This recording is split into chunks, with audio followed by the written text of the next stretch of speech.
Welcome to the Misfits Gaming VALORANT Invitational presented by Splat. We had an incredible day yesterday where our teams fought their way through the double elimination bracket to try and make it into day 2, where now just 4 teams remain. I'm your host, Katie Bedford, and let's get right into what's going on. If you missed day 1, let's take a quick peek at that format, at those rules, so you can familiarize yourselves. It's 8 total teams with 8 game changers, captains who did go through a snake draft a few days before the tournament to flesh out their rosters, and it is, as I said, double elimination, everything including upper and lower bracket also being that best of 3 format. Now let's bring in our incredible casting pair, Tanner and Ash. Tanner, Ash, how are you guys doing? Welcome. I think today's gonna be a ton of fun. Yeah, I agree. Day 1 delivered, although a long day. I'm pretty sure the teams are happy to get some much needed rest, but we're right back to it today, and I'm super excited. I think I'm looking the right way. That I get to work with Ash today. It's our first time. Wait, I have to turn this way. There we go. There we go. Yeah, I'm super pumped. I think that today's games are going to be really interesting because we did get a sneak peek of what these teams have to bring to the table yesterday in day 1. Well, let's take a look. Speaking of day 1, Ash, let's pull up some of those highlights of exactly what happened, because we got overtime action, we got aces, incredible clutches out of a lot of different folks. And if you missed it, well, maybe you can get a little bit of an impression here. And Ash, I'm not sure how much you were able to see, but a lot of these players really showed out for their rosters. Oh yeah, I saw a couple clips. I saw that really sick Noya clip actually, where she clutched up in a 4v1 situation over on Ascent. So some really intense individual play to come through, and that's really what you expect to see and hope to see in Puggy teams like this. Yeah, and a shout out Dasnorth as well for talking about clips. Fractured, the Judge Ace that just makes absolutely no sense. It's only in fun tournaments like this where stuff like that is possible. So you gotta chomp at the bit when you get the chance, and yeah, Dasnorth did just that. Well, and Tanner, that's interesting that you say things like that only tend to happen in tournaments like this. Why is that? Is that just because there's a little less structure to this? Maybe, again, you're playing with people you're not as familiar with, you're having a little more fun, maybe you're not taking it as seriously? Yeah, so at the end of the day yesterday, it's always interesting, right? Because there is money on the line, and these competitors are just that. They are competitors. But even when teams were exiting the tournament, they're out on Twitter, they're thanking everybody. You can tell they're in really high spirits. So yeah, I think it is a little more loose, a little more fun, a little more, I guess a little less structured is what I should say. And it does allow for the craziness to sneak its way on through. Well, that's funny that you say that, because I know something that Mimi and Shio were mentioning yesterday, Ash, was kind of getting picks like Reyna, for example, on maps that would be a bit more unconventional. So do you think, is there anything you want to see today, maybe from our 4 remaining teams? Oh, okay. I'm gonna be honest. I want to see Sarah Frags on the Reyna, actually, like you just mentioned.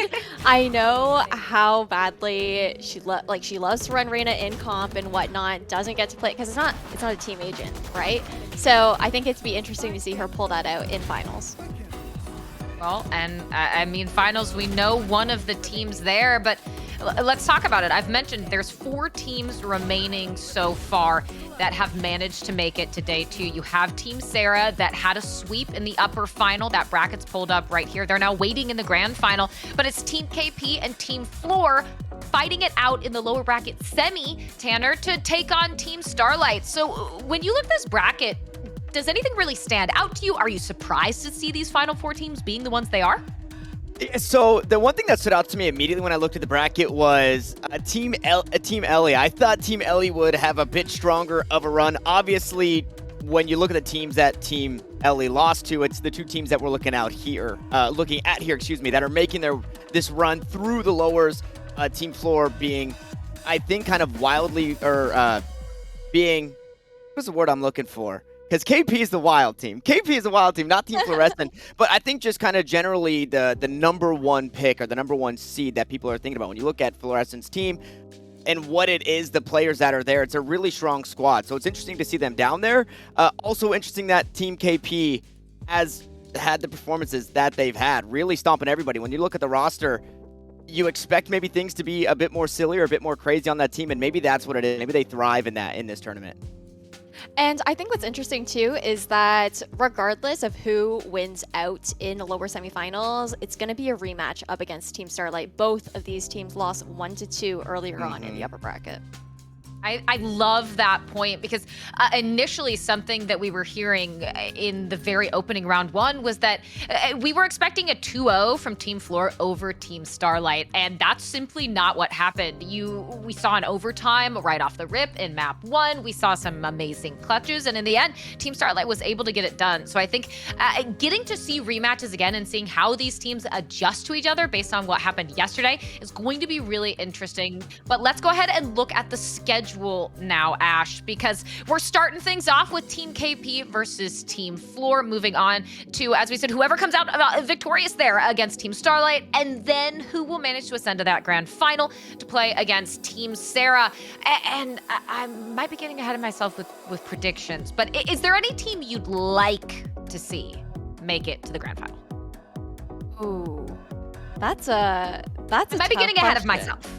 I feel like it's going to be a bit difficult to say. I think what would be cool, though, is out of all of these teams right now, just based on how the bracket played out, Flor's team is currently the underdog, being the one who was knocked down to lowers first off the bat within everyone that we're seeing here in lower bracket. So I think that that redemption arc could be a really cool story.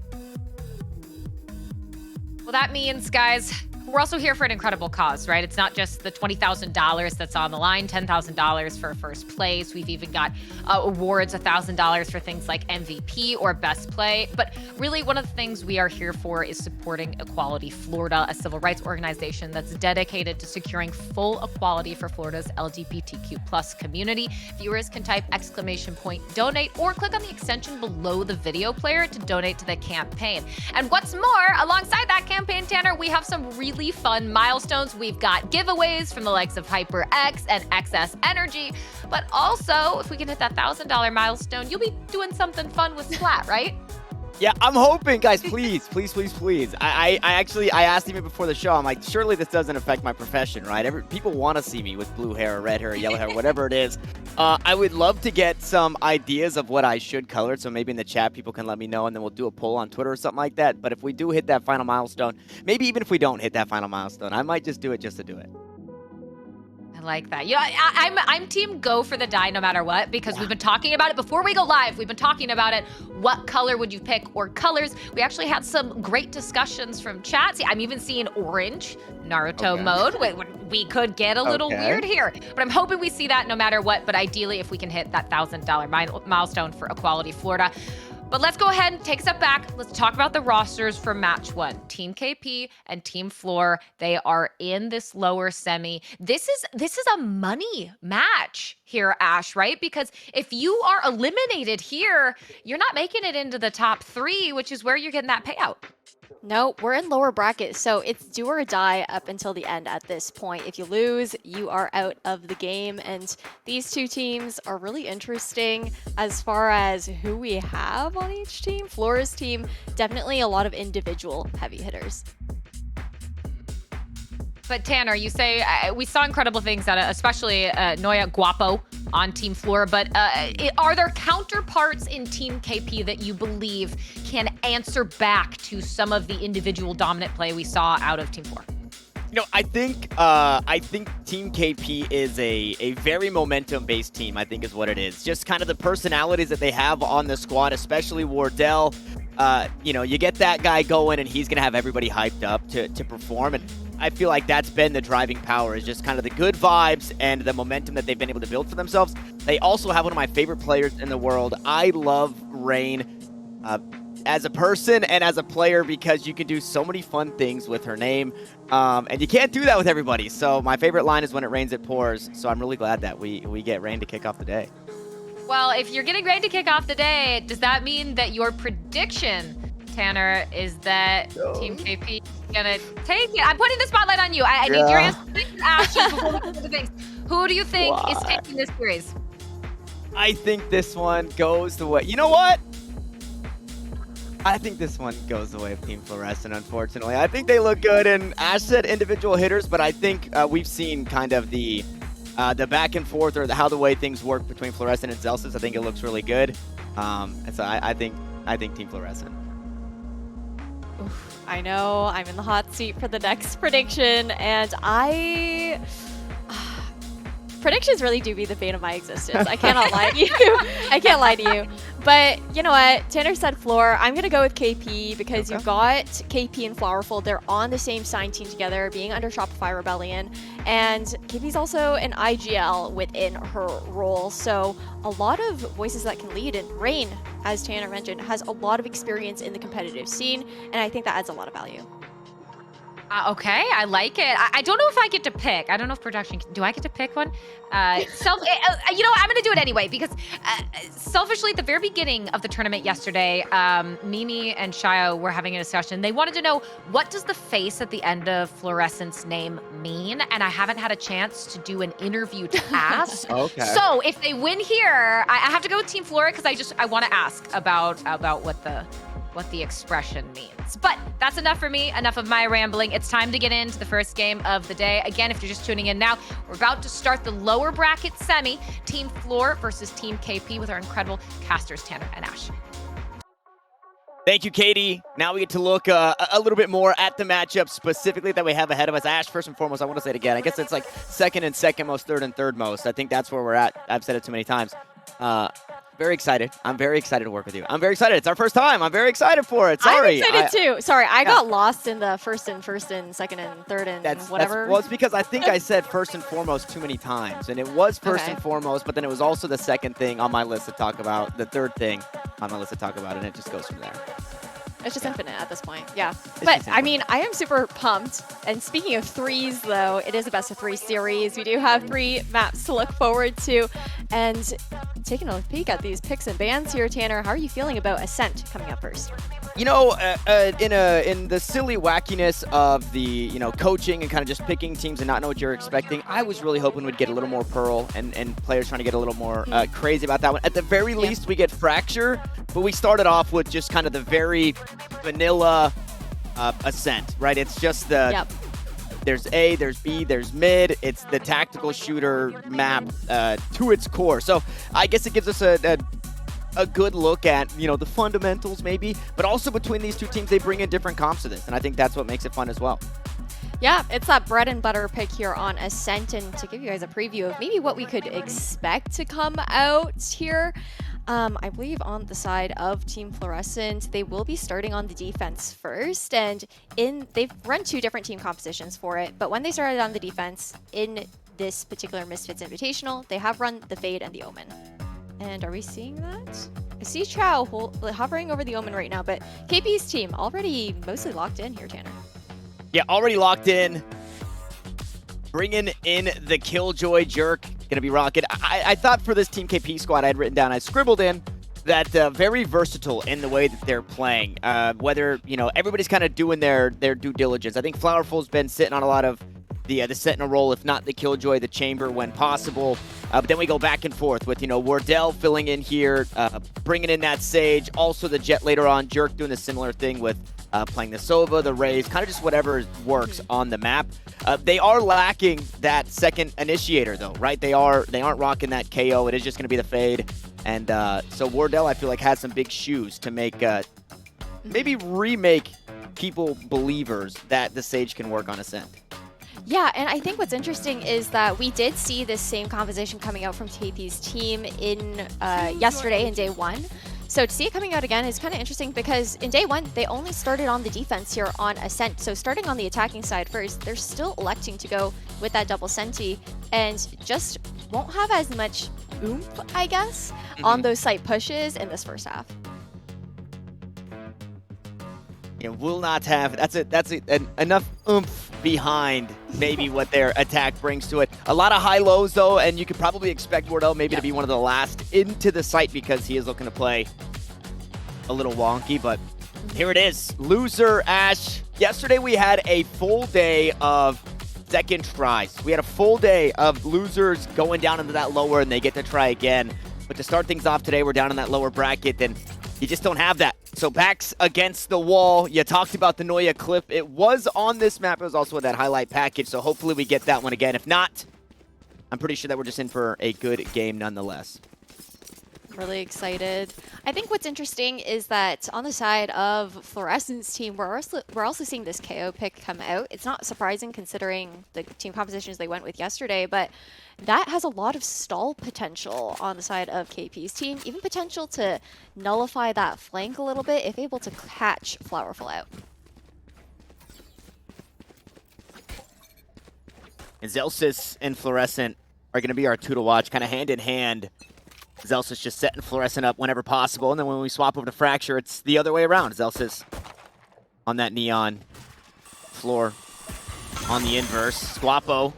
First to contact is just with the Boom Buddy for a second. Okay, the Prowler right behind, and Valorant again proves to continue to be a horror game. Fluorescent, though, finds the first frag. Jerk will fall. Cloudburst out to try and survive. The crosshair of all crosshairs on Fluorescent right now. Wait. The headshots just continue to come on through. Finally, Wardell there to silence. But as the last one standing, not a whole lot of hope. He has a heal available, so he will choose to pop that one. Tries to swap one over to the Ghost. Only has 3 bullets, forced to reload around the box. They're both there. One right click lands. The next one lands, but it doesn't kill. And Wardell, he does from the depths. He claws away the pistol round. The 4K to bring it 1-0 in pistol there, and things were looking dire for Team KP, but Wardell with that ring around the rosy, just able to secure those 1v1 fights. But we gotta, I am very curious about Fluorescent's crosshair that you pointed out, kind of like playing on stretched res, but it's the crosshair only.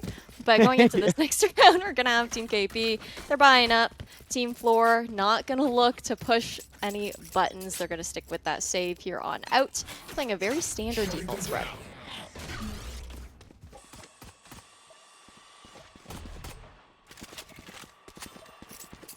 Boombot inside B main. Finds nothing, as you would expect.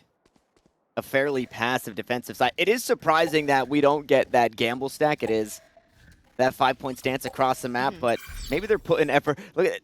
Shorty right here. You could see it for just a second too. The Omen inside Tree Room also sitting with the Shorty. You could kind of see it through the X-ray, but unfortunately, Wap will not able to get anything. Jerk just walks his way right on into the site. Fluorescent gonna get punished for staying for a bit too long. Really no way out, but look at this. Noya actually find a couple of huge kills with the Headhunter. Can't close out the kill onto Jerk, but I mean the damage has been dealt. Somehow almost equalized. I say that, but Reen's just going to clean up here, and that's just Zelsis last alive. But Spike still has to be picked up here towards B main. Should be a free plant with 40 seconds left, but really nice trades coming out from Team Flor, because even if they do lose this round, they've done a lot of eco damage. Zelsis has himself a Spectre, a Flash, and a Fragment. Unfortunately, lower in HP. Spots out both players here. Jerk just playing on the backside of the KO Molly. He's found his way on the site now. Fortunately, he's working against the clock. The first one peaks, and Jerk is there as well. So Team KP, they solidify their lead. 2-0. Now the gap, and the patch that came out today, it had the setting, added the ability to independently tune horizontal and vertical crosshair lines. And that is why we have been blessed with this fluorescent crosshair. Oh, that is lovely. Absolutely lovely. But despite the fact that KP's team did convert that round, as you would expect on that buy-up for them, Flor's team did so much damage that on the side of KP's team, they're not going to have a very strong bonus, but regardless, still forcing up with 2 rifles. A deep Archer's smoke here for Rain to gain some mid control as KP's team tries to climb towards Cat with this spike. But look at the way Flor's team is playing. They're doubled up in tree. A site completely left open. Yeah, wanting to at the very least stop this split, but concede any pressure from main. Wardell to find the first frag. That one hurts on Noya, and this is, like you mentioned, it's not the best buy for Team KB. So much damage dealt, but they're still managing to make it work with what they have. Rain also just using Chao's one way in her favor, and we're going to see the rotation being pulled. So much noise made over towards the A site, and because Flor's team is on... Oh, wait, actually, no. This is their buy on the side of Team Flor. So yeah, KP's team, they're starting to run away with this eco. It's a 2-person advantage so far, and they've drawn all the attention over towards A. B, free for the taking. That's going to be a door to close here on the side of Team KP, a free plant as well. And on the side of Team Flor, 30 seconds I'm left. wondering if they might Spike try to just planted. go for the stave, or if they will actually attempt the retake.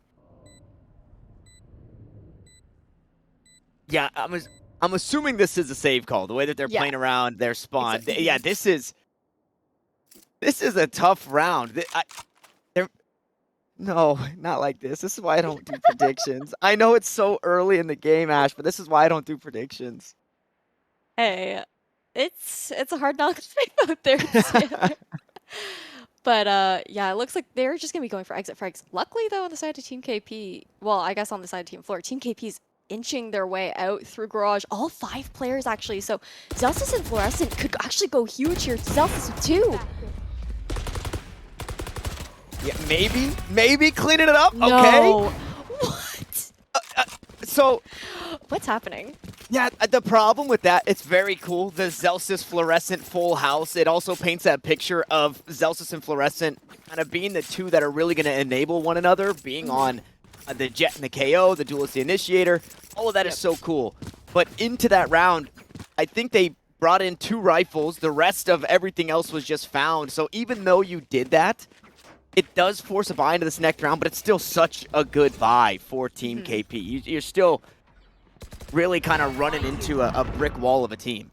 It's very true, but it does also make that economy a little bit closer. You can see the sign of presence towards B main. A2 Guapo gonna go straight for the Odin. Not gonna land anything though so far, and Prowler for Prowler here.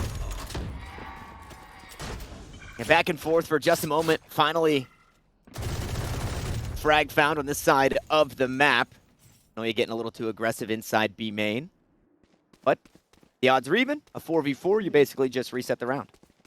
Yeah, Team KP, they also play very slow defaults early round. You see rotations being called here. This is the mid-round calling, likely coming from KP to move back towards the A site.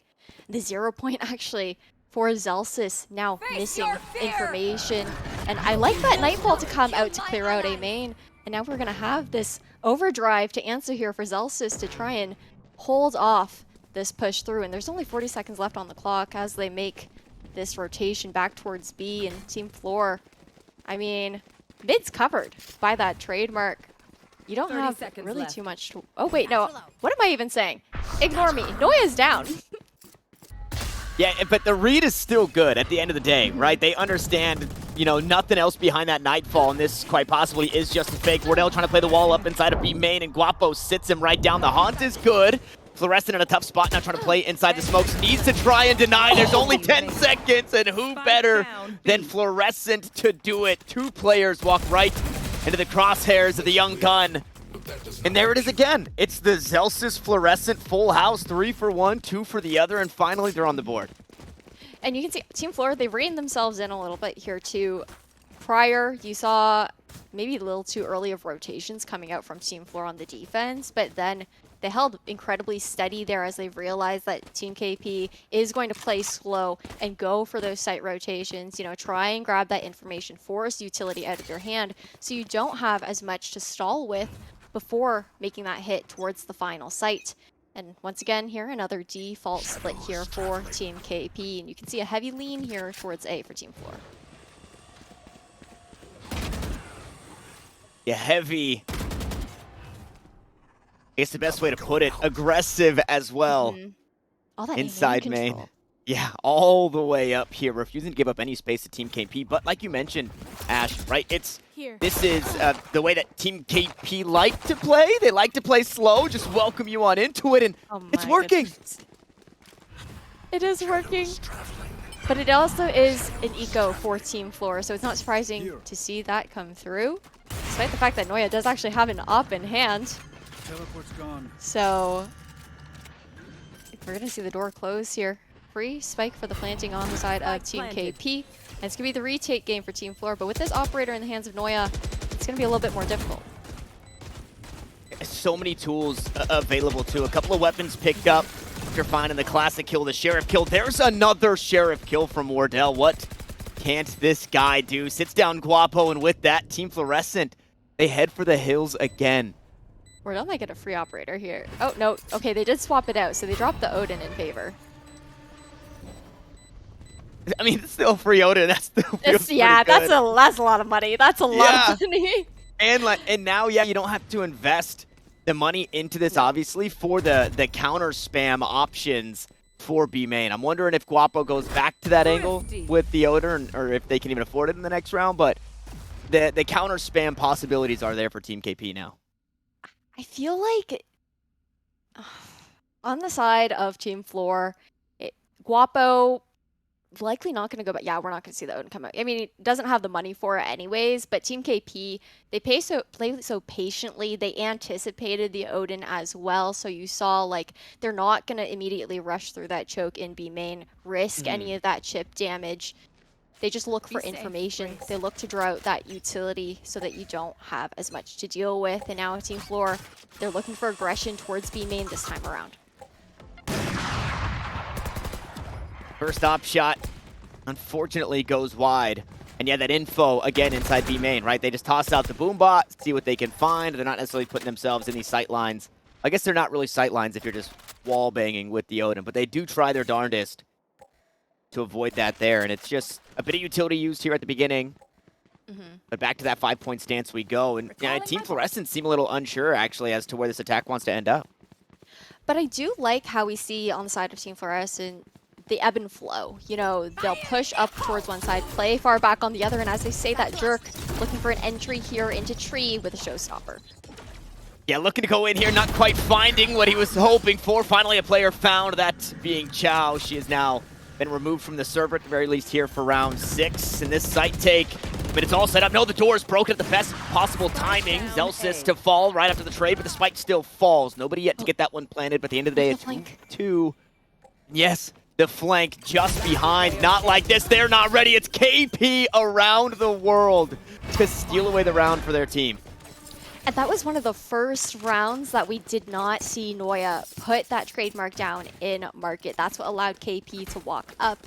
You know, you have the sound cue as well, because you can hear, okay, the trademark's placed in this general area. You can tell where it is. And she knew that she could just walk through it. And the adjustment comes out from Team Flor. They don't want that happening again.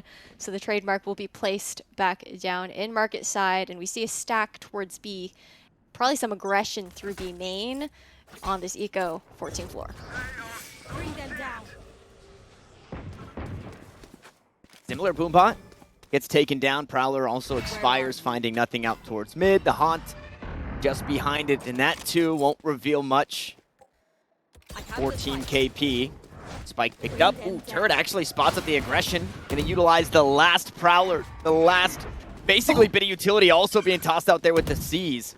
And this is looking like a round where Team KP should be able to run over this defense. They're trying to. Wardell to find the first. Guapo next to go for Team Fluorescent. 0 point, gonna turn off the abilities, but it won't turn off the rifles, and that's exactly what they needed. A flawless round. Jerk goes huge with 3 kills.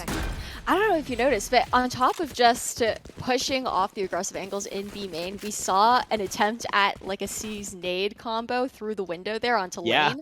And unfortunately, the timing didn't quite get down. I think there was a little bit of chip damage there from the nade, but that could have, there's potential to just melt almost the entire team in that situation. But on the side of Team Flor, they're definitely struggling to find an answer right now to Team KP.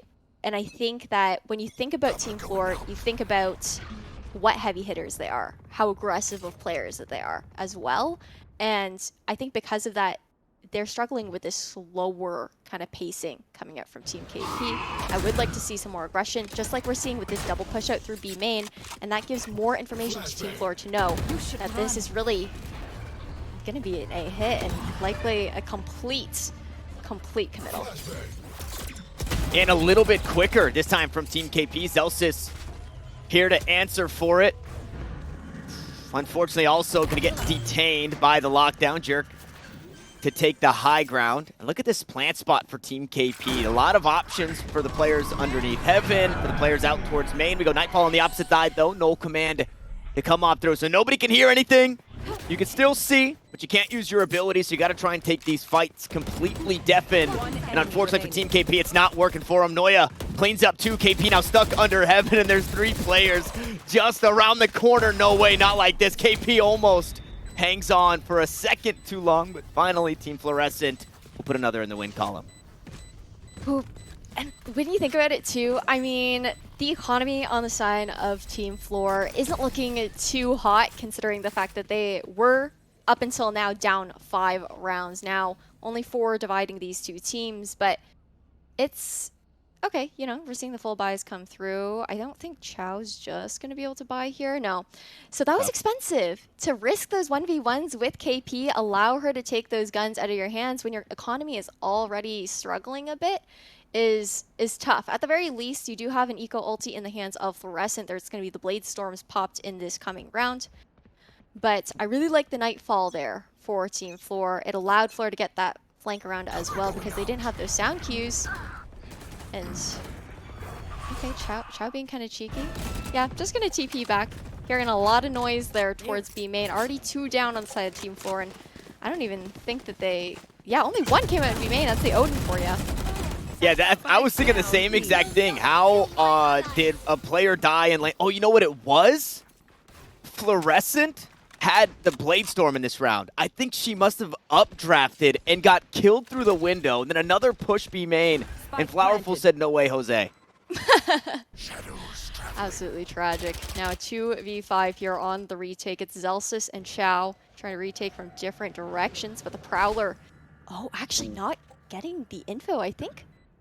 I mean, they're prepared for it anyways, considering the fact that the turret did get smoked off, but this one way is kind of scary.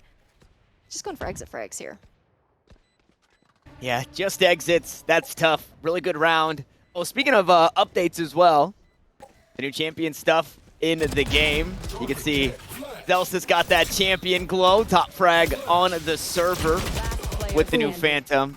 Unfortunately, it doesn't give aim hacks or wall hacks or anything like that, so he does only get his 1 kill, but still cool to see that we're already sporting the championship Phantom.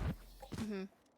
And I think something for Team Flor to take note of after that last round is when Team KP does get that plant down towards B site, and they are, you know, Team Flor is going for exit frags, they're not trying to go for that retake. Team KP, they funnel out of B main as the entire team every single time. They haven't split through, you know, CT or mid, wrist being put in like 2vx or whatever situations. The entire team goes through B main. So if they do have to deal with another exit frag situation, that is something that Team Flor can keep in mind. But I mean, when we're so far into the first half, you got to play out for round wins here, because Ascent can definitely be seen as defender-sided. And Team KP, they're running a double Senti.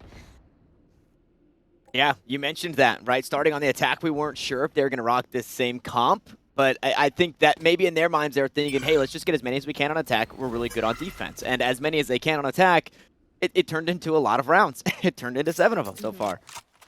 And if you can get that plant down, it's a really strong post plant as well. But look at this mid aggression coming out from Team Flor. Some presence shown the turret detecting, I believe it was Fluorescent. Gonna back off after giving that information. It's a fake Nightfall towards B. Does draw, I believe, all members of Team Flor over. Actually, no, Chow's just gonna go throw that smoke down. And Lurk's still here today. And Chow, unbeknownst, should now know, but it's just being tossed right on into the Wolves' Den. Paint shells go out and over the top. Nobody in the close angles. Inside the dark cover, however. Chow survives. You can't say the same for her teammates, unfortunately. Went out towards B1 here on the A site. The door gets closed for free. And Team Fluorescent now only have 2. The weaponry's not the best, though, so really no reason not to just go full send here.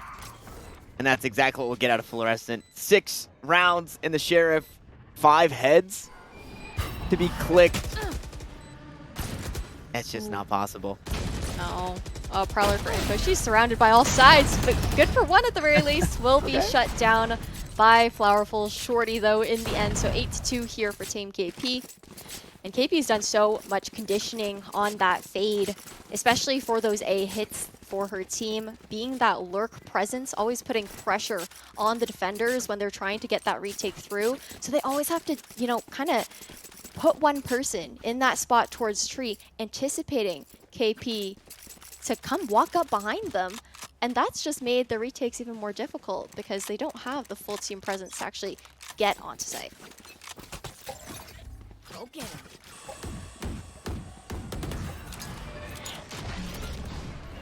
Uh-oh. Lot of util. Lot of util expended. Here out towards mid.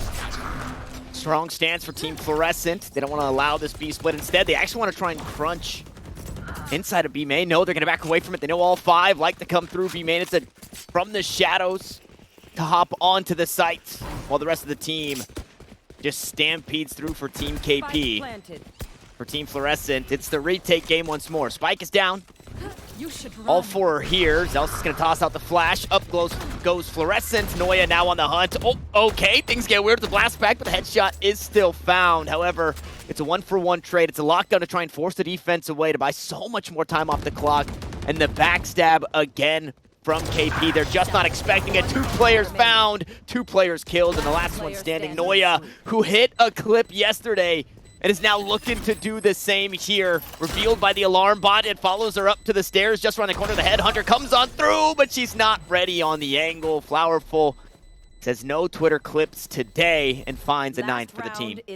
Really nice positioning from Flowerful, especially to be able to play off that alarm bot, which was doing a little bit of a dancey dance there actually. Didn't end up initially popping on Noya, but when you see that plant towards Boathouse, you're going to expect that player playing back there, playing for that last minute protection from the defuse. But KP's just been a menace so far with her positioning, with her timing on these flanks, and that's been a big reason why Team Flor can't get any retakes off.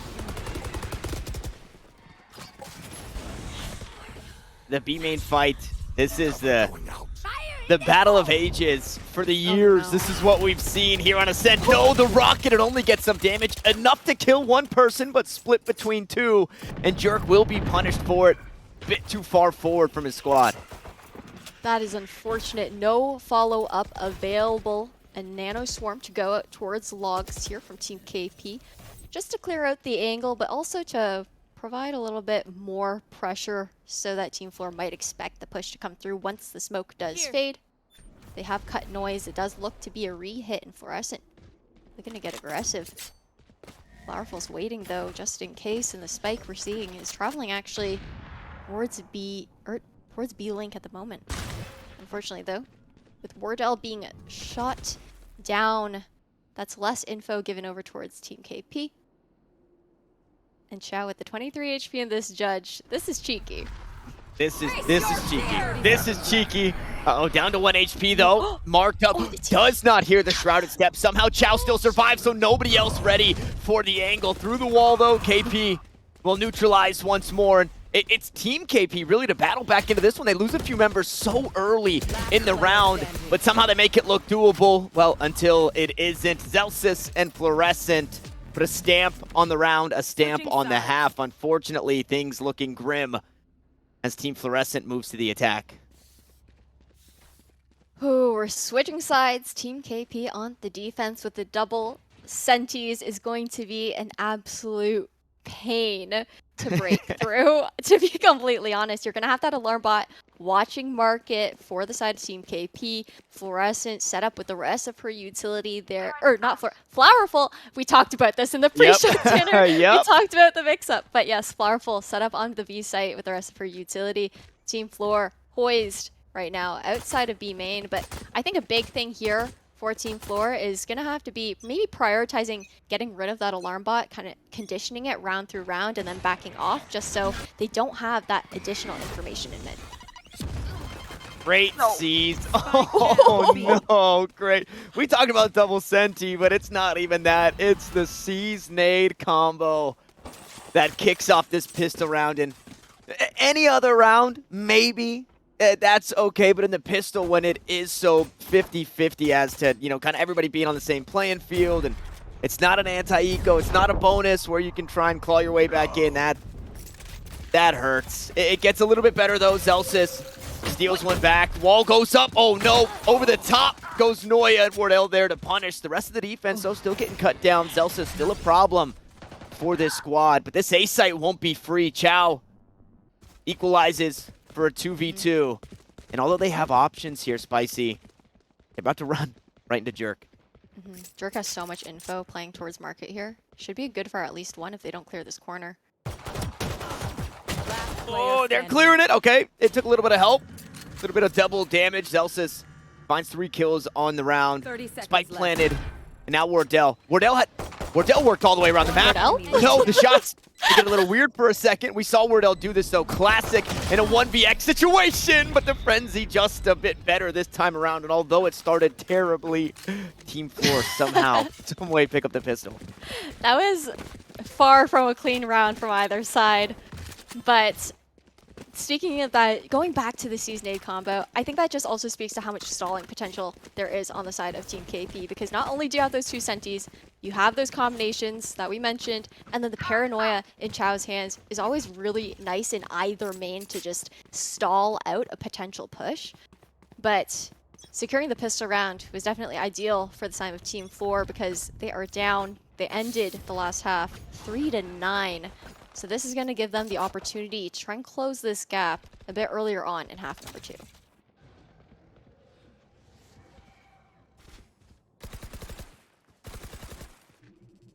And it's quiet. Mm-hmm. It's the complete inverse, right, of, you know, fighting for B main like we saw basically every round in the last half. It's just 5 point stance for everybody. Like you said, mid control. And maybe contact, Jerk and KP just around the corner. Noya still hunting. Zelsis bringing a Phantom into this round makes it hard for the defense to try and answer back. Noya takes a bit of damage. Headhunter just around the corner, though. A couple of right clicks is enough for Flowerful. And at the very least, you can walk away if you're Team KP saying, hey, we did good damage here in this round. A classic is all it takes for Zelsis to find another 3K. And now Wardell going to try and do something cheeky. The jump peek around the corner. Zelsis doesn't want to play with it. Knows the man might have a Sheriff. And now they've got him crunched. It's Chow, it's Zelsis, and it's the round again for Team Flor.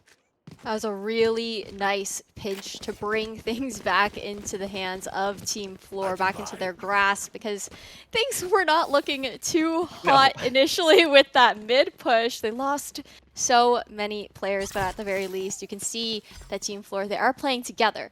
You hear the calls being made. Zelsis likely letting Chow know that, okay, I've got her distracted right now. Just push up, get that last kill out. But now it's a rifling round here for both sides. Only ultimate online here is going to be the one on Zelsis. Would not be surprised to see the overdrive coming out in this round, though, because Team Flor are desperate to close this gap.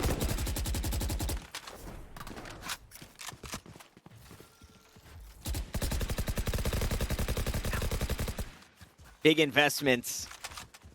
So a round for Team KP that they thought might be a little lighter in way of arsenal for Team Fluorescent is anything but. We are basically even Steven. I guess the thing that separates these two teams is that the null command is available for Zelsis because of the way that he's been fragging. It definitely is. Wardell keeping it a nice hold on Cat so far. Barrier orb expended. Both slow orbs, though, down already, and we're only at a minute mark here. You're going to see Forced actually looking to jump peek that, and here comes the null command here, Tanner. And I mean, an interesting choice there, right? They spotted Wardell. I'm pretty sure Fluorescent spotted Wardell, and instead of flashing, they instead used the fragment. Result the same at the end of the day. A 2-for-1 trade. Team Fluorescent have this A site. They are waiting for Chow to bring that spike up. Flowerful, see if she's ready on the ankle. No way. Zelsis falls asleep for just a second. The shots go over the shoulder, and with that, Flowerful looks to reposition as she's equalized. Sees to come out in top Cat. Not going to find anybody, though, but they do hear the steps being brought up, and Noya is actually holding towards tree at the moment. So really interesting, because on Team Flor, in this post-play, they can't really play off of each other, but it doesn't matter, because Team Flor is going to run away with the round regardless, taking it 6-9 here. And, ooh, these rounds have been really interesting to watch. I think we anticipated better holds on the side of Team KP, to be completely honest with you, considering all of the stall potential that they have. But they're getting kind of picked off one by one earlier on in the round. Yeah, and I think that's just it, though, too, right? Is, you know, they have a lot of stall potential, whether it be, you know, the Seasonade, and that's just allowing Team Fluorescent to play that they want to play. They want to go fast, right? They want to be explosive. So when they can finally pull that trigger, they do. They break down that wall out towards Catwalk, and then they just push right on in. Wardell gonna get punished again. He tries to go aggressive, and Noya able to net that kill basically for free. Nothing really behind it. Fluorescent, however, gonna get a little crazy. The buy's not the best, but Jerk is gonna make that one hurt. Low health bars on a couple of members as well. This judge could be enough to find those players dead. They should be able to pick up the Phantom there that Flor left as well, so potential for Jerk to get a rifle into his hands. There's going to be a 0 point in the hands of Zelsis in just a moment. And Xiao playing in hell. This paranoia is going to be huge once that smoke drops. I think both players revealed by the 0 point. Somehow the bullets just are landing. Somehow they're just surviving. The judge only good for one in this situation. The health bar's low, but not low enough. Guapo, 3 kills on the round, and Team Fluorescent are making this comeback look doable. Once you see Team Fluorescent in the post-plant situation, their hold is really nice. I like the positioning. I like that we do see the paranoia being saved for that help push just to continue to stall, to continue to run down that clock on Team KP. But now, I think on the side of Team KP, Wardell has been going for pretty aggressive angles, and we're going to see that once again. I mean, he's pulling out the operator. It's the Wardell special here down in Arches. Bring them down. Really nice Prowler to push Wardell off the angle. And then the Archer smoke to come through. And Guapo's actually pushing up. Gonna be missed by that Prowler, so they don't know. Nice. That is an incredible play by Guapo. Incredible timing. And I think when you look at this round, you say, okay, Wardell's got that op. Things are going to be different. And they're just not because of that. Just to sneak away from the Prowler, to have used his own Prowler to push him off. But now we're sitting at a 4v5, and Team KP pretty heavily stacked towards A. I mean, it makes sense. You have Jerk pushed out all the way through B main now, so a lot of information gathered here. They can expect that it's going to be an A hit, and a very nice setup from Flowerful with the Nano Swarms to stall this push in. And Nightfall, I think, reveals nothing. All 3 players on the top side of the map had backed away from it. Jerk still working his way slowly from this bottom side, so trying to find this pinch as the paranoia comes through. KP gonna be punished. Out comes, okay, out through the glass though. Kills get traded back and forth. Rain and Jerk finally finding their way into the kill feed. It's Zelsis to fall, and it's been, well, Jerk was always on his lonesome, at the very least in rotation. As a showstopper, and all 3 players are pretty close to one another. This could be insane if they're ready for it. Paint shells come on through. Good damage. Now player spotted. Here comes the rocket. Tossed out. Finds 2. Only needs 1 more. Jerk not like this. Another paint shells. Chow close on the angle, and Jerk will do it. Ooh. That is... I don't even have words. That should not have happened. You should be you got to be aware of the ultimates available on the enemy team. They knew that Jerk had that showstopper in hand, so that was huge potential that did come to fruition for Team KP on that retake, because they were all huddled together, allowing that multi-kill, turning it a 3v1 into a 1v1 situation. It's going to take Team KP to double digits here, Tanner. That's just one of those things when you're looking at what's available to the players. You see the rocket, you see all 3 defenders are right next to one another, and you're just thinking, this is There's no very way. possible. Yeah. 0 point to come out here, though, for Team Flor. Can't use So that. that does stall out Jerk's nade for a little bit. We'll be up now. Gonna throw that out. Prowler to follow. And a nice fragment to answer, actually, from Zelsis to stop Team KP from taking an aggressive angle off of all of that utility. And a second Prowler to go out as well. And look at, this is just a lot of util that Team KP's already invested towards A main, just off of that 1-0 point alone. Yeah, I'm glad you said it, because that's where I was headed. This is a very heavy investment. The Prowler and the Boombot kind of do the same job. They were layered right on top of one another, and it was all for what? They tossed out a molly to make sure that nobody could peek the angle. They could secure the orb, so a win at the start of the round for Team Fluorescent. Unfortunately, now they're kind of corralled into this situation, right? The wall goes up, and they've only got 40 seconds to play with. There's not a whole lot of time to try and rotate. We'll see if they choose to do so. The Nano Swarms won't stop Fluorescent for now. Dashes right through. Here comes the Paranoia, and, well, Fluorescent's on the site. Already hit the door. 30 seconds left. Is now moving for more. As both smokes are down. Milkman turns off the abilities for Team KP here on the retake. The door is finally broken. So with 20 seconds, that spike will get planted, but kills need to be found for Team KP to try and get back into this one. Maybe not, though. They toss out the lockdown now available. We'll see how this is going to force them over. If it will, they try and peek right into it, and Fluorescent gets punished, but the team is right behind them. Jerk has to do it again. Jerk has to do it again, and it's very possible that nade, unfortunately, not headed out towards Chow, so nobody there. Blast pack up top, Chow spotted. The other one spotted as well. The op shot goes wide. 4K in the last round. A 4K in this would need the ace and is low on time. It's Jerk, it's Chow, and Chow gets revenge.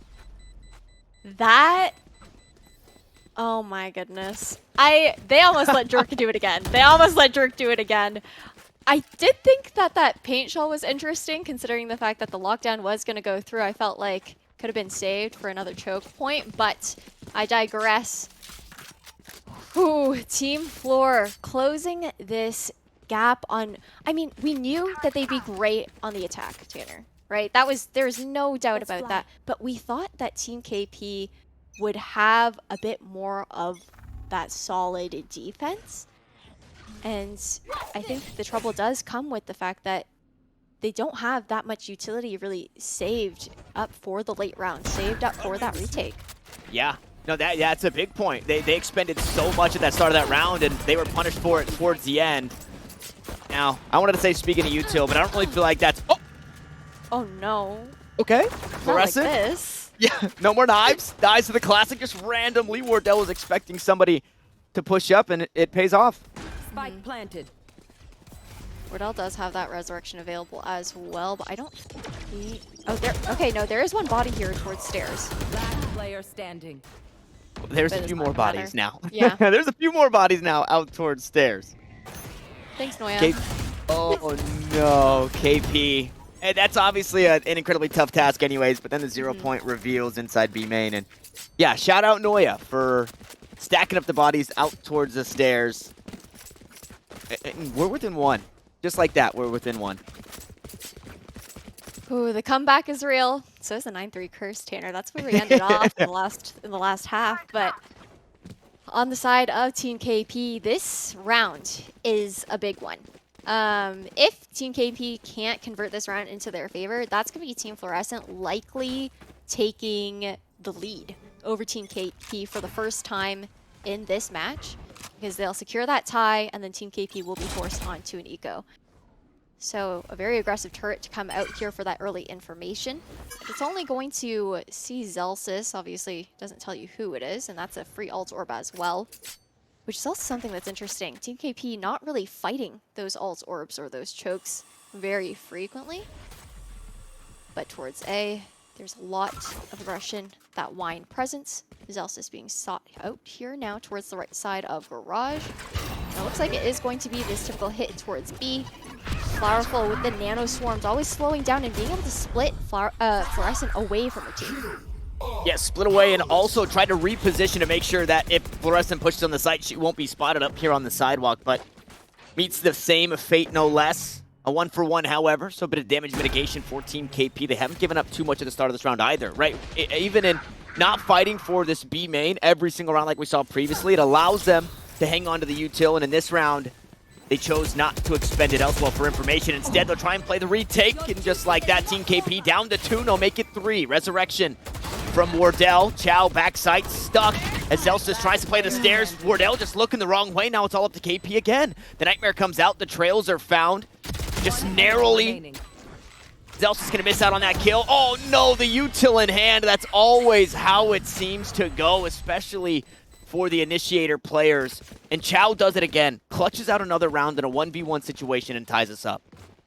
Yep, now Team Flor 10-10 and looking at an eco round here for Team KP. So the biggest thing for Team Flor in this upcoming round, Tanner, is playing a smart anti-eco. They are going to want to try and stick together, not try and give those, 1vx situations over towards Team KP, where they could potentially take one of those rifles into their hands. So the team play is going to be a lot more important in this coming round. The follow-up, just so the trades can come through. And expending the defender's utility early on is going to be huge here for Team Flor. taunt thrown deep. That one dealt with. No way. Fluorescent not to the switch this time instead. Out towards the sidewalk, and the rifles proved to just be too strong. Jerk trying to get crazy. Will be ripped out of the sky by Chow. And Rain really bringing the only bit of weaponry that Team KP had in this eco round. And it gets nothing. Zelsis wants to keep that glow on the Phantom, and I believe he will do so as we move into round 22. And if you wouldn't believe it, I think 5 rounds ago, maybe 6 rounds ago, you wouldn't believe me that I'd say at this point Team Flor was winning, but they are.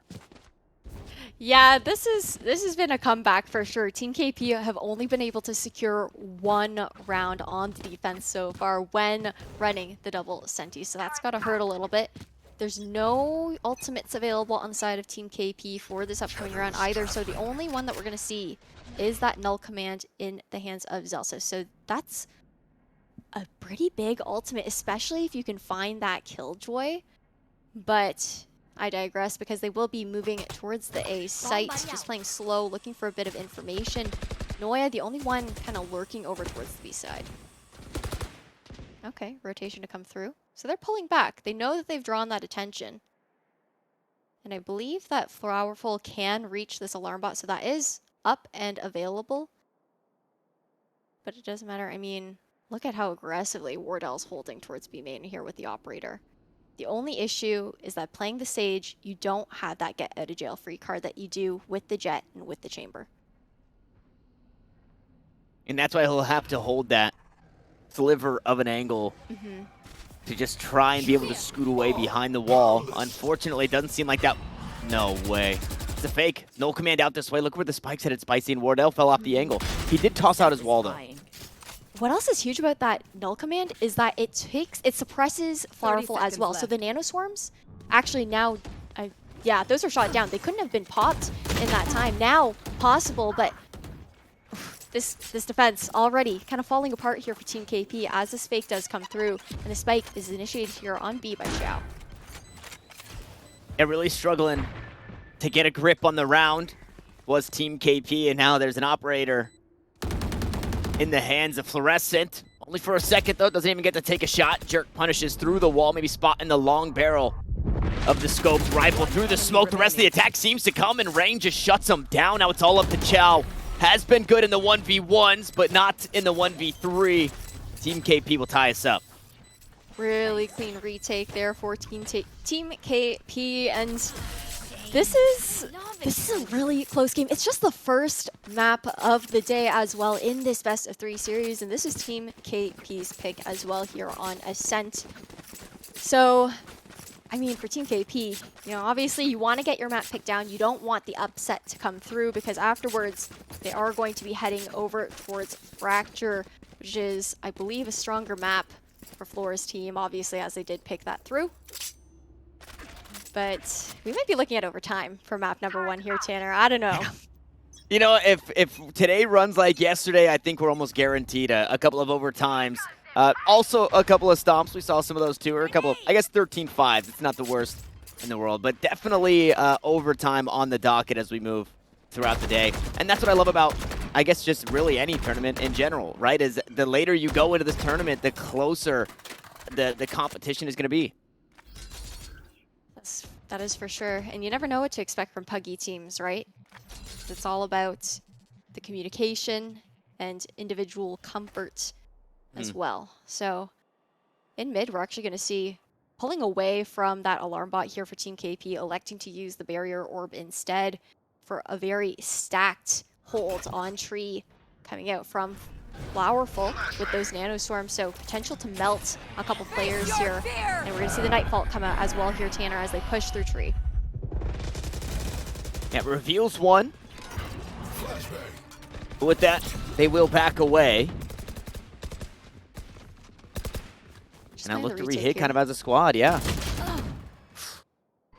Fluorescent, though. Fluorescent always tries to get more. Fluorescent always tries to get more, and Jerk was ready for it this time. Good shrouded step to safety from Chow. Unfortunately, the Omen on the opposite side. Raining on the parade. Guapo falls in the retake just a bit stronger from the 5v5 to a 5v3 in favor of Team KP. Flowerful going to drop down. Zel's slow HP, but a headshot will be just enough. Swings around and finds the next. Now Chow needs to hang on, but again, there's just too many targets, too many angles, and too much to worry about. And just like that, the real comeback becomes a fake real comeback. Because Team KP, they bring it back in. Listen, Team Fluorescent, Valorant fans around the world have a bone to pick with you. If you come back all this way and you don't get us to overtime, I'm taking to Twitter. I'm starting to twit longer right now. Please, Team Fluorescent, don't do this to us. Gathering the receipts as we speak. But yeah, I mean, I really do hope we do see this go to overtime. I think that would be really interesting, but in that last round, Fluorescent going forward can't really overheat in that way. She really likes to push up once they secure sight, and that often leaves them a player down. Wardell was just about to put up that barrier orb, but the alarm bot will keep a watchful eye over mid instead, and Team Flor are playing very, very passively, a very different look from what we've seen prior. They're expecting pushes out to come here from Team KP and are kind of awaiting. Oh no. This is okay. Rain gets to safety. I was just about to talk about how that was best case scenario, I feel, for Rain, because one of two pieces of utility to kind of flush you out of wine were used, right? That fragment was used, and I was thinking, okay, they're not going to throw it towards Rain. Rain might get some value here, but then she tossed out the paranoia, and things got weird. But at the end of the day, no harm, no foul. What I like from Team Flor here, though, is that they've kind of gone back to what they were doing earlier, pulling out that utility from Team KP, who they were a bit more generous with it in the earlier half of, or in the earlier part of half number 30 2. seconds left. So they knew that they could get the util wasted out, and now moving over. Okay. So I did hear that there was a bit of a DC, so this round will actually be replayed. Tanner, for the remainder of what we have going on. Yeah. Chow just went to go get the Uber Eats, the DoorDashes. The food was at the door. Chow ran to pick it up. That's what I'm thinking happened. One enemy remaining. It's interesting. You know, good on Rain to stay hot. Now they're searching for Chow, and I think somebody should be getting the call that we're going to be running this one back. That's tough. Yeah, that is tough. That's unfortunate. I mean, especially considering the fact that for Team KP, they were expecting, okay, this is a 13-11. Now we're moving on, but we are going to have to reset that lobby instead. But I do still think that it would be interesting to see them play out on the side of Team Fluorescent, that attacking round, similarly. You know, try and draw out that util because of the fact that some players on Team KP are a bit quick to the trigger on throwing that out, so they don't have as much of that stall potential. And I would also like to see maybe a bit more focus in finding Flowerful, because I find that she's one of the only players with a ton of utility in the late round that has that stall potential. Yeah, a lot of stall. And I will say, Fluorescent did a pretty good job of making Flowerful seem kind of obsolete and just dashing through. Really tough, though, just the way that I think it played out completely different, the defense for Team KP. We weren't expecting them to just give up as much as they do. It seemed incredibly passive, and when you're too passive, it just gets taken advantage of like that, whether it be Fluorescent dashing to switch, hitting the door, moving their way to site, and then finding the player that's still stuck sidewalk, or switching it up and dashing onto sidewalk. This has been an interesting map, because the way that we thought KP were going to play defense is completely different, and kind of the inverse. We were like, well, Team KP on attack probably won't look that great, but it looked a hell of a lot better than we were expecting. So they kind of turned it on its, the players kind of turned it on its head. They definitely have. I mean, I want to also go back to Flowerful a little bit more. When they do go for that B hit and Flowerful is set up, I think what would be interesting to see is Flowerful make that adjustment to no longer play towards lane, where we've seen her more frequently. I know that it's a better spot for gathering that information, being able to hear the footsteps and util going out.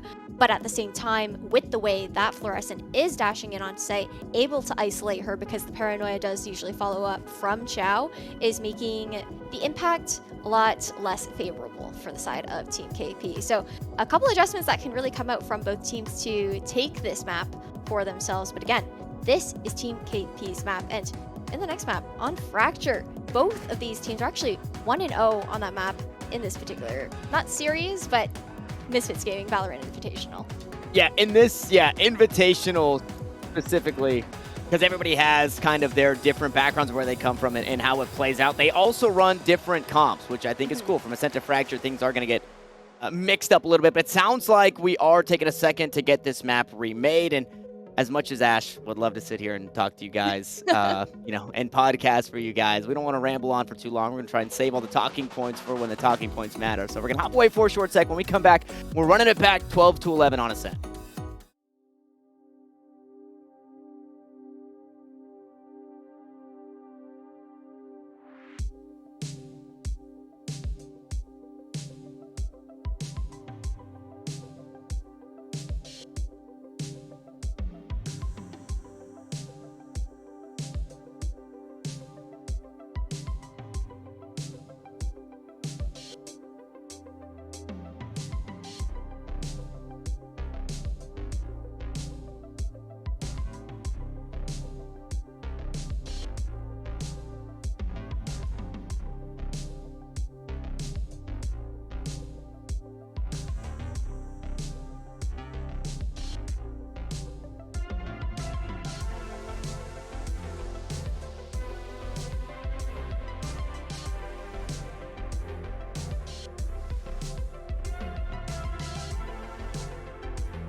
if you let me put it.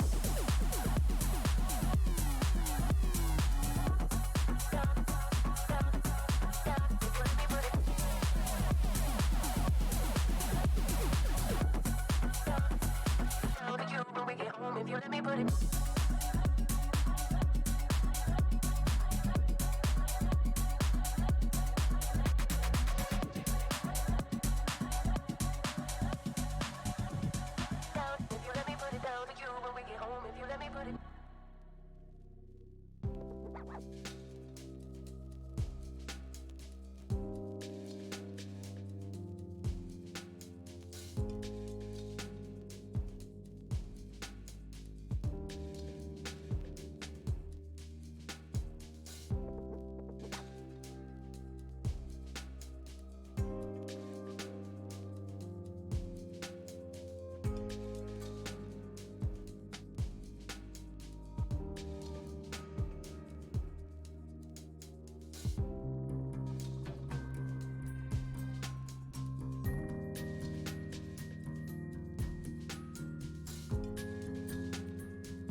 Welcome back, everybody, to the Misfits Gaming VALORANT Invitational, where we've still got a player disconnected, and we're still waiting to run back this map number 1. I'm also still Tanner Metro. I'm also still joined by Ash, who is now Ash Casts. If you haven't already done all that, make sure you do all that. First and foremost, love the name change. Secondly, love the highlights that we're about to get to take a look at. The first map, we just about went the distance. I think 12 to 11 is where we landed. We had Chow disconnect. If you're just joining us and you are only seeing the Be Right Back screen, Chow disconnected right as things got a little awkward, and the PC had some issues, and then it was swapped to PCs, and now it's updated to the new patch today, and probably throw some, RR on the counter, or the Valorant points on the account to make sure you can get the new champions, all that good stuff. But yeah, we are still waiting for that. But we are going to check back, Ash, this map, a back and forth that we were not expecting. No, it's such dominating halves from both sides on the attack. I mean, KP's team on the attacking side ended that first half at 9-3, then swapping towards the defense, where we thought they might just clean the house, considering the fact that they have the double Senti, they have the possibility of combining that Fade and Raze utility, but Fluorescent's team chased them down, managing to tie things up, and now when we get back into game, we're sitting at match points at 11-12, so potential overtime. And we don't get the chat. This was the first and only, I think, really successful Raze nade or C's nade combination that we saw. We didn't get to see the chat, but that flowerful clutch, I believe, against Noya, where she's hiding behind the Radiant Eye boxes, Wardell types backside and all chat. So, some shenanigans going on. They're messing with each other. Also in this replay package, Ash, I don't know if you noticed, but we're getting a lot of the kills that we saw from different perspectives from the other side of things, like that Wardell through the smoke pistol kill, like the Fluorescent updraft with the knives, but then getting killed by Flowerful right here in B main. So this package alone has been super insightful. Yeah, super insightful. I mean, it's been interesting to see the fact that once KP's team did swap over towards the defense, we saw a lot of early utility investment, right, coming out from that team, and that's kind of what allowed Fluorescent's team to gather that early momentum in that second half to take so many rounds on the attack. Yeah, and there's really been no problem in getting that spike down. So to that point, right, I think what we would both like to see from the KP defense is give it up a little bit more, right? If you're going to give up this site eventually, then how about you just back away before expending any of that util, and then you'll have it all for, the retake that has been kind of a little wishy-washy. It's taken some hero plays. Yeah, it's been interesting. Both halves played out in a very interesting way, and it's been a very equal matchup so far. But speaking of equality, this stream is actually also supporting Equality Florida, which is a civil rights organization dedicated to securing full equality for Florida's LGBTQ plus community. You guys can type !EF in chat or click on the extension below the video player to donate to the campaign. But we're just getting this lobby remade, and we will see you guys on the other side of this break shortly.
If you let me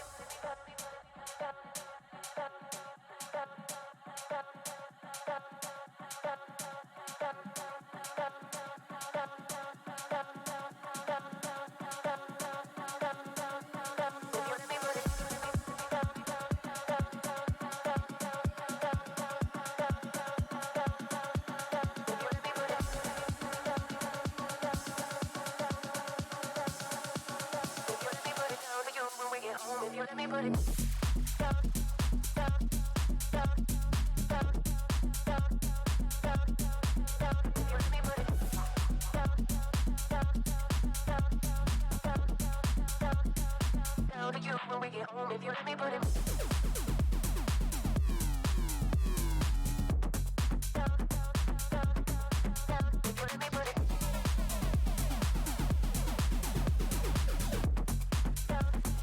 down to you when we get home. If you let me put it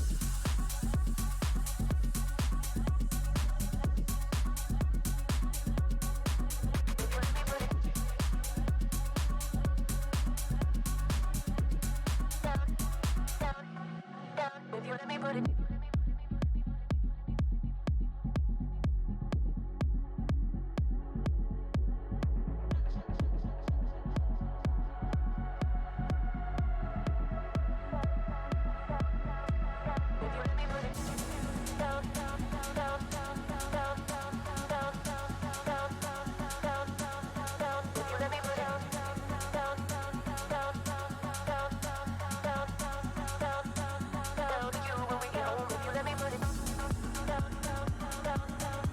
if you let me put it down to you when we get home. If you let me put it down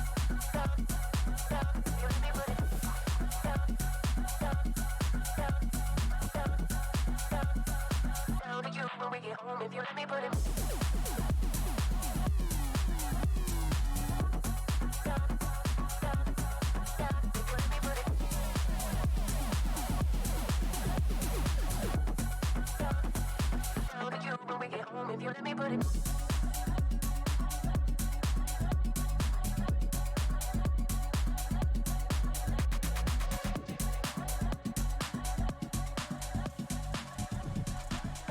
let me put it down to you when we get home. If you let me put it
And we're looking to get right back into the action. Apologies for the delay, but thank you for hanging with us as we go the distance, quite literally in just way of time, but also in way of rounds. Ash, 12 to 11, and we get to run this round back.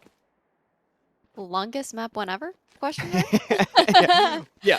Actually, Yeah. okay, we'd have to, when was the phase power outage? Was that a map 1? Because that could also have been quite that was a journey. That was a journey.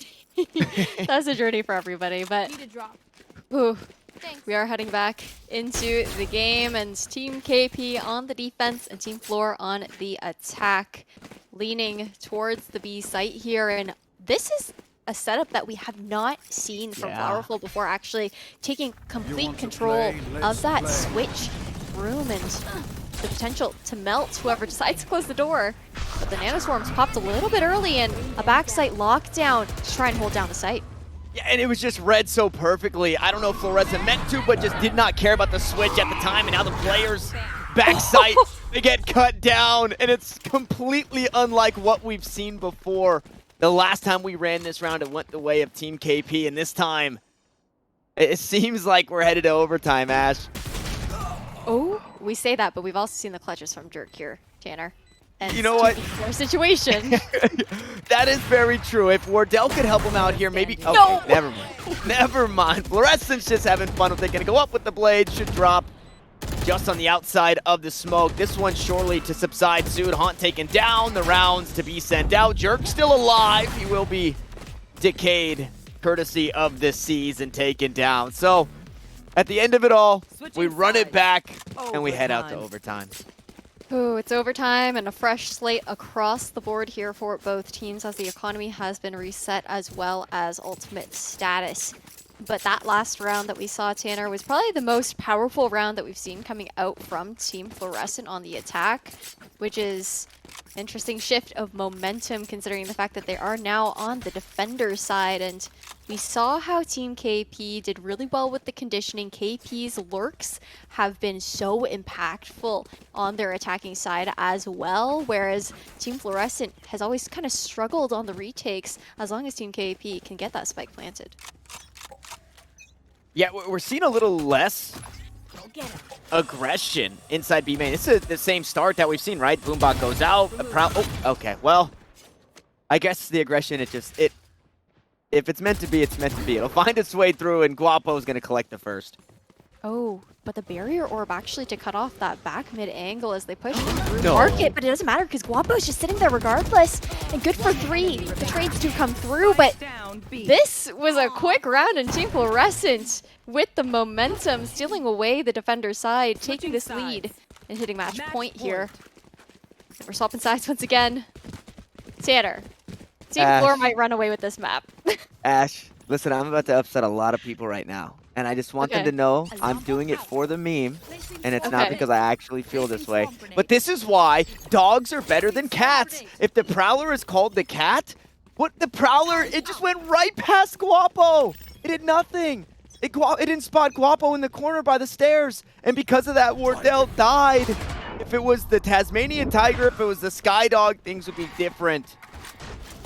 And Valorant has now made me a believer that dogs are better than cats. At the end of the day, it stings, it hurts, but what hurts the most, Ash, is that Zelsis hasn't given us that championship trophy at all.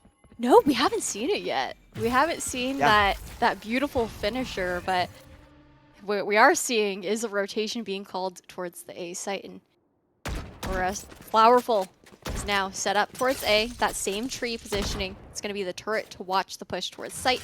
We see both dark covers coming out, and Fluorescent going to dash on regardless, take that space by Jenny. And Paint Shell's out for Jerk, trying to take some of that space back. Unfortunately, nobody to be found. However, Fluorescent waltzes their way onto the site, dashes through, and then just continues to Scooby-Doo her way on through. Finds a kill, and now looks for some more. As Chow playing the mind games with the Shrouded Steps. Lower on HP, so this Omen needs to be careful, but plenty of teammates right behind her. Teleport to safety. Fluorescent underneath Heaven, however, and it's red in the kill feed. This could be Team Flor steal away this map, and it looks like that'll be the case. It's Fluorescent and Zelsis hand in hand at the end. And Ash, That is not how it was supposed to happen. It's not what we expected.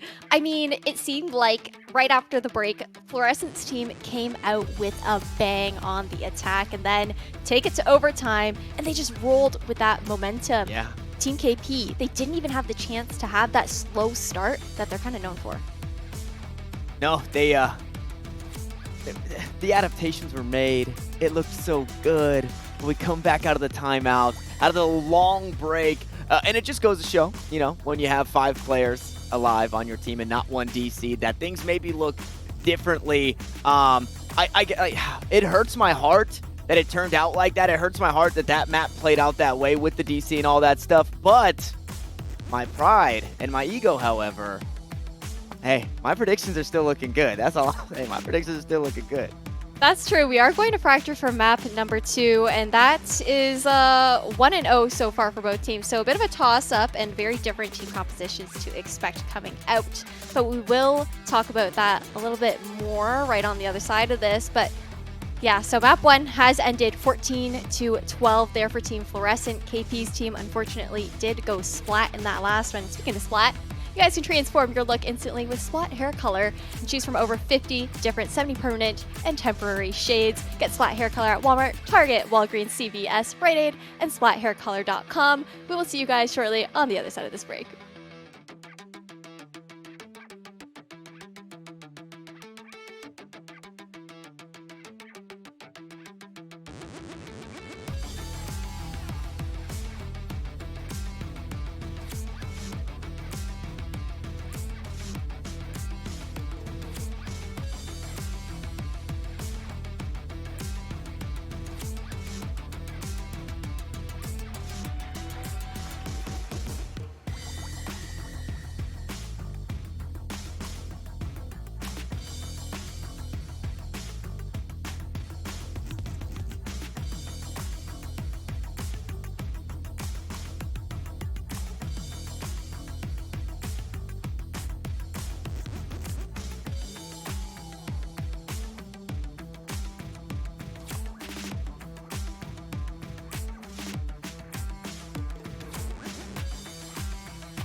Tanner.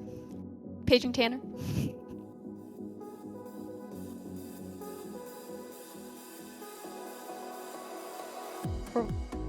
Guys, Pending. listen. My computer is on its last leg. And sometimes, like during that break, my camera freezes and everything. But, and I didn't pick the Discord. I can still hear you guys. You guys can hear me. So I thought it was okay. I was gaslit by this big hunk of me. Either way, one map down, one more to go. An interest number one, but hopefully we don't have anything like that happen. I think jump on it. The next one could be Fracture, where we saw in Ascent, both these teams, they bring in different competitions. We're going to see the same kind of thing, where we're going to get two sides of the coin here for the Fracture match. I'm really looking forward to Fracture because I think, despite the fact that this is Fluorescent's team pick, it's a bit of a toss-up. Both of these teams are currently 1-0 for Fracture within the Misfits Gaming VALORANT Invitational. So what it's going to come down to, I think, is this difference in team compositions for both of these teams. We saw Team KP on Fracture. They played that Raze and Sage. Meanwhile, for Fluorescent, it was a KO and Neon alongside the core three of, I believe it was a Chamber, Brimstone, and a Breach for both teams. So for Fluorescent, they have that oomph, they have that speed with Neon for aggressive entries and even quick rotations around. Meanwhile, on the side of Team KP, electing for that Sage pick again allows them to cut off those choke points. He allows him to cut off the choke points and maybe slow things down. Wait a second. Wait, we just breezed. No pun intended. No Valorant map pun intended. Past that. And we're not getting a Sage? No, we're not getting a Sage. Wordell said, give me that jet pick. I want to go aggro. I'm tired of sitting back. You know, we saw him even picking up that operator on the Sage pick over on Ascent, but it looks like Wardell is kind of maybe missing that mobility of this agent, and perhaps even the fact that they know that Zelsis would likely be picking up this Neon, kind of wants to have that, not necessarily a counter, but the same amount of, you know, potential movement and whatnot around the map. Yeah, look to actually be able to take the duelist v duelist fight versus, you know, playing the Sage where you really can't help yourself out unless you're doing something wonky. The walls. Guapo scared me for the second, the way that he was just walking right into the wall like that. I thought maybe we got an early disconnect, but not the case as we get all set up. Team KP start on the defense. No more curses. Uh-oh. And Wardell. Wardell gets revealed by that, and he's going to have no way out. The timing, he just peeks the wrong side. There's one to the left, two to the right. He heads out to the right, and he gets punished for it. Yeah, that is tough. And look at this A main aggression coming out already from Team KP. But Zelsis is already hot on their tail. Just going to run straight through the doors here and get this drop down. This is, we've swapped sides. They're just running around the map. There's no goal in hand. They're not looking to plant the spike. They just want the frags. Yeah, just playing for the kills there. Things got so awkward, and Zelsis was somehow able to survive for as long as he did. He spots a player, takes some shots, nobody turns around in response still, and I believe that player was Jerk to eventually fall to Neon. That is, that right there, I mean, I think that sums up Team Fluorescent squad just as a whole. The awkwardness and the scramble in that pistol round. That's for sure. They're our scrappy bunch for sure. Now going into round two, we're going to see more, I mean, still like that heavy south side presence towards A main, but a lurk to come through from Noya. They're not pinching through Dish this time around. Noya is going to be able to rendezvous out. And that's actually, we've had some chamber changes come through, but before I get into that, we're already seeing Team KP. They're pushing through the north side completely. It's Wardell alone here on it. Oh, and Wardell just doing Wardell things. A couple of kills with the Sheriff. You talked about the mobility, Ash, and he had it there, was able to dash away to safety, take another fight. And although the site's been taken, Team KP, they should have a few more weapons to play with here in this one. Because of that, Guapo wanted to go aggressive. Flashes out, but taken down, only good for one. And Chow now needs to find 3 kills on the round. Here's the door open. Knows that the Raze is dropped. And is able to sneak away from the fault line for just a second. Too many angles to hold. as they swing off one another. Jerk will collect another kill with the Ghost. And Team KP, they tie us up early in this one. Really nice crossfire held on that retake. A thrifty round to tie it up 1-1. That's a tough situation, but I believe Chow will now have that orbital strike available going into this next round, so it's tough. I mean, they lost their buy-up. Those were SMGs, now into the hands of Team KP, so it's going to be this eco round, but there's also 4 ultimates online here on Fracture, the only map with more than 2 available. So you can try and maybe just farm those orbs, try to get that ult economy down, and have that stored up for your rifling round.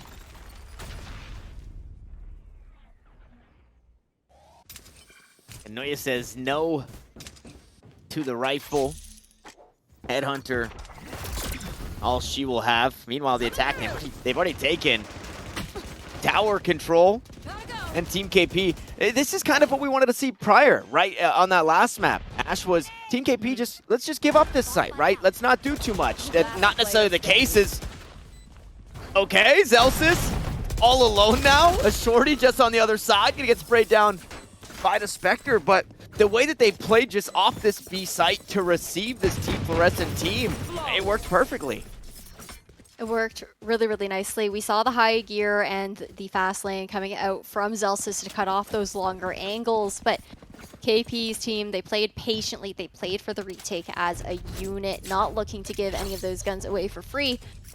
And now going into this next round, that is going to be the orbital strike in the hands of Team Flor, like mentioned previously. But there's also a rolling thunder to answer on the side of Team KP. So potential to stall out that spike plant, but also massive for the retake. I think, though, here for Team Flor, a big thing is trying to use that 0 point to catch out Wardell whenever possible to take the ability to use the tailwind down. Unfortunately, he wasn't caught in that one. And same thing, heaps of util. Try and stop this push, Wardell. We spoke of him earlier in the round. He finds a shot through the box and gets another one. Down B. Whether it be the Sheriff or the Operator, Wardell proving to be dangerous for this attacking side of Team Fluorescent. I don't think he's done yet. Tailwind's on. 1 round left. But Fluorescent isn't quite giving up the angle. Oh, she knows. I mean, that's going to be the pop flash through. And an aftershock actually to clear out towards Jenny and CT as well. But again, it's a 2v5 situation. All Team KP has to do here is to ensure that the trades can come through. No! Oh, okay. Okay. No harm, no foul. Things get awkward for a second. Reloads come through. Somebody gets punished. But the round was still secured, however. And Yeah. that stings, right? Because Team Fluorescent are now looking to be forced into a save again. And of course, it's got to happen when I call for the trades to come through, right? It's like Right. you immediately run out of bullets. But yeah, once again, another eco here for Team Fluorescent. At the very least, though, Zelsis, despite being 4 away from that overdrive, there's potential to still get that online in this particular round because of the fact that they do have those 4. So we're seeing this push towards Dish right now. And actually not going to even go for the altar, trying to chase Wardell completely down towards site. Just running it down, trying to find Wardell. Cloudburst proved to be a bit too much, and the speed of the Neon could not match that there of the Jet. And that's exactly what you talked about, Ash. You said Wardell wants to be able to be tricky with it. Guapo, however, caught with util out in hand. Wardell will eventually win that duel against Zelsis. And Team Fluorescent, they didn't bring a whole lot into this round, and they're walking away with, well, not a whole lot either. Ooh, no. Jerk just going to clean house with that 3K, taking Team KP up 4-1. But they've got a pretty iron fist hold, I would say, towards A main. You can see KP using that breach utility, most often that fault line, in conjunction with Jerk's util. And you get the swings off, you have the flashes going out and the double swings. So they're playing together, they're playing those trades, and it's working out beautifully for the side of Team KP. And We might even see 4 ultimates on the board for either team going into this round if they do fight for those orbs, but it hasn't really seemed like a priority for either team thus far. Well, Ash, they're fighting for orbs, just in way of killing each other. That's true. that's the way they're fighting for orbs. Pad that KDA. As Elsa's actually sprinting past one of the orbs just to try. And he was 4 out of 7, which means he never went back for that orb. He died and got his 5th orb. Yeah. So yeah, they are just... That's how they're looking to farm him. What's an eco ulti? I don't know. But speaking of ultis, Tanner, we're seeing a big opening here towards B. They're playing far back on the side of Team KP. And it's the next buy that really starts to matter. Unfortunately, a little bit of overlapping there. Null command on, Rolling Thunder right at the feet. Orbital strike and rain some way, somehow. Lands the dinks, all stunned up, but collects the kills. And just when Team Fluorescent seem to have a hold on this round, no way, the stun doesn't matter. Jerk tosses out the rocket. The back and forth continues, and that spike, it's headed elsewhere. And somehow, amidst 30 all the seconds chaos, we've landed in a 2v2 equalized situation, making a mad dash towards A. And if you can see here on the map, it's going to be a pinch for this retake. Noya might just get caught out. No way, I cannot believe Noya got hit by that Rolling Thunder. Looked so close in proximity to that bit of utility, but still gets tagged up and is forced to back away. Takes the shot, it goes too high. KP wins it out, gets the second. And we'll find the round for the squad. It doesn't feel like Team KP can do anything wrong on Fracture. No, I'm just feeling like the synergy is massive so far. The vibes are there here for Team KP, and when you're playing with those puggy rosters, that's what matters most. You're not going to have, you know, set strategies and whatnot. It's that mid-round calling. It's who's adjusting on the fly the fastest. And I just want to say, Wardell looks so much more at home on this jet pick, and I'm so glad to not see him on the stage this time around. And it sounds like we've got a timeout, so can hopefully get back on the server here very soon. But like you said, Wardell, I love that you kind of highlighted it, right? Where the jet isn't necessarily the agent that you would say, yeah, that counters the neon. But what Wardell is looking to bring to the table for the squad is kind of the same thing that Zelsis wants to do. So he says, hey, put me on the jet and I'll make this happen. And he made it happen in that one round specifically where they're just going toe-to-toe. Obviously, Zelsis only had a sheriff, so it's kind of hard to say, like, oh, wow, you got diffed there. You got duelist diffed by Wardell. But it's just cool to see that kind of stuff come to fruition because, like you said, it isn't a direct counter, but it is a counter in some way, shape, or form. Yeah, it's a counter kill-wise, I guess, trying to get those early points of contact that Zelsis is also going for while having the ability to get out of jail for free with the tailwind, dash away, and reposition. But, I mean, Tanner, KP's team, it just looks so good right now. I mean, on the side of Fluorescent, I think maybe what they struggled with in a few of those rounds was just really not having the picks early on before getting that plant. You can see the site execution, but Team KP, the answer to that aggression is they're falling back. They're playing for that retake and playing it out a bit more slowly when they're met with that support. Yeah, and it sounds like Fluorescent was having some ping difficulties, so maybe resetting the router or something of the sort, trying to get back into the server to make sure that nobody is kind of jumping around. Actually, I feel like me and Fluorescent are having the same issues. My camera keeps going like full Minecraft mode because of my ping issues that I think I'm having on the day. But it sounds like we're jumping back into the server. And to that point, Ash, right, where Team KP, they're all right to back away and play retake. I would love to see Team Fluorescent play around the map a little bit more, right?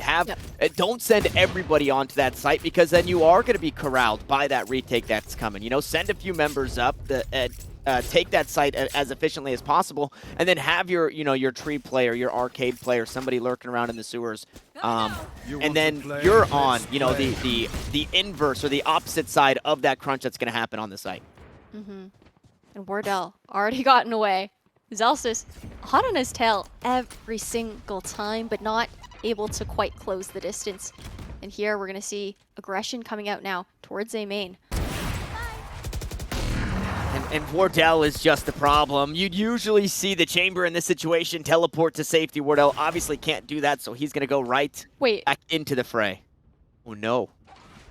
Look what KP doesn't know. I'm just waiting for the smoke to fade right now. I mean, there's no way KP gets out of this alive. There's 3 players on the other side, and you were right, KP, not long for this world. The Stinger is enough to do it, and somehow the attack has found this position. Wardell gets Zelsis once more, goes up and over the fragment, and takes minimal damage, Ash. That was nothing. The updraft was huge. But the flank from Noya, unfortunately, does get sought out, but slowly this gap is being closed. However, Fluorescent does only have 1 HP to their name right now, and Jerk alone here on the A site to defend. One enemy remaining. And almost, Spike down. okay, well, does A. put themselves in a tough spot. I thought maybe it'd find the flick onto the 1 HP Fluorescent, who surely does not win this round. No Rain here to get things a little messy over on the A site. Team KP find yet another round. But good damage, I guess, at the end of the day, right? In just a thrifty 4-team Fluorescent. Now, I wonder, full buy, do we see that same style? Do we see that same in-your-face Zelsis, or is he only going to do that when he's got a Sheriff or a Stinger? I mean, we do have both Zelsis and Fluorescent here once again towards Dish, so likely going to see that same 0 point to come through. Zelsis with the high gear to get up close and personal. Instead of Wardell, though, this time around it's going to be Flowerful, and she heard the 0 point coming in. She's going to rendezvous away, get out scot-free, and look at this aggression now coming out from Team KP. They've taken control of the north side. They're even zipping towards south side because they like to retake like a swarm coming from all directions. And you never want to just funnel through this defender spawn. So they are playing all of the extremities. Spike gets planted. Players trying to run out and sneak away from the orbital strike, and the kills will eventually be found. Wardell does it again. You give him an inch, and he will take a mile. And in this case, you let him see your hairline. And, well, he'll line you up with the operator through the box. Team KP will find their 7th. And at this point, I feel like, Ash, Fracture, you know, when we see it on the highest stages, on the highest levels, some people will say that Fracture tends to be a little attacker-sided, and I know that attacking as a Pug Squad can be difficult, but do you think that's what we're seeing, or do you think that Team KP have really kind of just fallen into what feels comfortable, especially with Wardell on the Jet again? It really looks like Team KP is really comfortable with the way they're executing their retakes and map control. I mean, I want to say that it looks like Team KP honestly owns this map right now, and not just because they're up so many rounds, but because their map control has been unparalleled so far with the ebb and flow and ability to pinch the players on the side of Team Flor. And Zelsis once more aggressive out towards the safe side. Overdrive on. Unfortunately, there's going to be... Oh, okay, never mind. Not unfortunate. I was going to say he has to work through the orbital strike, but still finds the kill. Rain falls. And now it's all up to KP. If you blinked, you missed it. This round becomes a 1v3, but make it a 1v2. A bit of delay on the plant as well, thanks to the Aftershock. And Ash, there's a lot of utility available to the Breach. She's got everything. In 5 seconds, that fault line's going to be up. We're going to see the Rolling Thunder come through. Not quite enough to stop that spike plant, but able to divide these two players here and try and isolate some 1v1 situations. But it doesn't matter because they're holding the crossfire anyways with no smoke available. That's going to be a second round on the board here for Team Flor, 2-7. And welcome back to the win call. It was the pistol round win, then 7 in a row for Team KP. And aggression does seem to work. This is exactly what worked on Ascent. It's just been so difficult, like you noted. You know, not finding these early picks and then just all being stuck and corralled on that site that you are looking to hit. It makes easy for Team KP to retake. So we'll see if they've got, you know, the recipe for success. Although Guapo is just sitting on a Bulldog. It's not the best buy coming into this round. No, but you can see how far back Team Flor is playing this time around. Still going for that early aggression. That's Jerk with the first point of contact to take Zelsis down. So that's the timing now out of the hands of Team Flor. They don't have that need for speed. And, whew, that's going to be even less for them with those 2 picks. Yeah, that is heartbreaking. The timing on that flash for Zelsis to die. Now Rain having to hold down this site. 3 players just in front of her. We'll find the first. Can't quite find the second, but KP is here to help her out. Chow now. All on her lonesome. Will Fall meets the same fate as the rest of the team, and Team KP will find their 8th. But not to count Team Fluorescent out. 9-3 is what we saw in Ascent, Ash. Yep. The curse was very real. Oh, we saw it. Yeah, that was something to behold. But I think what's difficult here for Team Flor is the fact that Team KP, they're going for that map control, the ebb and flow, like I mentioned previously, and clearing out, one side of the map, then allowing themselves to get that read off. And Team Flor, they just tried to counter that by playing back and spawn. But Team KP, they did the same thing regardless. And now Zelsis, often with that early entry, fast entry, it's just stalled out by... One enemy remaining. Okay? Hold on. I was like, got stalled out. KP just rips a fault line, and they're Last gone. round It's done before for. the switch. And we're already in last round before we swap sides. I have to pick my jaw up off the floor. I cannot believe. Okay, that round didn't exist. It just, we're here now. We skipped a whole round and went 9-2. KP mows just about everybody down. The ace stolen by Rain, but how could you have known? And with that, 4 out of 5 ults. The Ducks are in the pond here for KP. It gets so scary for Team Fluorescent. And it's the same thing. It's just the one-sided attack towards the site. It works for one. Rain falls. Here comes the Rolling Thunder now into the spawn. Unfortunately, Zelsis cannot continue forward. He has to back away. He gets stunned up by his teammate. And with that, they're allowed to plant. But once more. Okay, no, here we go. They're making adjustments. Right now, they're looking to play the extremities. They know the Rolling Thunder is online and available. They're going to back off, not to get caught up in it. The only one will be Zelsis. And Wardell with the knives, going to updraft, try to get some early points of contact here, Tanner.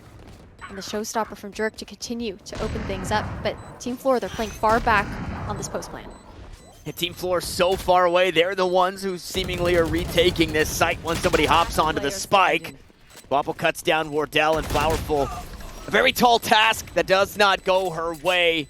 Noya closes out the kill on her counterpart in Chamber, and we swap sides. 9-3. And dare I say, anything is still possible here on Fracture. Yeah, it's Fracture things. I mean, we saw aggression on the defense from Team KP. Now swapping sides, likely to see the same thing from Zelsis. He likes to get up close and personal, get those timings down. And that's the perk of the agent, right? You naturally, as you play the game, you get an idea of, okay, it takes X amount of time to rotate through here. But if you don't know where that neon is to begin with, they can be right behind you in the blink of an eye. That's exactly what we saw in the pistol round. Zelsis is just walking through door while everybody in A main, nobody's ready for him inside A main. So yeah, it definitely got weird. And I'm wondering what the attack looks like here. Full frontal was the plan for Team Flor, and it looks like Team KP are really in that same boat. 3 players now forced to push into main. Oh no, that teleport, things get a little wonky, but Fluorescent will find the first. Chow still duking it out inside main. And we'll go 1-for-1 on the trades. Number still in favor of the defense for just a moment until Noya finally gets back into the mix. They're rendezvousing to safety, finds a kill on terrain. And Zelsis sneaks away on the ropes, very low in HP. And there is a world where this quickly becomes a 2v2. There's a world. Last player standing. Just not this one. Maybe not this one. I was trying to let the round breathe a little bit, see, okay, they collect themselves, but the shots through the box they're not gonna let that happen. But in that last round, it was really interesting the way that we saw Team KP try to execute the A site there. Unfortunately, I think what the problem was that no one was really there to follow up on Wardell's entry. He was left alone, split off from the rest of the team, and from then on, you kind of roll with that momentum. Oh, speaking of momentum, Zelsis just gonna keep it for his WASD. They're all for running forward. That's it. I don't think he has another key. It's all bound to W. It's all bound to move forward. That's all he's done on this map, and I think that's really fun to see because that's kind of just how you have to play when your team is, you know, pieced together from players from all different walks of life and all different teams or organizations. You do have to play it super puggy and just look to take advantage of that, and it works. Not on the side that I would expect it to work. I thought it would work a little bit better on the attacking side, but it's working on defense. But I think that's... It's interesting because of just the general layout of Fracture, right? You have the defenders spawn being in mid, you have north side, south side for the attackers, and truly either team could go for some sort of like swarm type of get around all of your opponents, get that information, try to close in on them. And it seems like both of these teams so far are kind of struggling to implement that on the attack, finding more ease with it on the defender's side because they don't have to worry about their own spawn and just pinch through. Uh-oh. Timing. What is this? Timing is of the essence here. Oh, Wardell just gets spotted. And he does make it out to safety, and we swap sides completely. We cut the map in half. 5 up top, 5 down low. Quickly, Team KP trying to take this A site. Couple of blast packs in for Jerk. Fluorescent really left all by her lonesome here. The smoke cutting up the sightlines for the rest of the team. Good fragment, though. Going to get some damage onto KP. Takes 4 tags, but the Spectre there to close it out. Flash out and over the top. Unfortunately, gets a little bit of friendly fire. Knife also going to turn off the ability, so no paint chills, blast packs. Nothing to be had. Incendiary at the feet means that Noya needs to back away, and Wardell still fragging out here on the steps. He falls.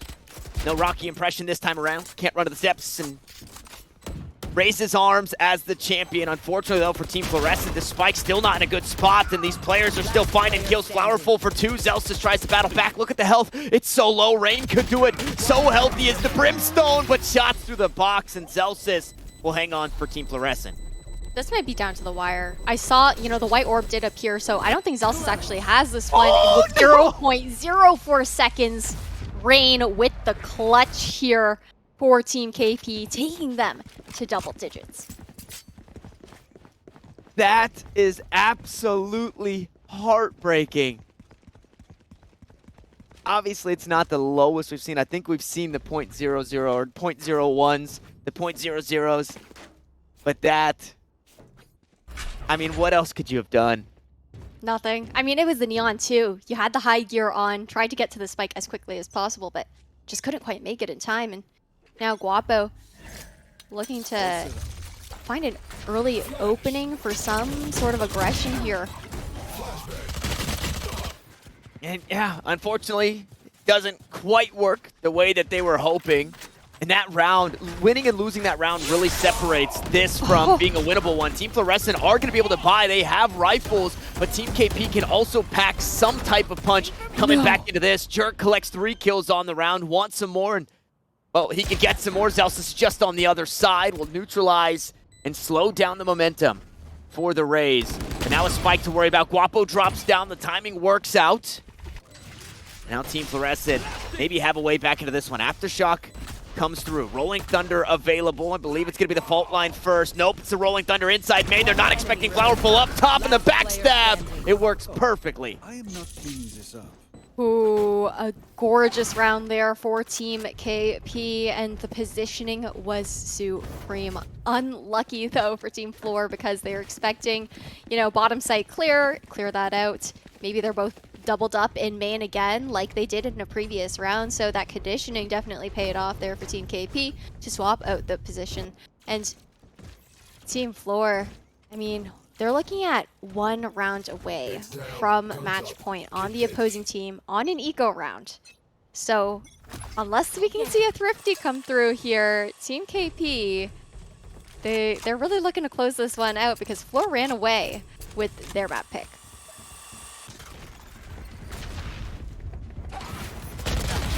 And Team KP running away with this map is, I think, an understatement. The way that it's looked thus far, from both defense to attack, the momentum hasn't stopped, the vibes haven't changed. And although this one a bit slower in way of taking this A site, We go even Stevens. We've got a minute left on the clock. And the buy's not the best for Team Fluorescent, but they're able to hang on for maybe just a bit longer in this round. They still have ults available. They have ults available. They also have the 2 guns that were now abandoned towards the A site, right? So that's 2 rifles into the hands of Team Fluorescent, and I believe a different eco weapon as well. So it's a 3v3. The only piece of utility in this post point here for KP this time around is also going to be that fault line. Wardell suffering from so much damage, expending that tailwind early not to get caught out. Play a crossfire with his teammate because he's so low. Yo, 1 HP, no way to heal back up. They have a general idea of where KP is just based off of that stun. Wardell has now assumed that position, and KP trying to play around the map. No, it is going to be that.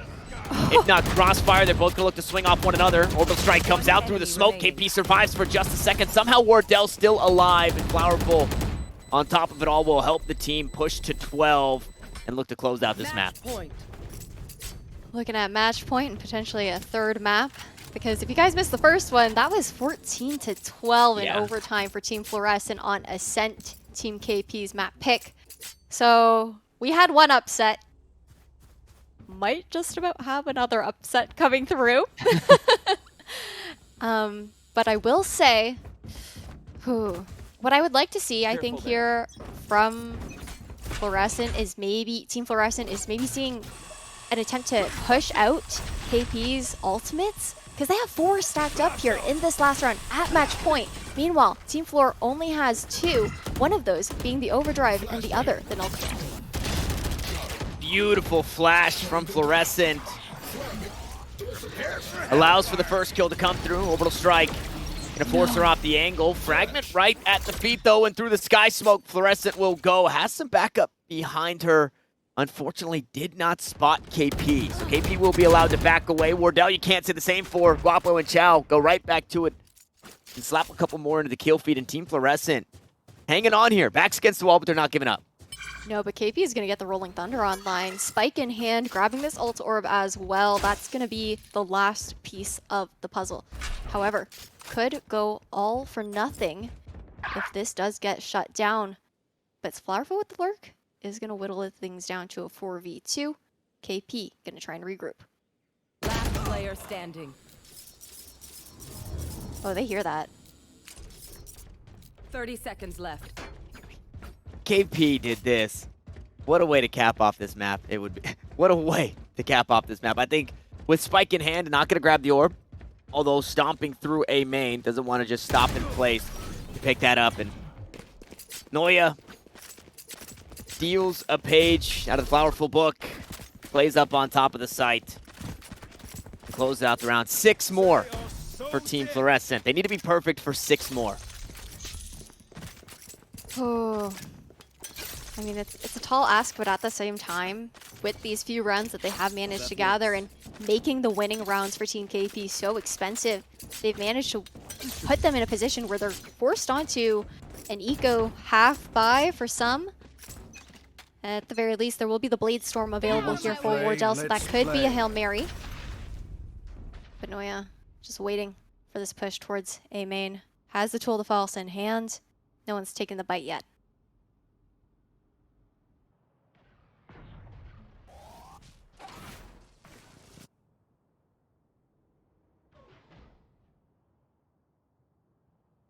Oh boy. I mean, really no developments. No. Team KP given nothing. I think expecting aggression to come from Team Fluorescent, but they change it up. Out of charges. They're like, there's no way Zalstis doesn't get impatient here, Right. right?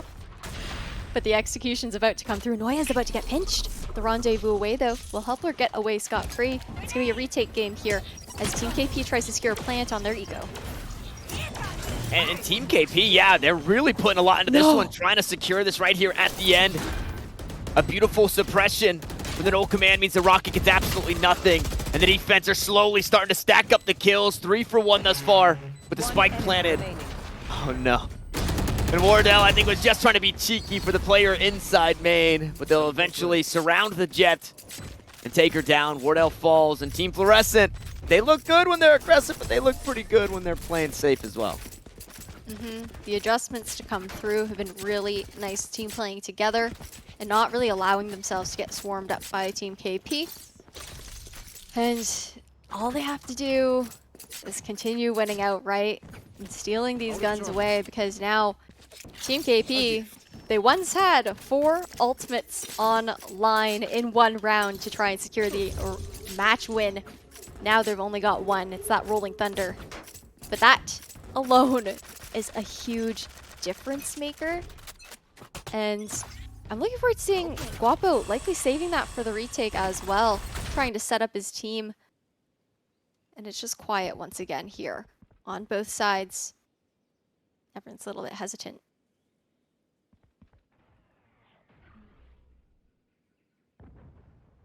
Wardell is not afraid. Just walking up, make sure he clears every angle on the way, but doing this. That's a problem. Good damage on his Elsis as well. No way to heal that one up, and Wardell says, hey, my job is done. What even? That was interesting. That was interesting. Wardell's just like, hi. Yeah. Hey, what's up? Welcome to my crib. But still on lockdown here for Team Flor. It's 4v4 stalemates, and the team is making its mad dash here towards a site where it's Noya left alone. No rendezvous in hand. Finds one, though. Rolling Thunder across, knocks Jerk all the way up into the sky and allows for another shot. Now the flash to buy some time. Here. But in a 2v4, I mean, how much more could you hope for? Rain Spike down A. scoops one up through the door, tries to sneak back into A main. And Chow catches her on the way out. 8-12 now. The rounds in succession. 3 for Team Flor. They need to be perfect. 4 more times they need to be perfect. At the very least, they've put Team KP into such a situation where it is these back and forth buys and saves. So they do have that going for them. It makes it a little bit easier to try and accumulate those rounds under their belt. But Tanner, Let's make them dance. it was another 9-3 situation. For response sides. That's all I'm saying. We're just putting it on the table. Surely it doesn't become cursed again, right? Oh no. They're quick. Dirk goes down, Guapo hangs on. Tries to back away from the position. The flash is good, but Wardell just beats out the timing. KP now looking to get that ult down, maybe into the spawn.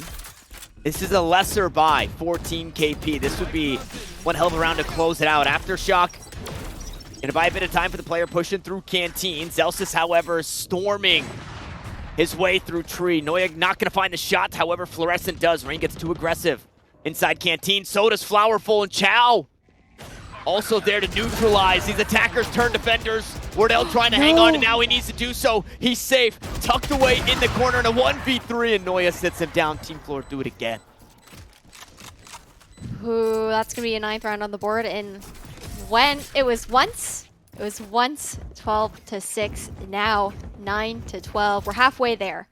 Tanner, we've got 3 more rounds until Team Flor can potentially take it to overtime, because they're not looking to let their map pick get stolen away from them this time around. And Team KP, I think what's been difficult is that you see there is like that aggression no longer towards A main at the moment, but fighting for Dish so heavily here for Team Flor. They really itch for that map control, for that information, and often usually get that first point of contact and first blood off as well, which really sets the tone for the remainder of the round.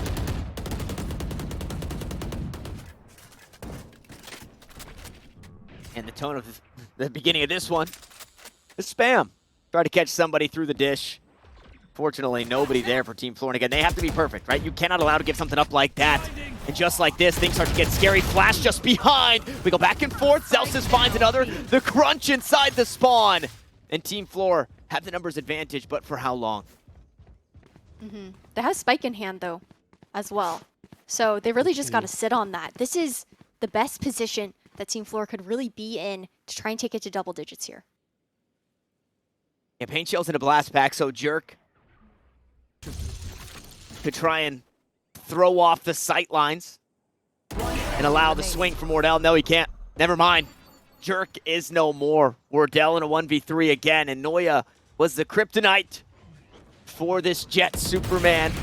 Previously, right on top of the spike, the Cloudburst go. Wardell gonna try and sneak away with it. Guapo says, nope, I want my third. I will get it. Double digits now for Team Fluorescent. And Team KP, they gotta be shaking their boots. You mentioned it a round ago. They're back and forth in their economy, and they're having to do it again.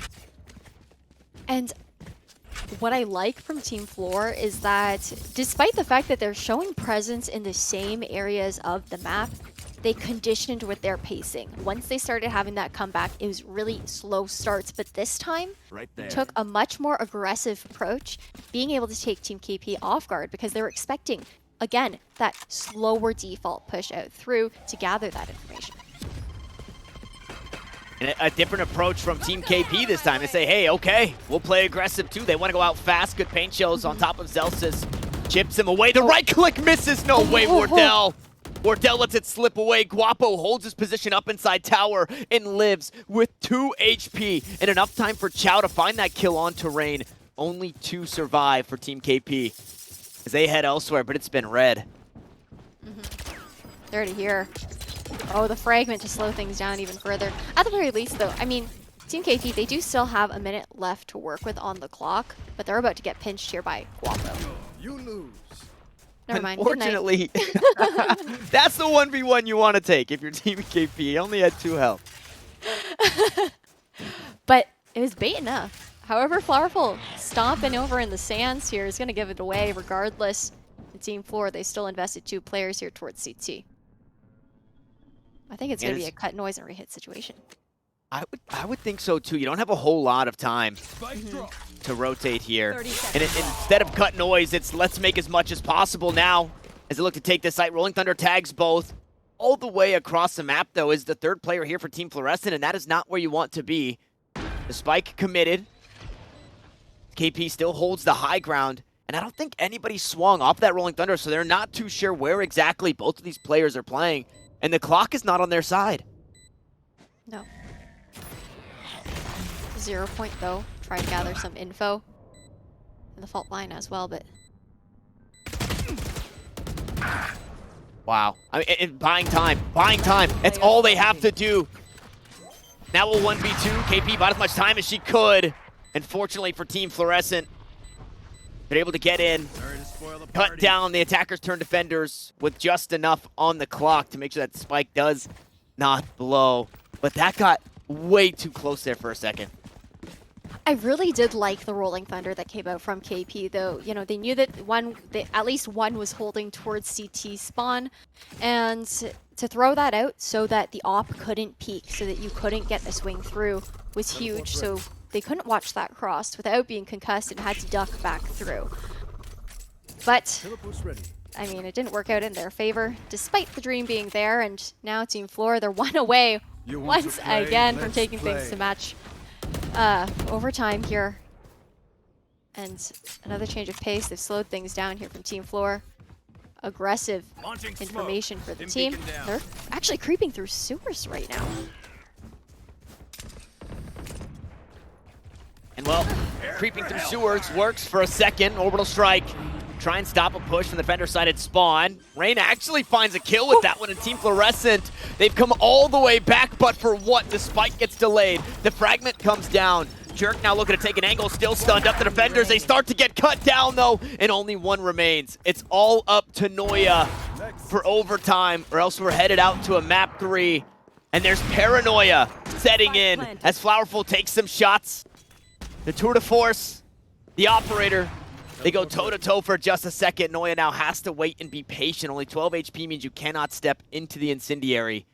And time, unfortunately, is not your friend here in this moment.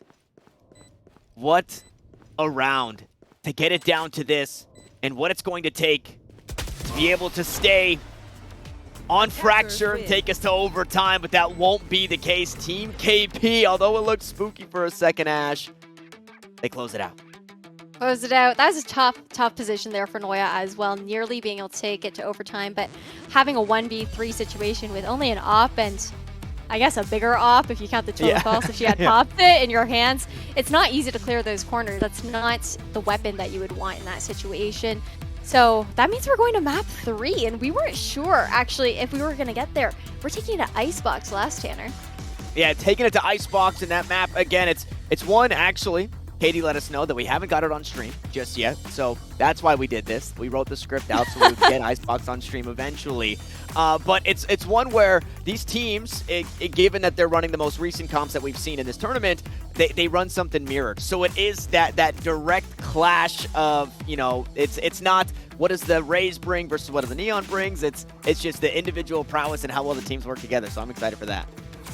Really excited for that, but that will be on the other side of a quick break. So while we are offline and get the next lobby set up, please take a look at Equality Florida, which we are supporting throughout this stream today. They are a civil rights org dedicated to securing equality for Florida LGBTQ plus communities. And you guys can type in !EF for some more information in chat. We'll see you guys soon.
Map 3 just on the horizon, but before we get there, reminders, and I'm still Tanner Metro, I'm still joined by Ash, and we have had such an interesting day. And although we're not going to take a peek, we're going to look to just push forward and get these maps up for you guys, get this next matchup going for you guys, we can still talk about what we saw, and how close it was in Map 1, how close it was in Map 2, and how this has the caliber of being a grand finals, and we're still quite a ways away from that. Yeah, it feels like it should be one, to be completely honest, with how hard these teams are fighting to keep their name in the game. So map 1, for that recap, that's going to be Ascent. That was 14-12 there for Fluorescent on KP's map pick, and KP's team 13-11 on Fracture. So back-to-back upsets here, and we're taking it to Icebox as this decider, where KP's team will be starting on the defense, Fluorescent on the attack. That's kind of scary, Tanner, because I took a look at the win rates for this particular event for these teams, and as they're pugging it out, Team Fluorescent, they have a 73% win rate for their attacking rounds. Oof, that's a good place to start. But what is the, it's 7, would that be 75%? A 9-3 would be a 75%. So even if they had 75%, we would go 9-3, and then, you know, we'd go the distance. Yep.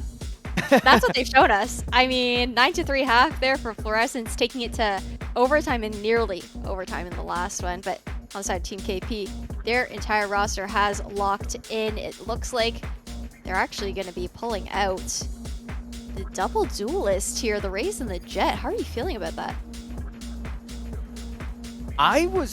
Did I ask, was that today that I asked about not seeing Raze on Icebox? Were we talking about that briefly?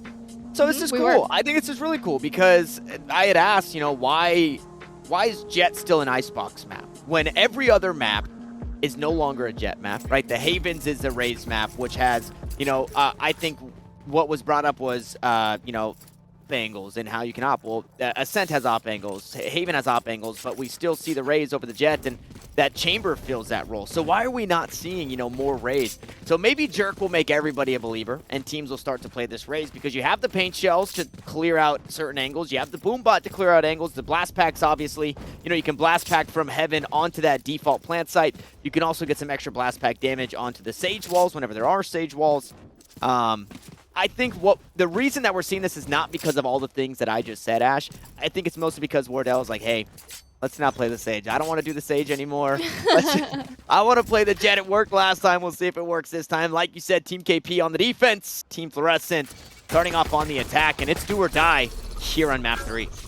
Yep, it's your last chance because if you're knocked out, you're knocked out for good. We're in the lower bracket run. And Noya actually just sneaking by Wardell there in mid with the rendezvous. Yeah, would you believe it? 5 alive on both sides as the spike gets planted. Wardell takes a bit of damage, is going to back away. But, I mean, bought a lot of attention, though. Look, 2 players still trying to crunch out towards mid. Maybe won't find anything in time. Snakebite goes out. Inside the Poison Cloud goes 1. Going to be met by Celsius and taken down. It's Rain to fall. But Team KP, no way, Chow! Lines up 2, gets the collateral kill, and is now looking to defend this spike with everything that they've got. But Flowerful still wants to take it. Fluorescent says no way. That reflank was huge. I mean, to reposition in that way after showing that 5-person presence towards B main just allowed the pinch to come in. And that's kind of that mid-round calling that you need to see in the late round, in the close plant, coming out from Team Fluorescent, because Team KP, they had the info. You have to pull something out of your back pocket to be able to take them off guard when you're looking at a 5v5. And now this is going to allow them to buy up here on Team Flor. Typical. Nothing too surprising, and Noya lurking towards B this time around instead. Wardell punished already for the aggression out towards mid. I mean A, excuse me. Middle of the A site, not middle of the map. Guardian. Oh no, the shots go wide. Rain collect one with the classic, not before taking some damage. So still a bit worse for Ware. Celsius will be awarded the plant basically for free.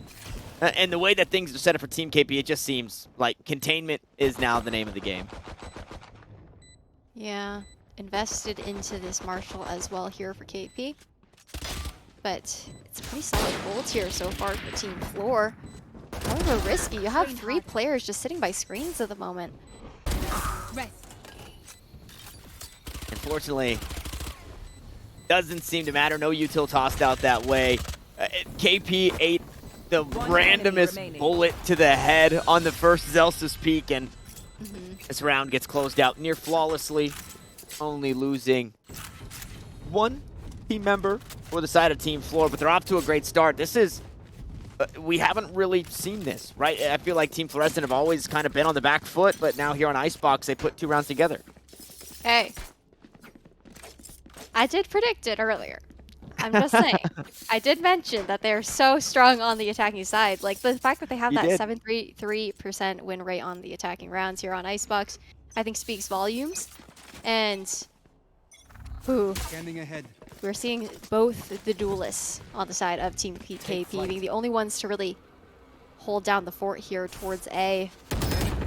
You're going to see that Owl drone to take out Wardell to push him off the angle as well. And the paint shells to come through to continue to slow things down. So a lot of stall so far as Team Flor has kind of changed this pacing. But even the positioning of Noya's lurk has swapped up every single round so far. They've cut noise, they're looking to re-hit. And re-hit looking a fairly successful. Fluorescent grabbing a hold of this round. I can put this round in a chokehold. Is actually what's happening. Not giving up anything, any space taken. And anybody in her way, she will punish. KP found the only kill on the round thus far. Now needs to find the rest of the kills on the round. But Guapo gladly collect their second. Team Fluorescent will gladly collect their third. Yep. I mean, Team Fluorescent kind of pass and go in that situation. Collect your 200 Monopoly dollars, except it's going to be rifles into their hands instead.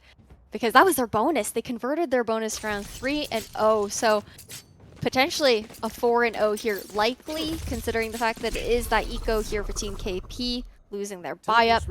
But again, we've seen crazier things happen. They're puggy teams, right? So rounds can get messy.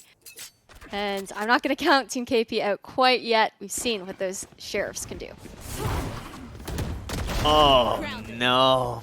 Wardell didn't have the tailwind on in time. Enemy kill. He tried to use it just at the last second, but Fluorescent just too quick with it. And the Monopoly game continues, but it's the fun part of Monopoly where somebody's getting rich. These houses are becoming hotels, and I mean, it all looks the same. Just as the board does. KP, the last one standing, needs to find an ace, but just can't do it. Yeah. They said, hey, you landed on our property. You're going to have to pay up now. But Yes. What's really nice, though, is I like these slow orb lineups coming out from Zelsis. You see the slow orb going for that A main orb because Wardell's been pushing up, trying to get the Blade Storms as close to being online as possible and getting punished for it time and time again because he can't get out scot-free. And then the orb towards CT makes the rotation slower towards A as well. And we're seeing another A hit here for Team Flor. Hey, why not? It's been working, right? Jerk the first to fall this time. It's like they keep throwing somebody out at the orb, trying to go aggressive, and they get punished for it every single time. And we talked about how Team KP seems like the team of vibes, right? Need the mood to be up and kind of just have the personalities for that. No! Okay, and it gets, well, the vibes are probably low until that Wardell has Fluorescent right in his face. And is able to land the mouse one, no scope. Tries to back away to save the op, but Guapo on the hunt. And Flowerful this time around in the 1vx situation, but should be allowed to save the weapon. And if it ain't broke, don't fix it, right? For Team Fluorescent, you just keep hitting A until Team KP find a way to stop it. I'm pretty sure Guapo also literally just ran up, grabbed the op, and then ran away. So not even looking to allow Flowerful to take that into the next round. And Team Flor, they're definitely looking for her at the moment. You can see sticking together at the very least, for the most part, trying to clear out the map, but not going to find her quite yet. Flowerful is going to be able to run away with a gun in hand, saved into the next round. And we're going to take a quick look at the economy on the side of Team KP. Yeah, that's going to be a hero rifle here for that team. Blade Storm online for Wardell. But at the very least, I mean, there's potential if Flowerful can secure a few picks, get that Toilet Falls online, toss that rifle over to a teammate. You make me so self-conscious the way that I say tour de force. You say you're great. You're doing great. No, no. Now you're lying to me. That's Now you're not just a lie. lying to me. I know I say it the wrong way.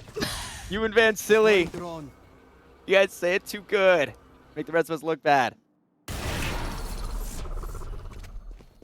Ooh. Well, no tour de force. It's the real thing in the hands of Noya. But it was only the real thing for a second. Noya, unfortunately, has fallen. Blades on one side of the map. Blades on the other. And, oh no, Fluorescence, they don't quite do the same job. A bit more dull than maybe what Wardell was bringing to the table. Is it was cutlery. It was butter knives for Team Fluorescent. Player standing. And it's all steak knives.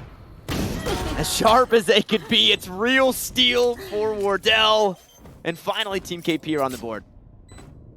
Ooh, some nice adjustments to come out from Team KP. They decided to get that early flank through, apply that pressure early on, because previous rounds, they had mostly been funneling through CT and rafters on the A site to get that retake through. So this is more in line with the types of retakes we see coming out from Team KP. We saw it on Fracture, we saw it on Ascent. They like to try and get around you, take control from all kind of sides, ensure that they're, you know, nobody's playing far back for some sort of like post-plant situation. So it's nice to see that now coming out on Icebox, and hopefully this round under their belt will allow to stir some momentum building for this team. And Rain also has this Viper's Pit available, so not going to use that early on. Going to use it more so in a retake situation if they do have to fight off the post-plant of Team Flor once again.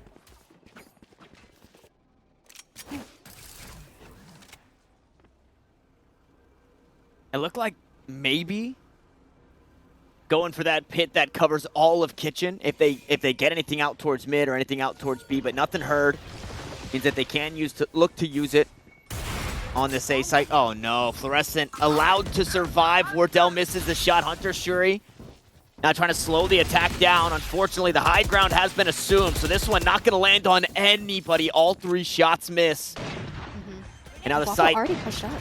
Yeah, I mean, Foley has to be retaken, and he's on the wrong side of the wall. I'm wondering if anybody's going to be expecting that. Fortunately, Jerk finds a kill. Rain was expecting that, however. There's a showstopper in hand here. We've seen what Jerk can do with it. Well, grabs his one. Team Flor, though, seemingly not being able to hang on to this round. Good op shot from KP onto Noya. And it was Fluorescent out towards mid. Eventually needed to answer to Flowerful and will fall. So here we go. Couple of rounds now picked up for Team KP, and they're starting to get the vibes up. They're starting to get the momentum going. Yep. So as far as like the defensive setup here for Team KP, you have Rain throwing that toxic screen, cutting off Maze. It's that retake wall that's really familiar. You know, you give them that Maze control, sure. But when you allow them to get that plant down, taking space as a defender becomes so much more easier. And the rounds that Team KP were losing prior were because Wardell and Jerk caught off right at the beginning of the round, off in that early first blood, right? And the adjustments have come through. They're pulling back now to play the retake game instead, and we're seeing them now accumulate kind of this momentum through. A Viper's Pit to cut off B, so they're expecting it to be A once again. Oh my god, so many heads. Wardell just spotted so many heads, but he wasn't ready for it. He didn't take the pixel shots, and Fluorescent once more getting punished here. Good tag, Guapo, okay, hit it with the 360, but just as we saw previously, no way. The leap from Celsius to survive the op shot, and Wardell gets punished. Oh, and the resurrection to come through here as well from Fluorescence. That gives another edge up here for Team Flor as time is on their side. Another Viper's Pit to answer, so both expended in this round. Yeah, really only one getting a good use now. The other one should subside here momentarily as Rain has crept all the way up. Now looking for the backstab, takes down Guapo. That should be called out for the attack here. Oh. They're completely corralled and in such a bad spot. Arzelsis and Chow stuck inside the pit with nowhere to go, but Team KP still have to work through its shots. They're landing, but they're not quite finding the damage. Zelsis falls. Chow will follow, and there's plenty of time for the defuse. Ooh, that was a really nice retake here for Team KP, especially considering the fact that I don't even think that Recon Bolt got too much value as far as information goes, and Rain able to pick up that operator once again to place it back into the hands of Wardell. Team KP, they've stopped the momentum, they've stopped the bleeding so far. Question is, can they tie it up, or will Team Flor have an answer?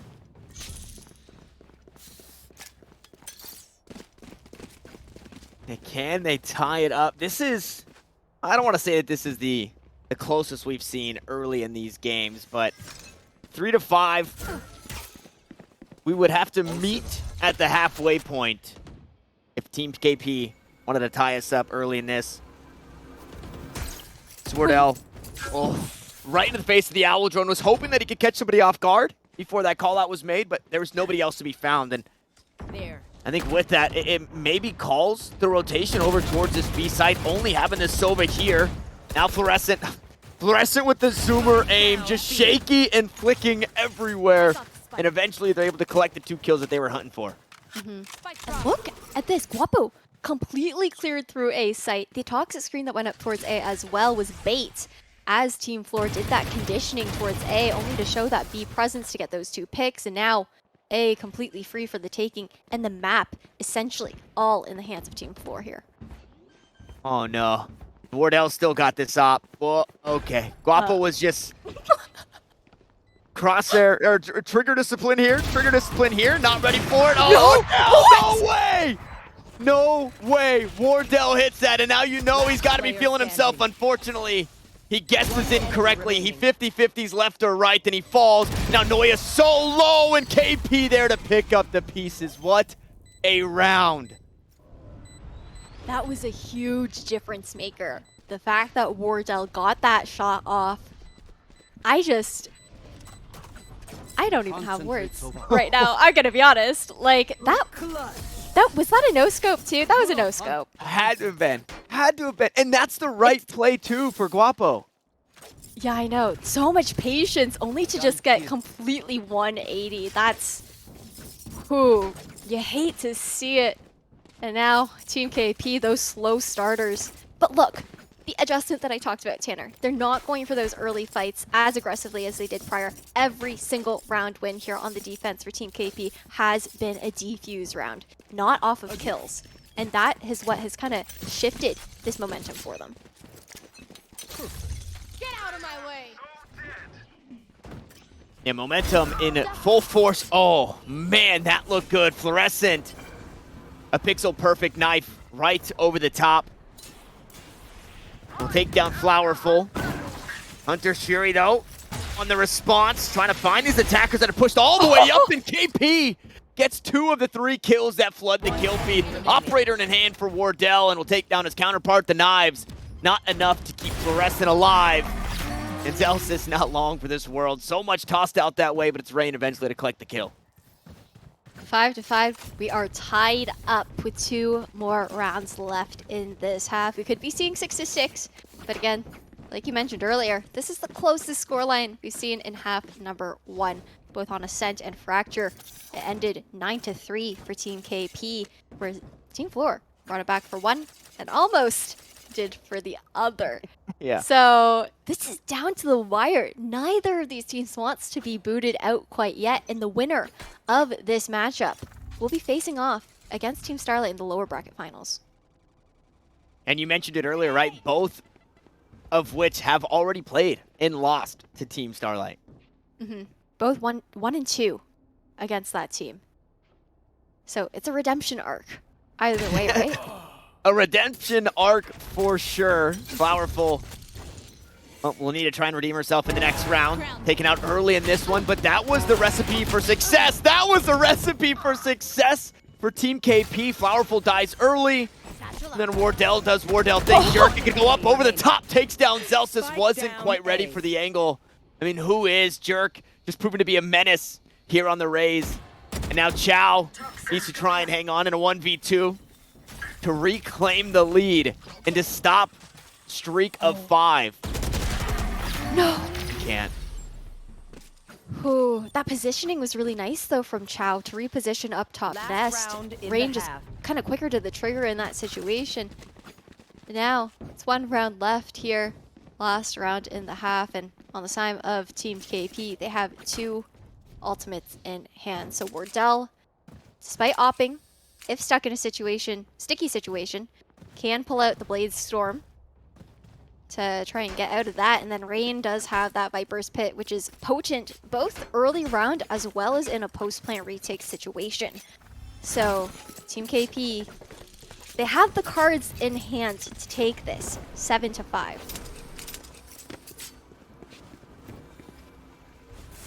Well, as my prediction of the Team Flor win, my copium is that they like to come from behind. They like to go down and battle their way back in. Celsius planted in a tricky spot. Not going to be punished, though. Nobody looking to spray through the walls. Fluorescent holding the op angle. Takes a shot at Wardell. Both jets miss, however. We go back to the drawing board. KP the next to fall. It's out towards mid. And now the defenders start to work their way onto the site. I also like how Celsius changed the wall that he was using. But a recon bolt to come through, and Team KP, they're trying to get that defuse down. Tap, though, and the snakebite lineups are going to deny it for now. Wardell pops the knives, tries to go aggressive, but Noya just wraps her hand around this round. Jerk, though, steals it right back, rips it from the claws, but unfortunately is out of time. The jumping around, it's good, it looks cool, but the round will go the way of the attack, and we are dead even in the series, dead even in map 3. Switching Ooh. sides. It's a clean slate across the board here, as if we're restarting right off the bat. So, Team KP now on the attack, and Team Flor on the defense. This is... Fluorescent sporting the new knife at the top frag, glowing. yeah. Ooh, gives it back to us too, nice. We're still waiting on the Champions finisher. We're still Yes, waiting on we the new haven't one. seen We haven't that, seen you're it right. yet. We've been robbed. Please. Eddie already tweeted about it. Guys, you should know. Give us the finisher. We're like telepathically trying to tell them right now, like someone, just do it. Take flight. But Yeah, hopefully somebody in our chat is going into their chat saying, give them the finisher. you can only hope, you can only hope. But Aldrone to clear out towards yellow, which is completely free here for Team Flor. Chow is playing really far back towards mid, so it's honestly retake here for both sides, and really quick rotations to come out from Flor's team towards middle. But it's all a fake, drawing attention because they want to end A. They do want to end up on this side of the map, and rotations are actually bought because of that toxic screen, because of that kill. So slowly but surely the defense will be working back this way. Team Fluorescent worked their way from the deficit, 6-5 in the last half to tie us up at 6. Now we'll see if they can keep it going. Player ahead. Okay, the reveal though, KP put in a really tough spot. Just no way out in that situation, and now the last one standing is just Jerk.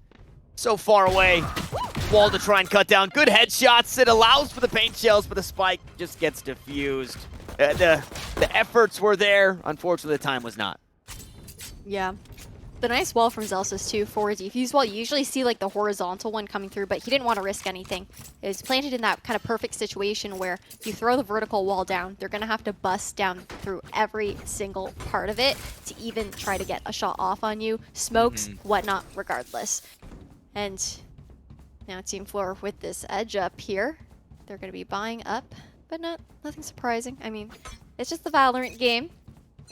And Team KP looking at mid control early on here as Flowerful pushes up. Doesn't care for the recon bolts and will be punished for it.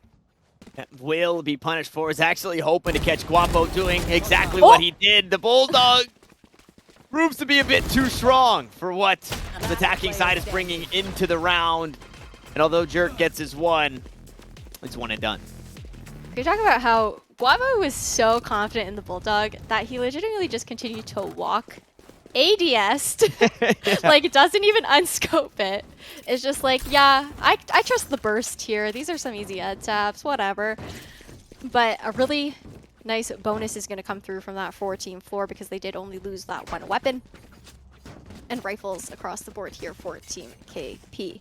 They went for that early aggression towards mid, and now, actually, with this positioning, look to be blitzing towards the main, but Zelsis with a very aggressive wall to slow things down, buy his team some time to rotate over with the slow as well.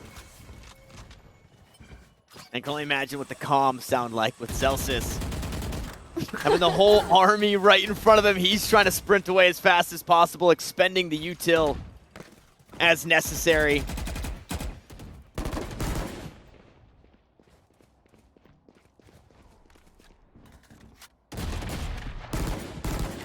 And it's do nothing. They make all this noise for what? Draw attention. I mean, you have to think about the fact that they did do a fake last round, right? So maybe we're seeing if they would take the bait once again. I think it's Wardell who gets a little baited. Sense of security as he crosses the other side of the toxic screen.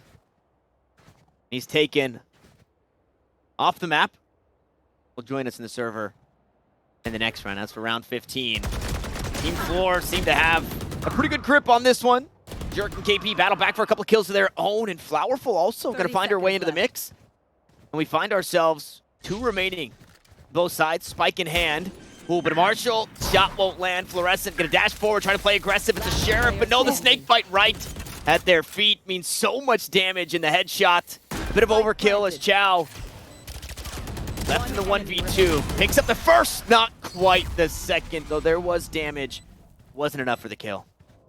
Ooh, that was really tough with the snake bite. But, I mean, still, regardless, for a bonus round, did a lot of damage over to the economy of Team KP. So, Team Flor, they still have that 1 round lead here. And Team KP, if they don't win out on this round, they're looking at an eco. Both teams are. So, this is a matter of really who is either keeping the lead here on out or who's taking it over. Because if Team KP wraps it up, ties it up here, the pushing Team Flor on an eco should be an easy dub for them to take the lead.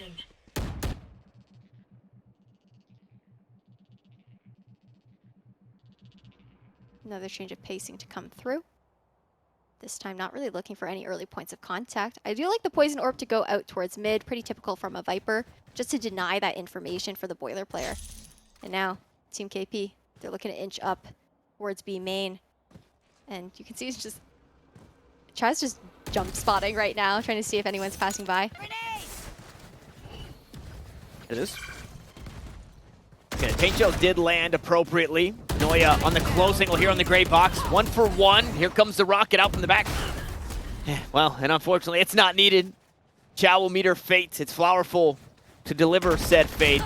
But Jerk still wants more. Push forward. Zelsis collects one in response and now can find another one. Jerk not in the best of conditions in the run and gun. It will be enough, but the spike is planted. The clock is now working against Team Fluorescent and Flowerful.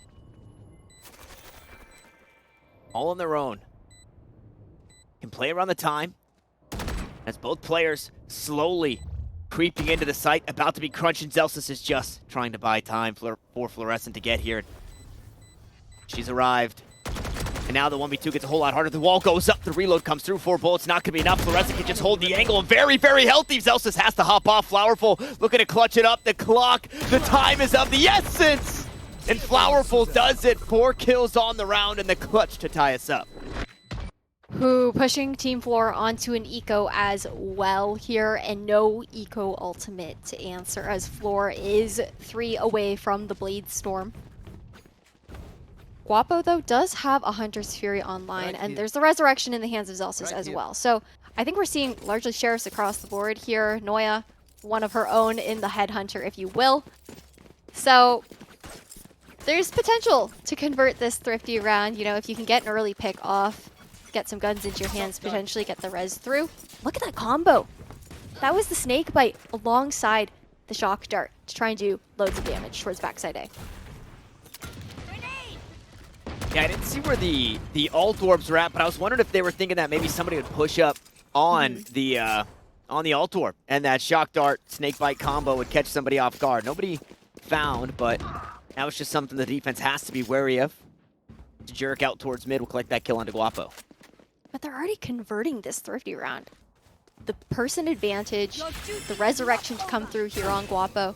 They have guns to recover as well. No one's going to go for it towards A as the spike does go down towards B, but stalled out by the Hunter's Fury. And so much chip damage has been done over towards Team KP. Yeah, that is the stall, right, is so important there because now we're just getting to that spot where the clock becomes an issue and you've already started rotating from those weapons that you mentioned previously, Ash, right? They pick those up and they have enough time to rotate over. Unfortunately, one of those weapons goes down. Tour de Force, a bit too strong. Fluorescent not ready for the player. Inside danger. Now Noya. Not sure what Noya's waiting for, but waiting for something before pushing on up. Doesn't want to give up too much to the Tour de Force that could be here, and somebody's going to have to make this move. Is the wall still available? Can't tell if that one went up. Flowerful on the angle once more will eventually go down, and Zelsis and friends can just stick. No way. Rain almost does enough, but it's not. The snake bite gets a kill a second too late, and the spike gets defused. I really like how Team Flor played that retake. Like you said, Hunter's Fury delays that time, allowed them to get those rifles in hand, rotate through. And then Noya, who's playing contact down by Snowman CT, was just waiting. They knew that once the tap did go through from one of her teammates, then you'd have the yellow player peek. Should be easy pickings for her to swing off of because she was only on that headhunter. And going into this next round, Team KP, they have 3 ultimates in hand. First one popped to be the Blade Storms here as they look heavily towards A, which is going to be the retake game here for Team Flor. They're playing really far back off site. Very far off this site. In a similar situation with the Viper's Pit over towards B. Won't be needed unless they can find a position in the retake. Hunter's Fury, KP trying to whittle away at the defense. Unfortunately, the minimap, it was a little deceiving. Guapo was there, but not for the Hunter's Fury, instead for the Knife of Wardell. Viper's Pit on the opposite side, however.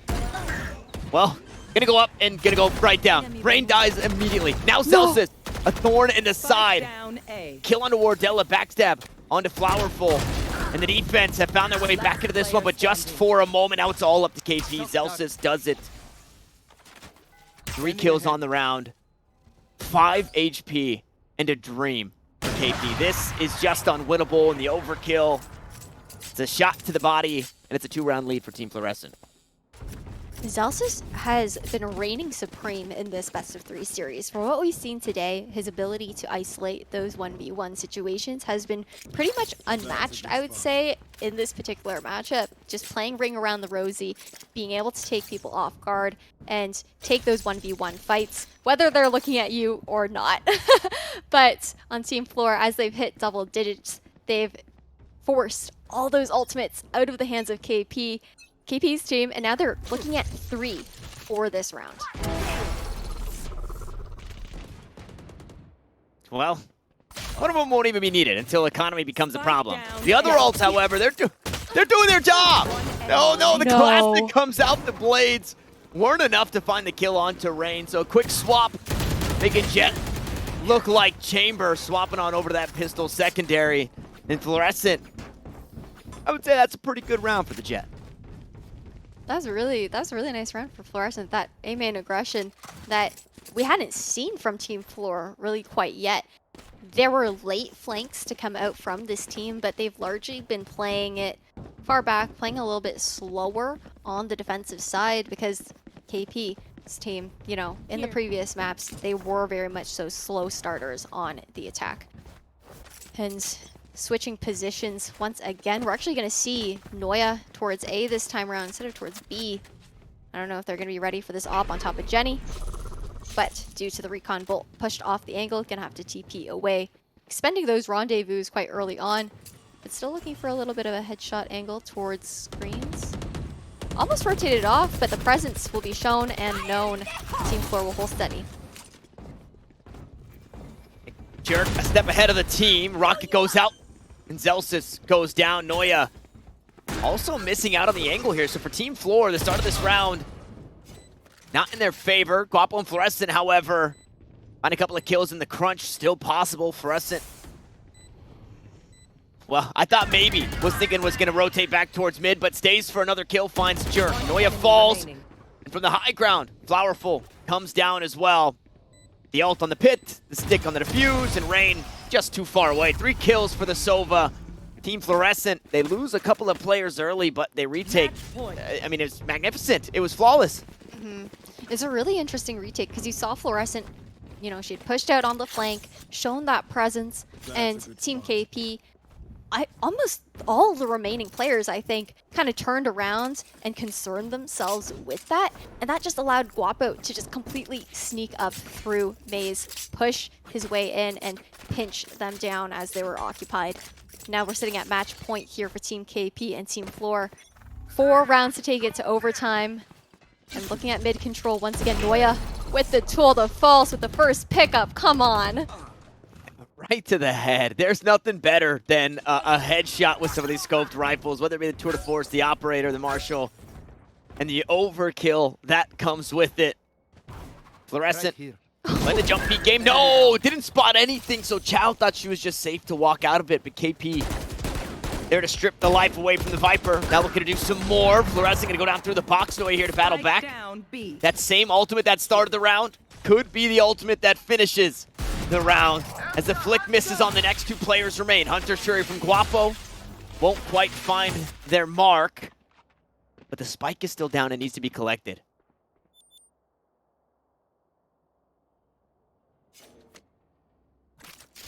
In this spot safe to collect, but Rain's gonna go for a bit of an off angle instead. See if Revealing I guess you area. can isolate some sort of 1v1 situation.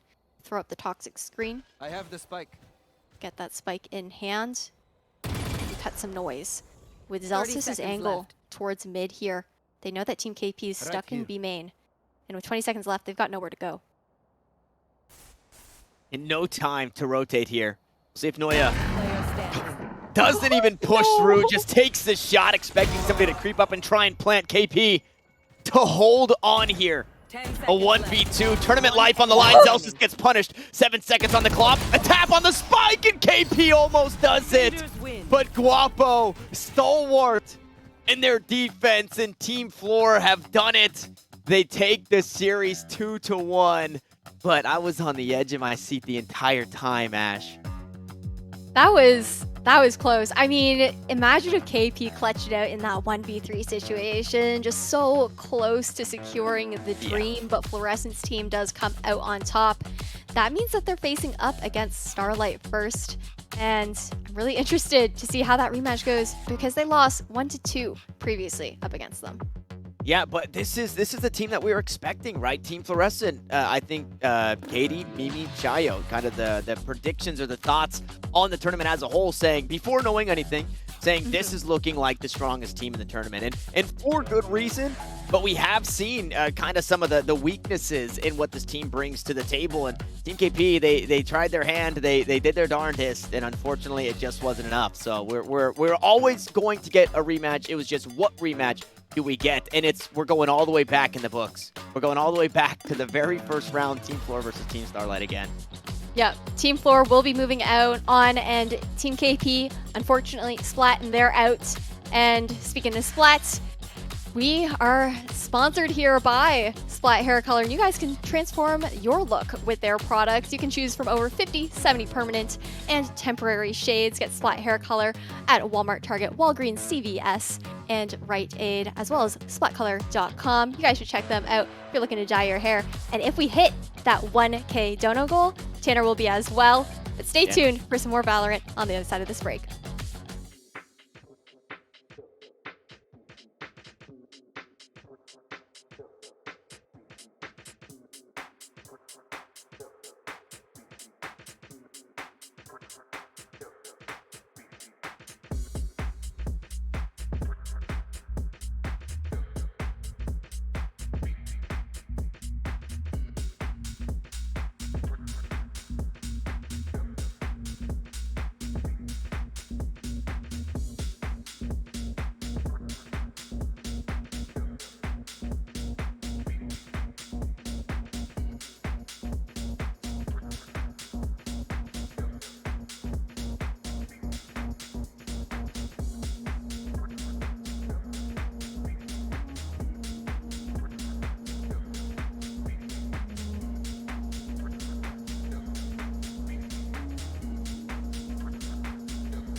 Welcome back to the Misfits Gaming VALORANT Invitational presented by Splat. We are down to our final 3 teams, and this lower bracket final is looking like it's gonna get real spicy.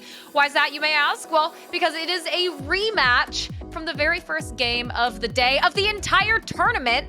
To start things off yesterday, that is going to be Team Flor versus Team Starlight. Tanner, let's take a look at this bracket. Things really felt back and forth in that lower semifinal, but talk to me about what you're seeing here and first impressions on when you see the 2 teams remaining in this lower final. Yeah, I mean, first impression, like you said, it's a rematch. So it's a lot of fun, especially when you look back. And we were kind of talking about it during the break, right? Would you rather get this far and lose, or would you rather just kind of get grouped right away? And so it's cool to see that, you know, for Team Fluorescent, they definitely have a chip on their shoulder saying, hey, we almost could have been grouped by this Team Starlight squad. Also nice that Team Flora coming into this one as warmed up as you could be, right? 3 competitive maps, 2 of which that went the distance. The adversity that they faced, they figured things out for the team, and they started to make it work. And I would imagine what we see this time around is going to be completely different from the Team Fluorescent that we saw yesterday.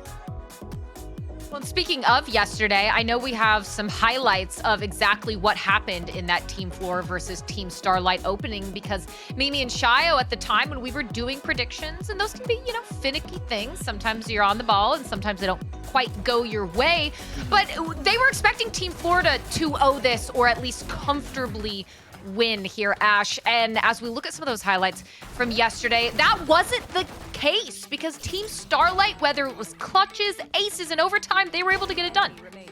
They were. I mean, the maps were close as well. I believe map number 1, that went to overtime. Map number 3, nearly to overtime. Meanwhile, the one in the middle, that being Haven, was a quick one.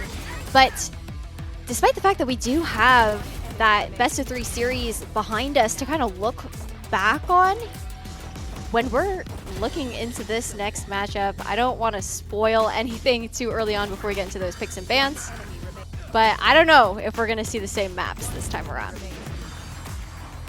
I don't know if we'll see the same maps, Tanner, but so we're seeing these highlights, right? I want to know something you mentioned earlier that I loved so much that you brought up, is that Team Flora is going to be warmed up, right? They had clean slates in the first day, starting everything off with that game 1 of the tournament. But now Team Starlight's just been hanging out. I'm sure they've been doing things to keep warm, keep vibes high, but Team Flora just fought through a gauntlet into a map 3 against Team KP.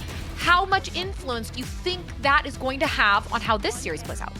Yeah, I mean, I think it means everything, especially when kind of looking back to yesterday, I had attributed the Team Starlight run, to kind of being just this Rudy story of roster with strong players in their own right, but when you looked back to what Team Fluorescent or even Team Sarah, what they were doing, it's just a powerhouse team. So I think what's kind of pushed this Team Starlight squad over the hill has kind of just been this, you know, this camaraderie, this refusing to give up, and it has been this Rudy, this Cinderella story. Unfortunately, I think that's not going to be enough for, you know, the incredibly warmed up Team Fluorescent, who have now worked through. I think they probably have a map played or a game played on every map really, except for I think Split and Pearl. So it's going to be hard. It's going to be really hard for Team Starlight. It's an uphill battle for sure. But I also think what's helped them get so far is the fact that when you think about it, they have 2 IGLs on their team. That's Starlight as well as Zoe. They're both IGLs for their own individual pro teams within the Game Changers scene. So the mid-round calling is going to be really strong coming out from this particular team.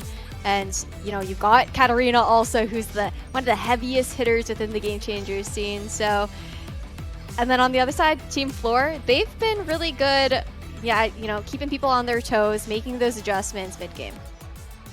All right, Ash, I want to stick with you and then swing over to Tanner for this dual question. Give me a high-level condensed. What do you think the keys to victory for each of these teams is going to be? Oh, that's a loaded question, Katie. That's a really loaded question. Damn, putting me on the spot this time first, huh? So for Team Fluorescent, I think is going to be the adaptations. I think that will come more naturally to Team Starlight because they have those strong voices. But for Team Flor, they're going to have to try, you know, not to overheat. They are incredibly warmed up, but at the same time, might be lacking a little bit more in the stamina because of this long best-of-3 series that they just played in. Yeah, and I think what we saw working really well for Team Fluorescent was the kind of the, as I go all crazy colors, I like it, I like was the Zelsis Fluorescent duo. I thought looking back at the stats from previous games, even in kind of the star moments from the last one that we just saw, those two worked really well together, and for good reason, right? They're playing Initiator Duelists, like just help each other out. That's what they're doing. I think they got away from that a little bit. I think if they come back to that, then they can continue that dynamic duo, and then just allow the rest of the squad to do what they were doing, right? Anchoring down, Guapo holding mid on Icebox, Noya doing the same thing. I think it comes down to that dynamic duo for Team Fluorescent. All right, well, I like these keys to victory. I like what you guys have had to say about this rematch that's just around the corner, but that means now it's time to let both of you take it away. Tanner, I hope you escaped that glitch in the Matrix. I'm sure that you'll be just fine. Ash will be there to save you. If not, take it away. Yeah, I'm locked into the Matrix. I don't ever want to leave. I don't think I ever want to leave. I never want to escape the glitch in the Matrix. The Matrix, you can do whatever you want, right? I don't remember. I've seen the movies. I don't really remember. But yeah, we've got no spoilers just yet. We will be taking a look here soon. We've got a rematch. And I think, okay, well, sooner than I expected, Ash. Things look a little different in this rematch. None of the maps, I should say, actually, that we saw in the previous best-of-3 series between these two teams will be making an appearance today. Those have all been banned out, and they're looking to go in fresh Icebox, Fracture, and Pearl.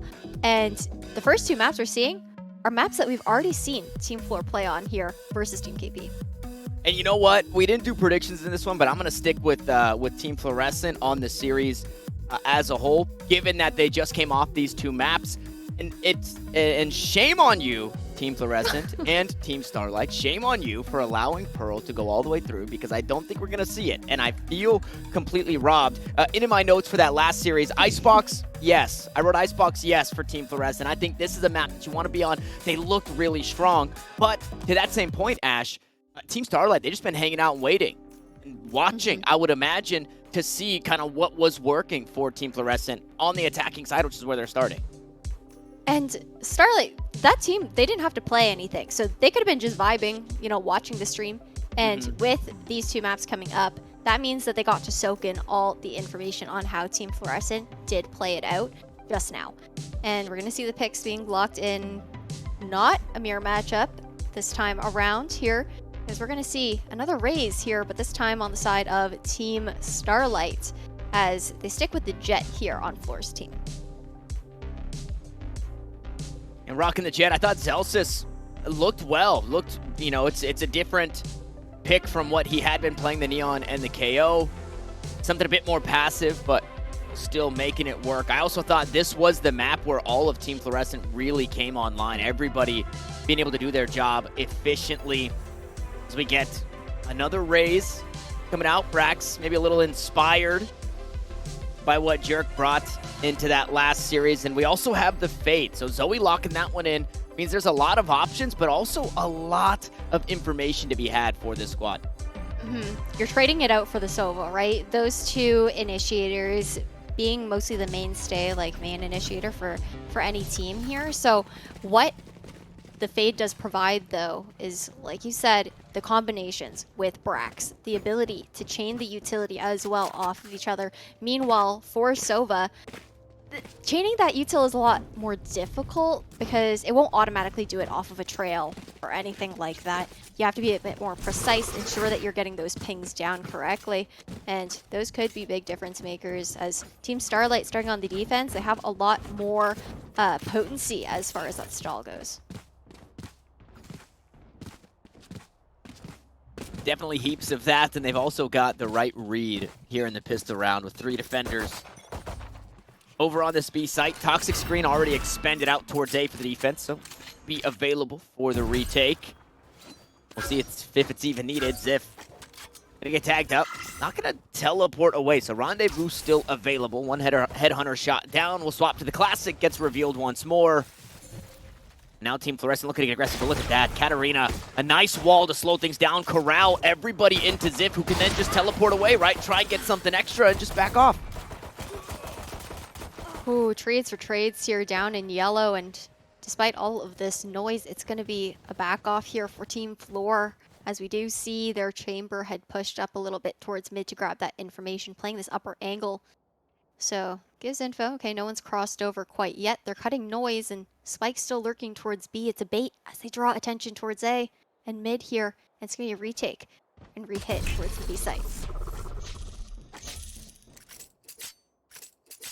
Both chambers unsuccessful in finding that quick headhunter tap and rendezvous to safety. In the new chamber, every one of these bullets matters. They are left. fairly expensive now. Noya tip the spear for the team, the healthiest of the members. And the headhunter shots, they miss again. They don't land to the head, just to the body. Katarina will steal away the life from said chamber, but a 2v2 is where we land with that spike planted and a wall to work through. Team Starlight now on the back foot. They do have a poison orb though, so it can cut off one of these 50-50 angles towards yellow. Need to come through to clearing close, and that's going to be put down here to try to get the defuse off. But once playing close here, that's Guapo who's going to fall as Brax does clean up. And an easy defuse here for Starlight. Didn't even need to use the poison orb. No, tossed it out. Didn't need it. Actually, ginormous brain play from Brax with that wall. There's only so many places they could be. The paint shells ended up getting the kill, but at the very least, we're going to flush that player out in the corner. And then it forced Guapo into a corner of, well, now I have to make a play in a 1v2. And, you know, the Classic got nerfed, you know, many patches ago, and I think we got to see those nerfs with Guapo trying to hit those right clicks and them not landing. That's for sure. I think what's interesting about this team here for Team Starlight, though, is Katarina being on the Sage pick. You don't see that quite frequently from that player. She's such a heavy hitter, usually playing some sort of movement agent or duelist. So that bit of a swap up could be maybe a difference maker here for Team Starlight, as they won't have that kind of mobility potency for Katarina. The first pick already into the hands of Team Starlight. And as I say that, they're just standing out in the open. Ziff says hello. Here. Hey, give him another one. Give him another one. Zelsa's just around the corner. 2 remaining headhunter shots don't land, so it's all about the classic, and well, it's still hunting heads, no less. It's got a little bit of gold on it. Doesn't quite have the cosplay down, but still does the same job. And with that, Spike fallen right at the feet of Starlight. Chow to receive a bit of damage. Well, the rest of the damage needed from Starlight. A flawless round in the anti-eco, and that's the best way to do it if you're Team Starlight. Yeah, bit of a slow start here for Team Flor, as I believe before we went into Icebox in their matchup against KP, you know, I believe, what was it, 4-0 is how they kicked things off in that last matchup. So, a different start this time around, and maybe feeling a little bit tired. It can get very redundant to play the same map once again, especially if, you know, the team you're going up against, they're going in fresh, and they've also had the opportunity to see how you like to play through on your attacking defensive sides. And it's, somebody take away the crosshairs from Fluorescent. Somebody take away the crosshair. This is some AC 130 stuff going on. I don't know what this is all about. It looks like an owl drone. It does look like an owl drone. A little She's less sneaking spinning heads. on the wings, but yeah, she is. She is tagging people. She is tagging people. We could say that at the very least. And this is the way that they're taking this A site. They're assuming that Team Starlight was watching, right? It's not just Fluorescent kind of running it down. I say running it down, but with caution, essentially, I guess is the best way to put it, right? Pushing forward, clearing the corners, finding the kills. This time, Fluorescent is there as the tip of the spear. Starlight, unfortunately, meets her doom trying to sneak around. But it is a completely different hard hit on this A side. It's not just up to Fluorescent to really get it done. However, she does close it out. I think something to take note of with that change as well, compared to the way Team Flor was playing the attack versus KP's team, is they might just be feeling out how Team Starlight likes to play on the defense first. considering the slower starts that they've seen, or we've seen from them. Get that information, kind of try and get read down. Okay, is Team Starlight going to be playing for that site hold, or are they going to be playing more so for that retake game? And what site are they doing that ebb and flow on? Now, with the rifling round, once again here, Team Starlight, they're stacking towards A this time instead of B. And Fluorescent has since changed the crosshair back, and for good reason. Lands the headshot, finds an early pick. And 2 early picks go the way of Team Fluorescent. Healing Orb also going to help get that Jet in a better position. The defense whittled away at slowly but surely. Like lumberjacks for Team Fluorescent. Unfortunately, they hit a knot in the tree, but another swing, and numbers look pretty darn good. Ziff, however, just holds the angle, takes the shot once more. The wall goes up and allow for a safe plant, but Brax has now made his way over onto the side. Shows himself, but Zelsis wasn't looking on the angle. Tries to toss out the paint shells, but he's punished for it. Util in hand means he can't fight back. Now Ziff. Ziff just needs to buy time. Ziff has 5 HP and the flank is coming. But Starlight falls, and with 5 health, Ziff has to kill 2. Wall's going to drop here. You're going to see the elbow. Good for one of the picks, but it doesn't matter because Chow's ready for the refrag, and despite the 3K, it's going to be another point on the board here for Team Flor. 2-2, tied things up. Ooh, but we got to talk about that toxic screen on the B site, Tanner, a little bit. You know, normally you see that cutting through the upper sight of that middle section of the B nest. But the way that Chow throws it, it actually doesn't cut off that angle. So what we saw was the fact that Team Flor, early on in that round, they weren't really prepared for someone to be peeking out of kitchen and succumbed to that. So we'll see if the adjustment does come through in the future, because they didn't have like a secondary smoke to follow up for that upper angle. Get out of my way. It was Zelsis, I believe, that got caught off guard from the player in Brax. Up inside tube. And the adjustment to that is, let's lean out towards A. Maybe too many defenders spotted on this side of the map, so they looked ahead elsewhere. So much noise made, and the dash towards mid. Unfortunately, Fluorescent not able to get up on top of tube as she would have liked. Oh no! They could have had that free pick down, but the wall to come through will actually isolate and save. I believe that was Brax just for a little bit longer. And Brax survives. See if Noya also does. Fortunately, the haunt does not reveal, so Zoe doesn't quite know where those shots need to go in order to bag one of these frags. Okay, maybe Zoe knows. Maybe Zoe knows. Zelsis, again, just caught off, not expecting it. Chow inside the pit will take down Starlight, so the swamp will stay. The backstab from Guapo was good for 2. Now Ziff needs to do it again. Fell flat, just narrowly, in rounds prior. Now needs to stand tall, but flattened once more.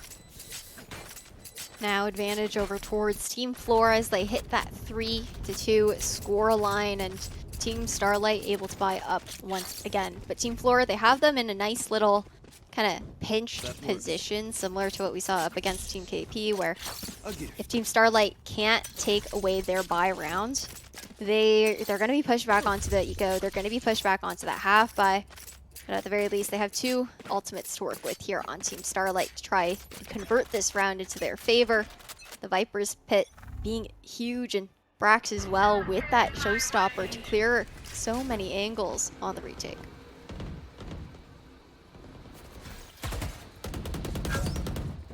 A good pit.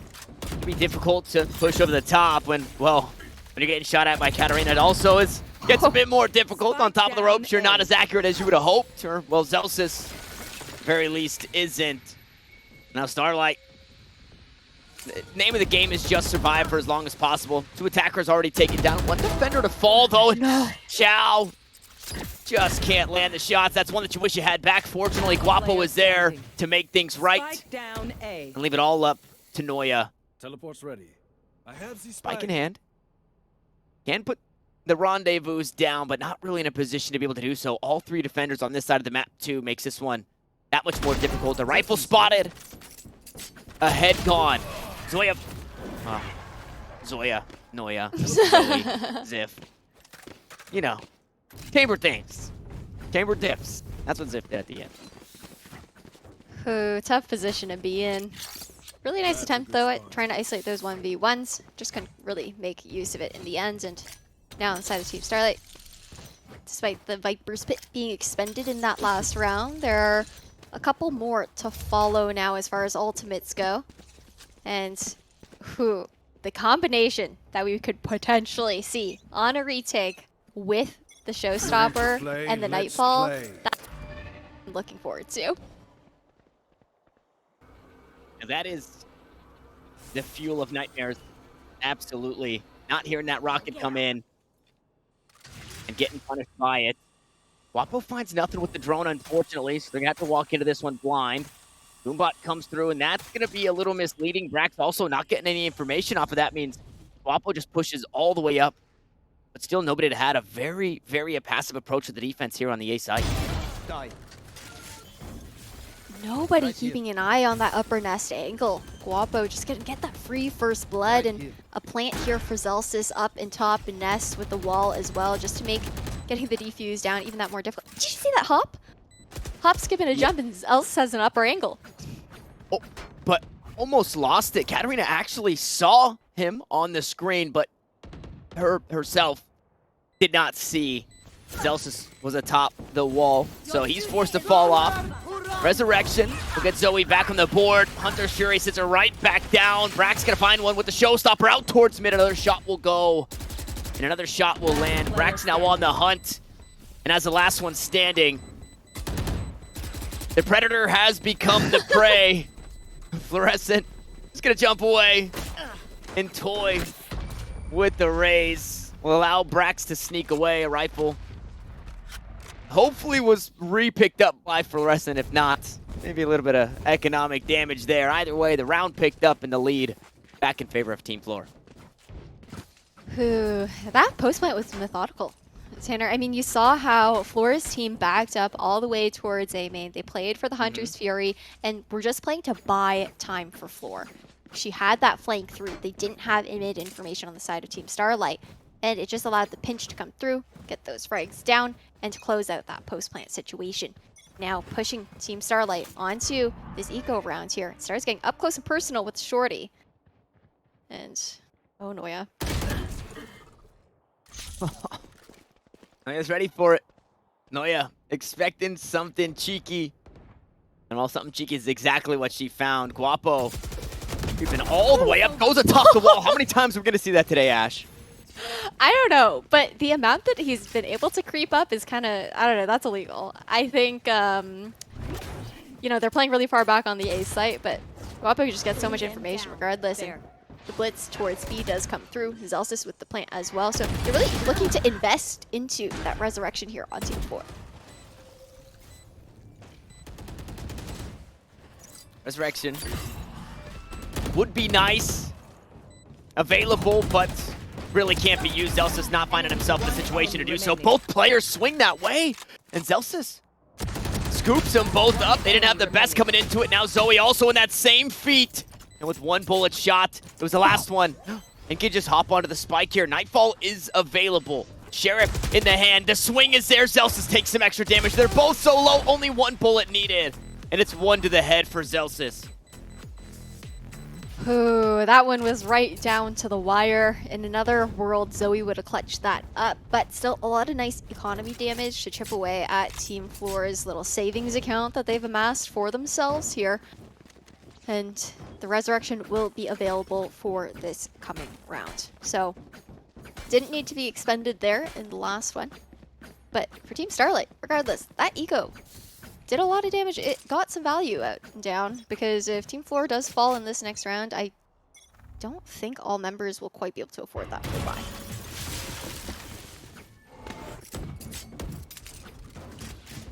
I'm thinking back to that round. The Nightfall was available. I wonder if there was a play that could be made with the Nightfall and the sound and the timing and the diffuse.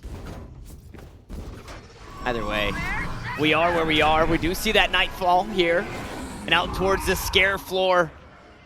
Team Flor actually forced to back away the defense. Not going to put on the back end of that, but it calls out how many were tagged up, so they know the numbers of this attacking side. Well, for Team Fluorescent, they know that there's one less defender here on this A site now. Get you. Satchel out. You will not kill my Jet ally. movement already up in screens here. Oh, just gonna turn away. But as the smoke does fade, it doesn't matter. She's gonna get that drop down on Starlight. Now it's a 2v5 situation here on the retake here.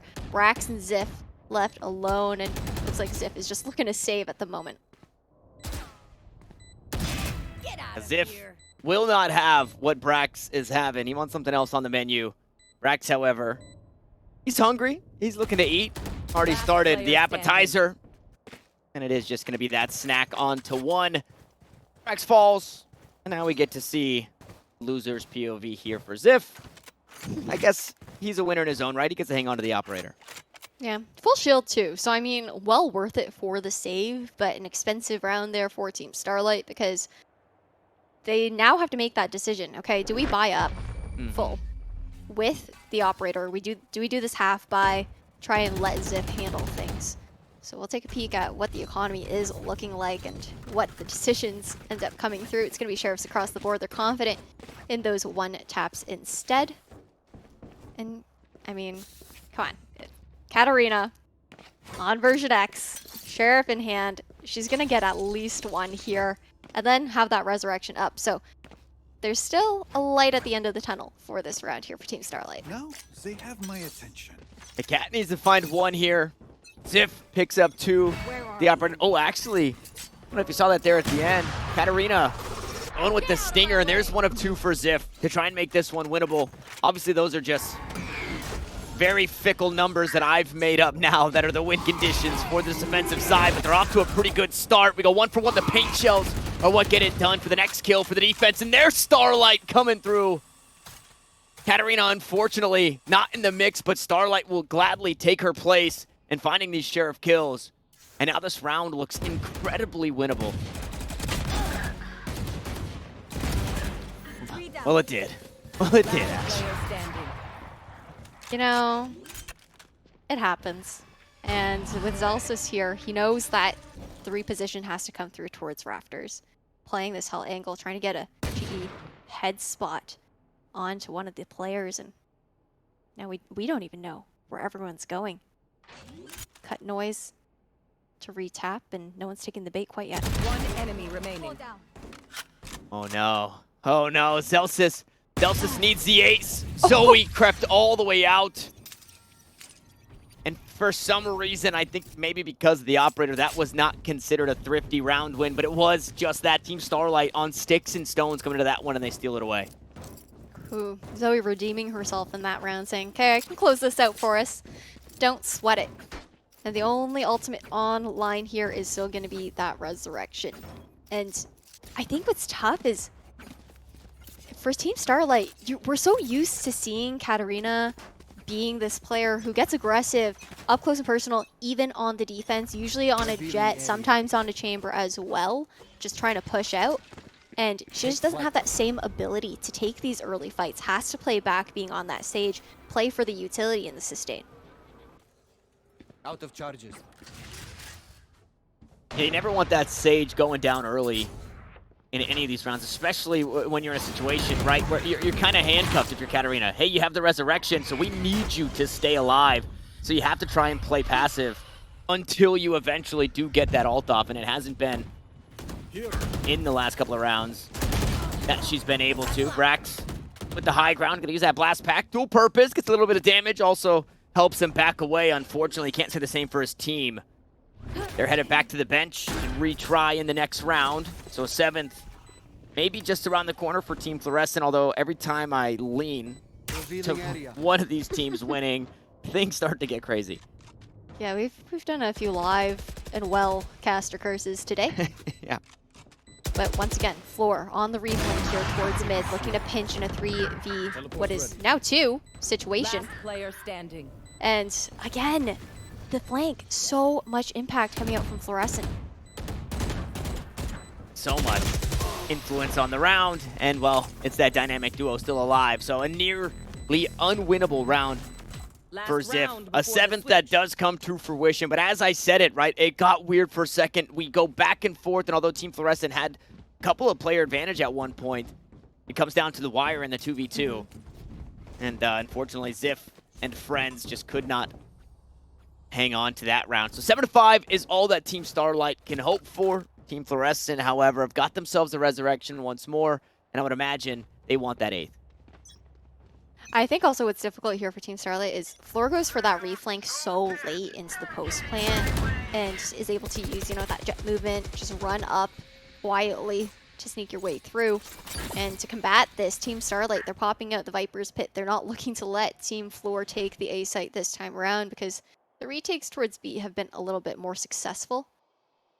And with this Poison Orb to close off that mid angle, Team Starlight, they don't know that there's about 3 players creeping up towards mid at the moment. Guapo trying to walk through once again, but it's not going to happen this time. They expect it now. And Guapo's dogs were showing inside the pit. His little beans, his little toesies were showing inside the pit. As Elsis decapitates Katarina, tosses out the wall, and they're looking for a different avenue into this A site, and Team Fluorescent have found it. I like that they're going behind the Viper's Pit, taking this backside control. You can plant for CT backside as well. Even try and aggress and push through. It's actually a Jenny plant. This is really interesting. Something unconventional that you don't see too very frequently in that plant spot, but it allows the safety of that Viper's Pit to come out. And now, nobody can see anything on the A site. And nothing at all. And you have to just go full send on this. Starlight, however, brings numbers back in favor for her team. Backstab there on the Brax. We go back and forth. Zip to find the next on the Fluorescent, but Zip does it again. Now the last one standing is just that Viper sitting right on top of the spike. Drop down into the pit.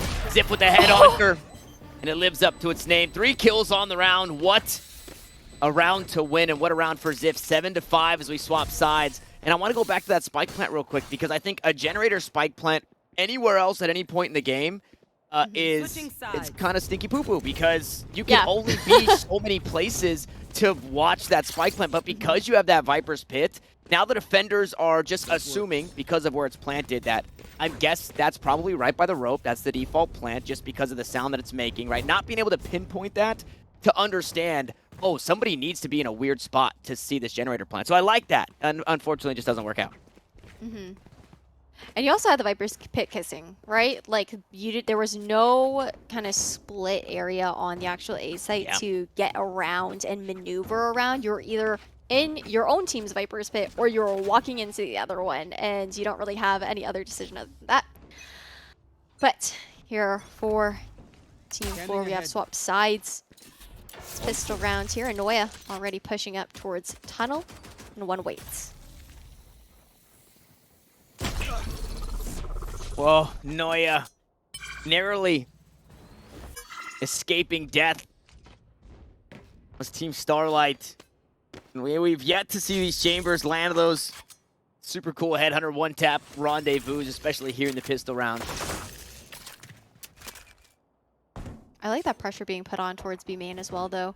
Brax able to take down the trademark. Ziff was lurking for so long towards A. Heard the rope being taken back towards spawn. Teleport's ready. But Noya is here to cut off this rotation here in mid.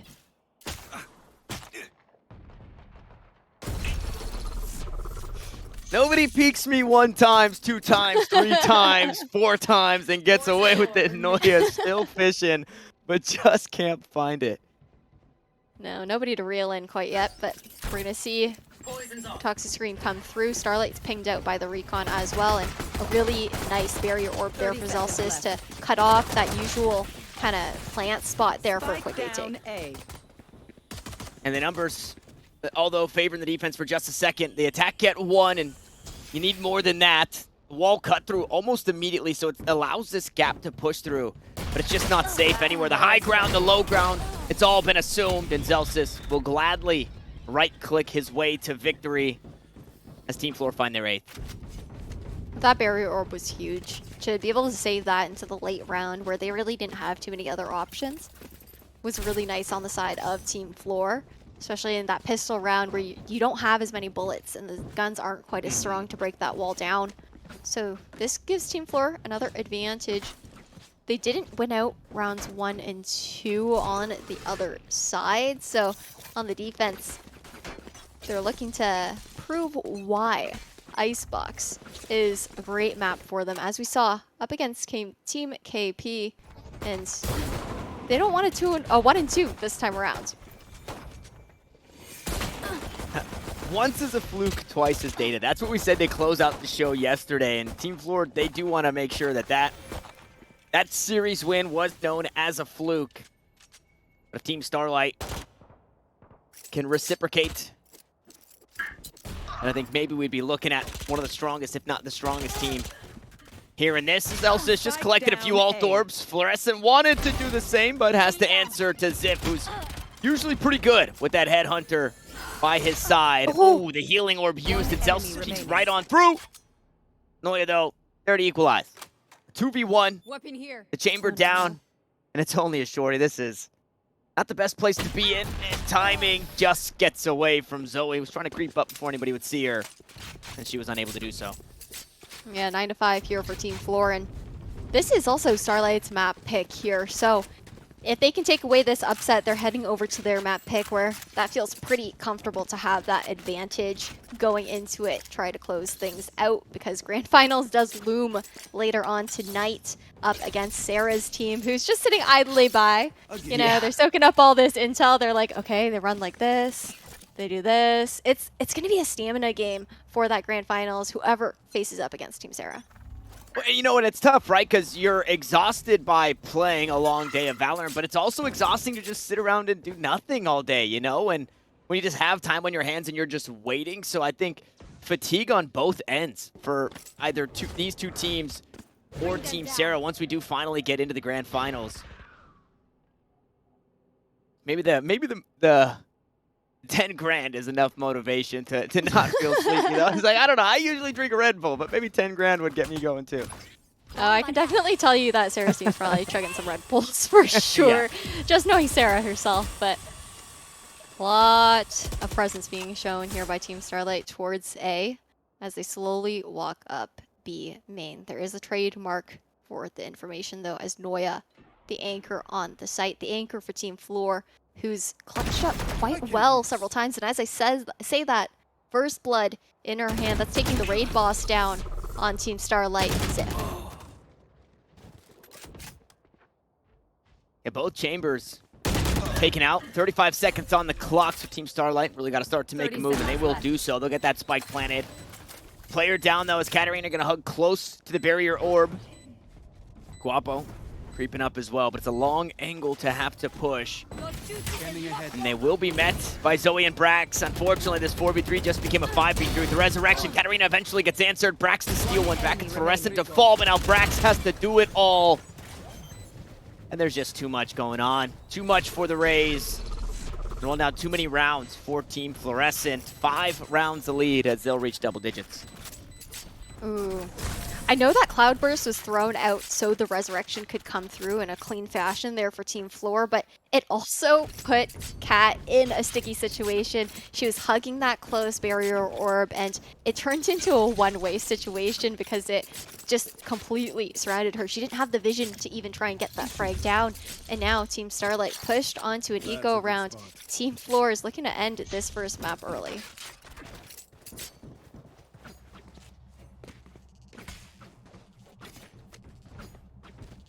Else is 21 and 9. I think it's more impressive that Chow only has 7 deaths in the 15 rounds that we played. Chow will survive if you give her the option to.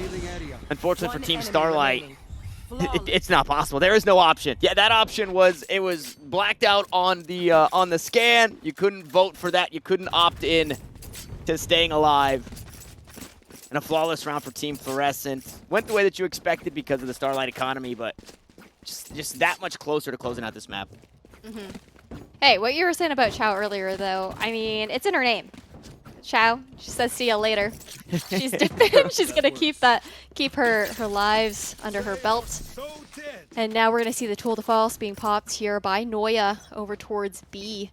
But instead of actually taking the B long angle, looking to get aggressive here under 2. It's that pick happened so fast. I felt like I blinked. Yeah, and it wasn't the headhunter to find those kills, but the tour de force, and Rendezvous still looks just as cool. Oh, and just when you thought you had a moment to breathe, Team Fluorescent just pedal to the metal, and Ziff finds himself in just an unwinnable situation again. Would have needed the ace, but it's just too quick. Team Fluorescent. No, Zelsis tried. He tried to give us the championship phantom, but he ran out of time. We see you, and we appreciate it nonetheless. The Team Starlight, they're on a scuffed bye here at match point on their map pick. 4 ultimates available, though, in their hands. We've seen what Ziff can do. So Tool de False going to be available for them. As long as they can get that plant down, Starlight has that Viper's Pit as well. So this is the time to throw everything out to keep their name in the game on their map. Ooh, Brax, no way! No! Fluorescent, the reaction time to get that tailwind off to survive. Unfortunately, dies on the back end. It was a different ultimate that got the job done. It was Ziff with the tour de force, and the pit comes out and allow for passage onto the site. Nightfall comes through, so information garnered as Zelsis pushes aggressively. There was a crack in the wall, and Katarina played it perfectly. Ooh, such a cheeky crack in the wall too, but with the Viper's Pit down, this is not looking too easy for Team Flor. They don't have any info utility available, so Noya is actually going to throw that op away, not looking to allow Ziff to get that into his hands before coming back with the Headhunter, trying to do damage to their eco alongside Chow. And Ziff on the hunt. Ziff is very scary. Well, really with anything in his hands, it seems like. As the dance, unfortunately, not a cordial one. 2 players getting involved there at the end. And the 1vx with Ziff. 1vx, Ziff being the X. That actually worked out. Ziff has 2 X's. Yeah, but like 1vx is usually like, 1v however many. And it was just a 1v1, there at the end. But I said X, and it kind of worked out. And now the longer that I say this, the less it works. The longer that I just go on about it and ramble, the less it makes sense. Hey, it's algebra. We're having a whole lesson right now on stream, but it looks like these teams are going to be taking attack pause here, Tanner, and Team Starlight, they have a long climb ahead of them to be able to take this over to overtime. Luckily, with how flawlessly they did take that last round, they are able to accumulate those rifles in hand. That helps their economy quite a bit, but it's do or die. This is their map pick. This is the map that they want to be securing under their belt because they're in the danger zone when we go to Fracture. Yeah, they are in the danger. Well, Fracture was kind of a slow start for for Team Flor as I go full Minecraft again. Yeah, so it is really hard to tell. I think what the best case scenario would be that, Team Starlight starts to work their way back into this one just to kind of get the reps in, shake off the rust that we might be seeing. And then that way they can take advantage of what could be a slow start from Team Fluorescent on Fracture. But also with Fracture, making its way through picks and bans, that tells me that, Team Fluorescent are feeling comfortable enough that they can, right the wrongs that they made on that last map that did make it unwinnable in that 9-3 comeback. Well, I mean, we have the info on Flor's team, but Starlight's team actually hasn't played Fracture within the Misfits Gaming VALORANT Invitational, so we're kind of left in the dark about that. But once we get this next round started, Team Starlight looking towards that A take once again.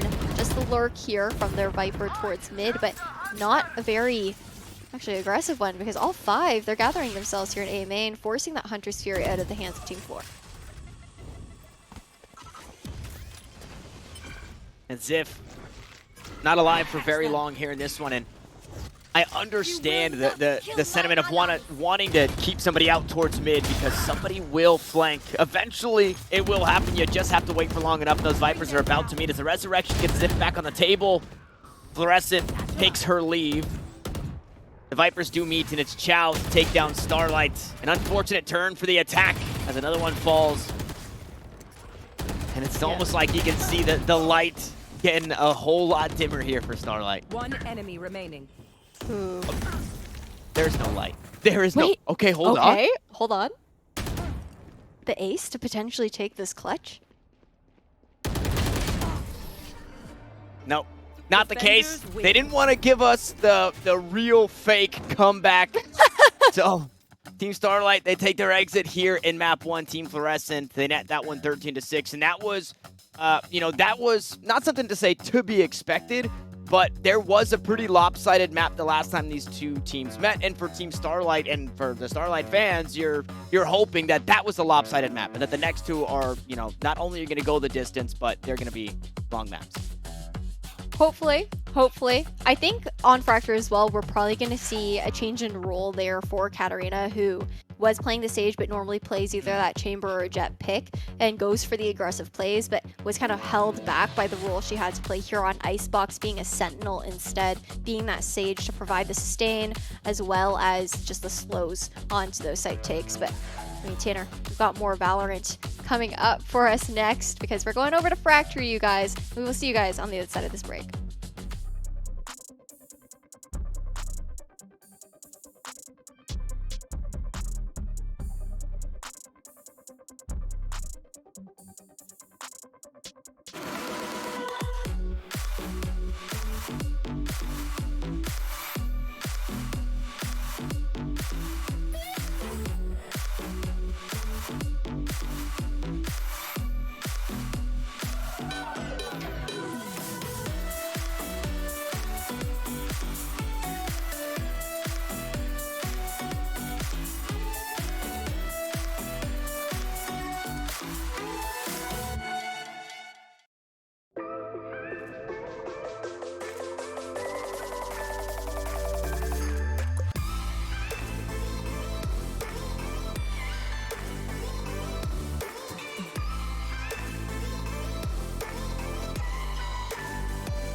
Icebox down, and just ahead of us is Fracture. But before we get there, let's go and talk about what we saw, right? Team Fluorescent, they finished a series on Icebox. They start a series on Icebox, and both times they played the map, it looked about the same. They looked darn good.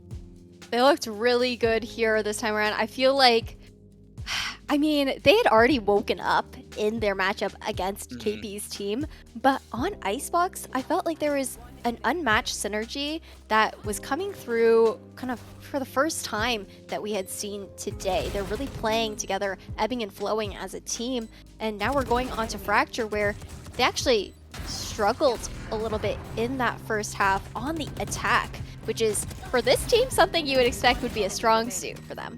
Yeah, you absolutely would. I do think that maybe the role swaps with Celsius playing on something that, like we stated for Katarina, is a bit more passive, and typically it is Celsius and Fluorescent really to work together as duelist initiator combo to get this attack rolling and to create space for this team. And with you saying for the first time today, I just wanted to break out into song. For the first time in forever, and I don't know what Disney movie that's from, but it made me want to sing it so bad, and I think it's so fitting because that was the first time in forever. Our first series took forever. It really down. did. Okay, hold on. Ash, did you lose me? Hello, I can hear you. You can hear me? Yeah. Okay. Paging My Tanner computer- Metro. If you guys could see what I see on my cam, if you guys pull up the video, my computer did that thing where it gets a little silly and it gets a little quirky and freezes everything. Oh, there we are on cams. This is me. I'm a ventriloquist now. And I can talk really good. Unfortunately, I'm like opposite ventriloquist, where I keep my mouth open and I just let the... Yeah, I just keep my... Okay. You're Anyways. in awe. You know what? You're in awe, Tanner. You're in awe. We're going to Fracture. We just saw these two maps for Fluorescent's team up against KP, and Fluorescent's team on Fracture, they struggled on the attacking side because KP's team kind of swarmed them on the defense. So I think if Starlight's team can try and pull out some similar strategies, might be able to overwhelm them in the same way. Yeah, this a very, very slow start. I think it's important that we're assuming Team Starlight kind of took a look at this and can find some ways to keep Zelsis really from running around on the map. That's what looked like was working.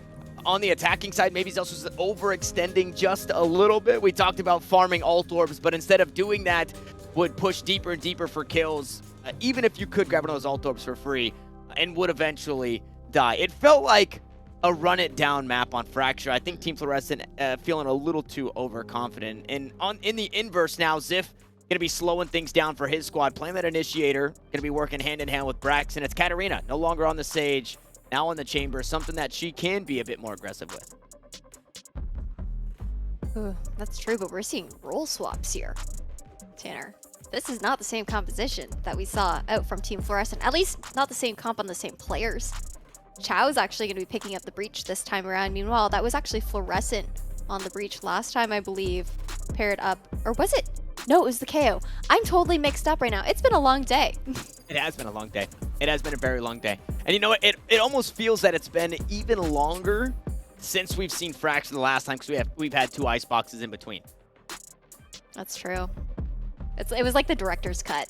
We got the extended version of Icebox. Yeah, you are watching this broadcast. I think both days are extended versions of a Valorant broadcast, which are the better of the versions. You get all the information, you get all the lowdown. It ties everything together. There's no loose ends. Nobody wants loose ends. Nobody wants cliffhangers. We want the answers, and you've been getting them both yesterday and today. It's true. Okay, so it looks like there's going to be at least a little bit of pinch action here on the side of Team Flor.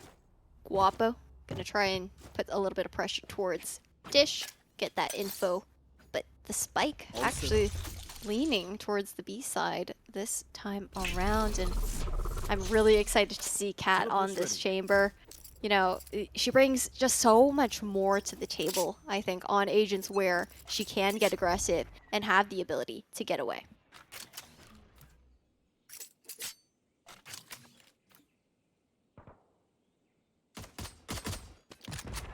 Okay. Bit of contact made. Bit of damage dealt onto Fluorescent. And I mean, with that contact, they want to go fast. Flashpoint out. Zelsis gonna go just a bit deeper. Link up with Noya. And now look to play up top. But it's a shorty. No way. Katarina misses the shots. And tower has been conceded by the defense. And the retake. It's only 3 players strong here for Team Starlight. flash in hand, though, here for the breach on Team Starlight. And that's going to be Zoe. And smoke's about to be laid down as well. So they're prepping for this. A flash through Jenny. Try and clear out the front site. But Team Flor, they're playing back. Doubled up in tower. Intel's not ready for that. Inside the sky smoke takes a bit of damage. Incendiary goes out up top, but it goes too deep. Both players from tower can actually swing the diffuser. Now it's all up to Brax. It's a shorty in the hands. It's Noya on the backstab. And it's Team Flor for the pistol. I feel like the tone for this particular round was just set by Zelsis flashed. Zelsis still getting the kill with the frenzy. And that's about one of the only pistols you'd be able to manage that with. And now 1-0. Team Flor doing a bit of a different buy than what we've seen from this team previously. We've got 2 Bulldogs in hand, which on those bonus rounds, if they can get away with this with a relatively flawless and unscathed team, just do so much more damage and can contest against those rifles a lot more strongly than the SMGs. There. Katarina really almost getting caught out there. Tagged by the 0 point, so couldn't rendezvous and then almost stunned. Still couldn't teleport away instead. Just gonna use the Chevrolegs to get out of dodge. Now Zel's is trying to take the site. There's 2 players down here, but it doesn't matter. Brax actually couldn't do anything, didn't want to reveal himself, and eventually will fall to the Bulldog of Guapo. And Team Fluorescent looking to take this anti-eco flawlessly. Damage dealt onto Zip. He doesn't have much to fight with. The flash, no way, Celsius. 1 bullet is all he would have needed. But he just couldn't find it. And now Starlight just hopes for some extra bit of damage. Yeah, shorty in hand, not going to be able to find anything, unfortunately. 2-0 here for Team Flor. Nothing to be surprised about. But it's also, you know that potato spray where like all the bullet holes around the potato, he's zipping his teeth? That was one of those moments. That was one of those moments for Zelsis. But I feel like the neon aggression we saw out of Zelsis in that particular round was kind of what we were desiring in the previous matchup. And I'm really happy to see this adjustment coming through instead of seeing him, you know, solo pushing into spawn. You know, there's actually the follow-up to get the trades down. Yeah, it's not that unbridled aggression where he's doing stuff like this, maybe chasing after a kill or something. Everything that Zelsis tossed out, it wasn't just for himself. The rest of his team was able to play off of that with obviously putting his body on the line, the fast lane as well. And now Team Starlight, not much aggression like we saw last time, although the relay bolt comes through. Katarina just gets locked down on the site, completely corralled. Fluorescent trying to grab the spike, but it's still down in the worst spot on the map because all of the defenders are out this way. They've got it triangulated. They've got it tracked down. They know where the bomb is. And they play protect the president. Okay. No way, Zelsis! Lines up 3. Tap, tap, tap to the heads, and Zip will duck too low for the shots, and Zelsis will die. Hey. He had to make up for the whiff earlier, right? But that was just, not even a complete lineup. The flick just to the right to secure that 3rd kill. Unfortunate for the 2 that did do the conga on the side of Team Starlight. But despite the fact that Team Flor didn't run away with the round, they sure as hell did a lot of damage. Yeah, good damage, and you're seeing that in the buy here in this round for Team Starlight. I think 1 with the judge, 1 still sitting on the pistol. I'd imagine it'll be the headhunter that takes that classic's place. Yeah, still just not the best. Zip does have a rifle though, and Zip, one of the scariest players to have said rifle. Starlight, well, the players in tower actually not at all getting stunned up now. Finally, something comes through, an extra stun on top of it. But they just punished Zelsis for pushing too aggressively. I'm actually surprised Team Flor tried to take control of tower in that situation, knowing that Team Starlight was going to be in one of those kind of weird buys and committing to that, knowing that, okay, you know, tower is one of the probably the closest angles on this map that you could try and face off against eco weapons. And obviously, the play for Starlight did work out, but Team Flor, in that anti-eco, you got to keep those long ranges down. Yeah, it's a great point. They kind of just walked right into... They basically gave it on Team Starlight. It's everything that they needed. Now Zelsis Aggression once more, but a damage. Oh, toss it out the overdrive shot, so in Brax will fall. Unfortunately, Zeus is only good for one with the ultimate. Tossed out the relay bolt and maybe delays Ziff on the rotate. But rotate once more is exactly what they'll need. Meanwhile, out towards the B site, things might get a little dicey. Noya about to creep up on somebody, but does so with the knife out, puts the headhunter away. And unfortunately, it means her life. Oh, reposition to site side as well here for Starlight. And now actually all the way towards tower, so not even close to where Starlight was initially playing.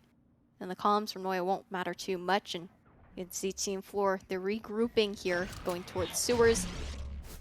0 point to come through to get some information, but Starlight still holding steady. And a lot of stall. Things are just falling apart right now for Team Flor. But again, it is an eco for them.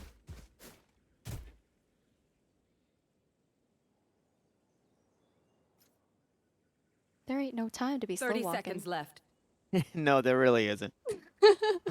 And you're also in a situation where you might as well run because you have to die this round. You do not want to just save these sheriffs, so let's go full send.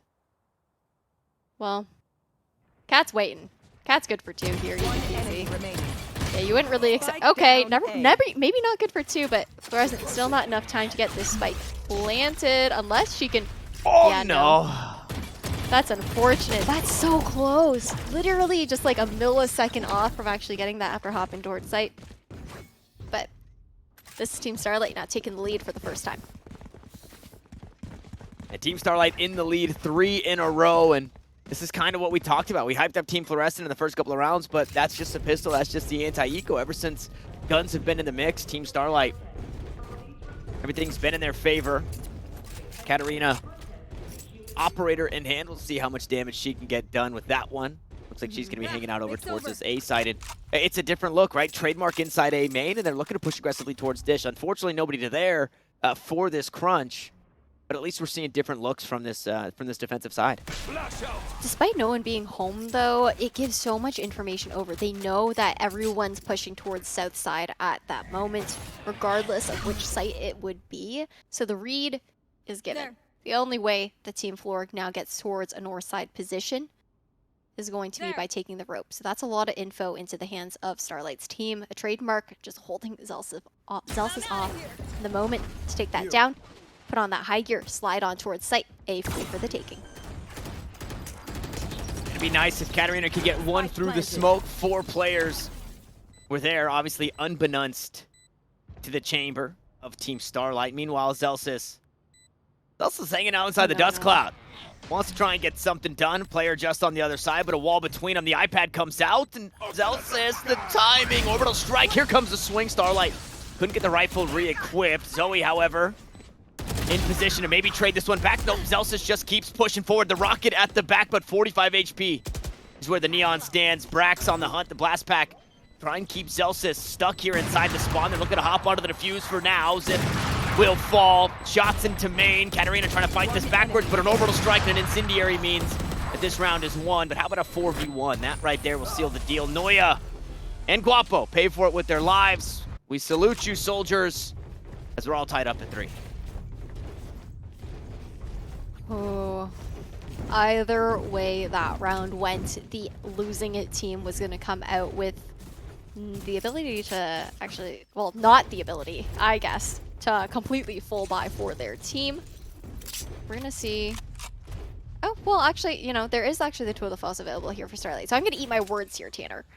But as we are equalized, we're seeing a different attacking look here from Team Flor. Is also going back to that dish presence once again to take down that trademark early. Katarina just playing just safe enough from the 0 point. Flash out as well. They're still expecting somebody on this angle, but not expecting it that much. No jump peaks, no nothing. Fluorescent just going to walk right into the crosshairs of Katarina. Meets her doom. Zelsis going to toss out the stuns. They land. Unfortunately, there's just no way of knowing that they've landed. Eventually, Katarina will be taken down. Guapo pushes up on the back end of the relay bolts. It will allow Zelsis, award Zelsis the assist, I should say. Now he wants a kill of his own, but Ziff there to make sure that that Neon does not leap off of her perch. Guapo Too many targets. Takes one down on the ropes. Can't find the other player in the sand. Ziff hangs on as Chow collects one. It's Team Starlight back in the lead. There's a really awkward position there for Team Flor. I mean, you know, you had Cat who countered the KO utility really nicely as far as playing back, not getting caught out, still being able to use that rendezvous, although she didn't even need it. And then on the side of Starlight, you know, you always have her on that brim pick, kind of lurking, anchoring one's sights. And Team Flor didn't even have the spike in hand. Regardless, they would have had to retrieve it. And that's really awkward. You have, you know, the push coming out from B main, from Starlight. They just really lacked control of the map in that last round. And now looking to take a quite more aggressively on the seed go.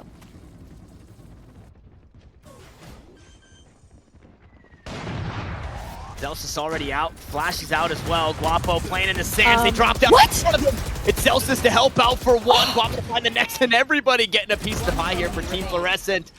Zelsis does push aggressively, takes down Katarina, and finds the next a flawless round, an unexpected round win for Team Fluorescent to get us all tied up again.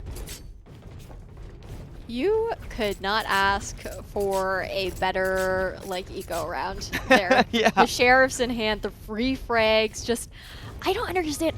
How did Guapo live for so long at the bottom of rope? That just shouldn't have happened. And now, 4-4, you can see, despite this being Team Flor's map pick, Starlight's team is trying to keep their name in the game after that map upset on Icebox. It's a tight series.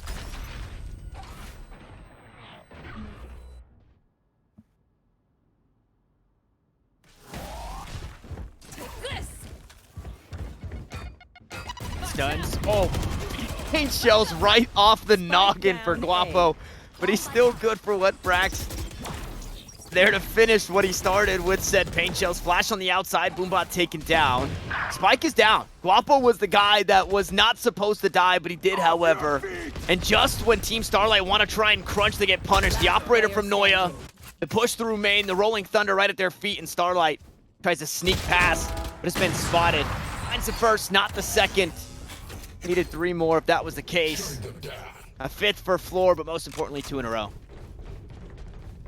I'd like to see Starlight try and do maybe a different flank going forward for the remainder of this half. There's only a couple more rounds left, but time and time again, when they are hitting towards A site, she pushes out towards B main, and I feel like it's expected at this point from Team Flor, especially, you know, they were waiting for it, and you always have that trademark waiting as well. So still south side here for Team Flor that they like to prioritize. Ever since what happened with the judge and tower, they have not leaned towards arcade. Yeah, they don't want I really wish I knew the Ravish. They don't want no smoke. They're not firefighters, because that would actually fit perfectly here. Unfortunately, Celsius can't fit in between the relay bolts. He stuns himself. He gets taken down. Should it be awarded an assist for that one? No command is on. Fluorescent just about finished off. And Katarina almost punished for the greed and closing out the kill on the robot, but will stay alive, lower in HP. Now Noya with just the operator. Closes out one, needs to try and jump away with the flash. But it's Ziff to catch her on the way out. 4 stand tall as we go back and forth again. That's a free op into the hands of Team Starlight as well. That picked off of Noya's body, now tossed over to Cat's hands. 2 ultimates online for both teams. The null commands and the rolling thunder are going to be absolutely massive here for Team Starlight on any retake situation. Not even a retake situation. I mean, even if there's heavy presence towards one main, both of these players are playing together. It's a fault line or a rolling thunder. Followed up by the showstopper, it could be all over. Wonder what Zelsis is thinking. All by his lonesome on the top side of the map, leaning towards arcade. Has the overdrive, and is maybe trying to sell that because he's on that side of the map that the rest of the team is there. Unfortunately, the defense hasn't quite bitten on that. Zelsis does find that kill. The relay bolt gets a little crazy. That one gets sent out to Narnia, but a second one will be fired off. And that is enough to buy the rotations. Unfortunately, it seems like a little bit of a disconnect because now Team Fluorescent are here, and so is the defense. Yeah, they've crept their way over. Smoke to come down to delay this push through, but Chow's going to be flashing regardless. And this actually forces an orbital strike out of their hands. And there's no way they commit to this. No, they're just gonna go. I mean, sight's free, but Tanner. Yeah, I mean, it was red. Rolling Thunder, this will delay. So Chow can't get that spike planted. Does get punished for sticking around for too long as well. Noya on the cross, finds the first, goes for the second. But the shot doesn't land. It's Zelsis instead. The robot falls. Ziff goes down. The round is taken away after losing one. They're flawless for the rest of it, and Team Flor finds 6. Who last round in the half and a scuffed by here for team. I say that every single time, and then somehow I see that there is essentially rifles across the board. So anyways, I need to go back and learn some arithmetic. Clearly, we were talking about algebra earlier, but maybe I need to learn how to add and subtract first. But on the side of Team Starlight, they still have that orbital strike available. Team Fluorescent will have the overdrive in the hands of Zelsis, so he's already going in hot and heavy with the Phantom here. Relay bolt to come through, a fast lane to cut off the angle, and again, pushing into spawn. All the way into spawn, and he's not noted by any means. Pushing deep into it, and the rest of his team is finding his kills on the A site. He does find one rotating. And they're expecting, okay, they thought they were gonna rotate out, but instead, the spike's planted here on this site. Brax, that's a showstopper. Out comes the orbital strike.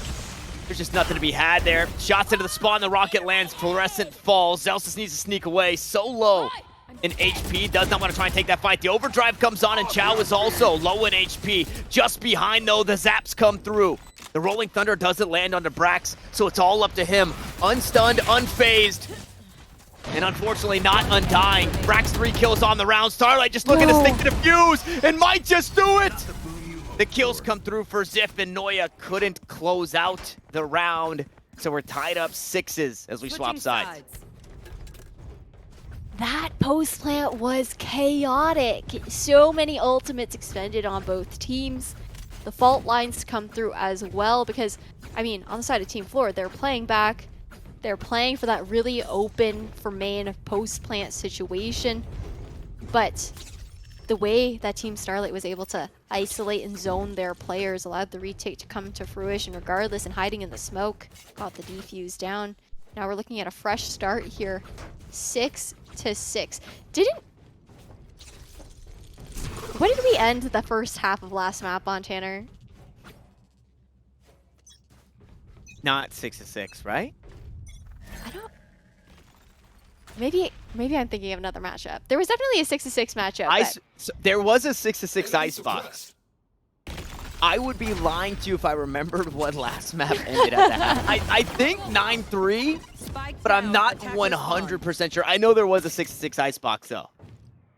Oh well, we can figure it out later either way. It was 7-5-4. Thank you, 7-5. production. So close. Little birdie in our ears. And shout out production, keeping us on. The goats for real. But speaking of goats, Ziff with a pickup, the first blood on the side of Team Starlight. They're taking A. It's gonna be a 4v4 in this post plant. Spike down A. Every time, man, every time. I say a number, someone dies. Someone dies. That's just how it is. That's right there is, you know, one of the difficulties of the job. It's just we have everybody's lives in our hands, and we just get to pick and choose. We get to pluck them away. The 0 point gets plucked away itself. Won't turn off the abilities, but 0 point doesn't even matter. Katarina needed to pop 3 grapes, and instead she finds none. Team Fluorescent back in the lead. Listen, I need to derail the conversation for a quick second here, Yeah, Ash. okay, what's up?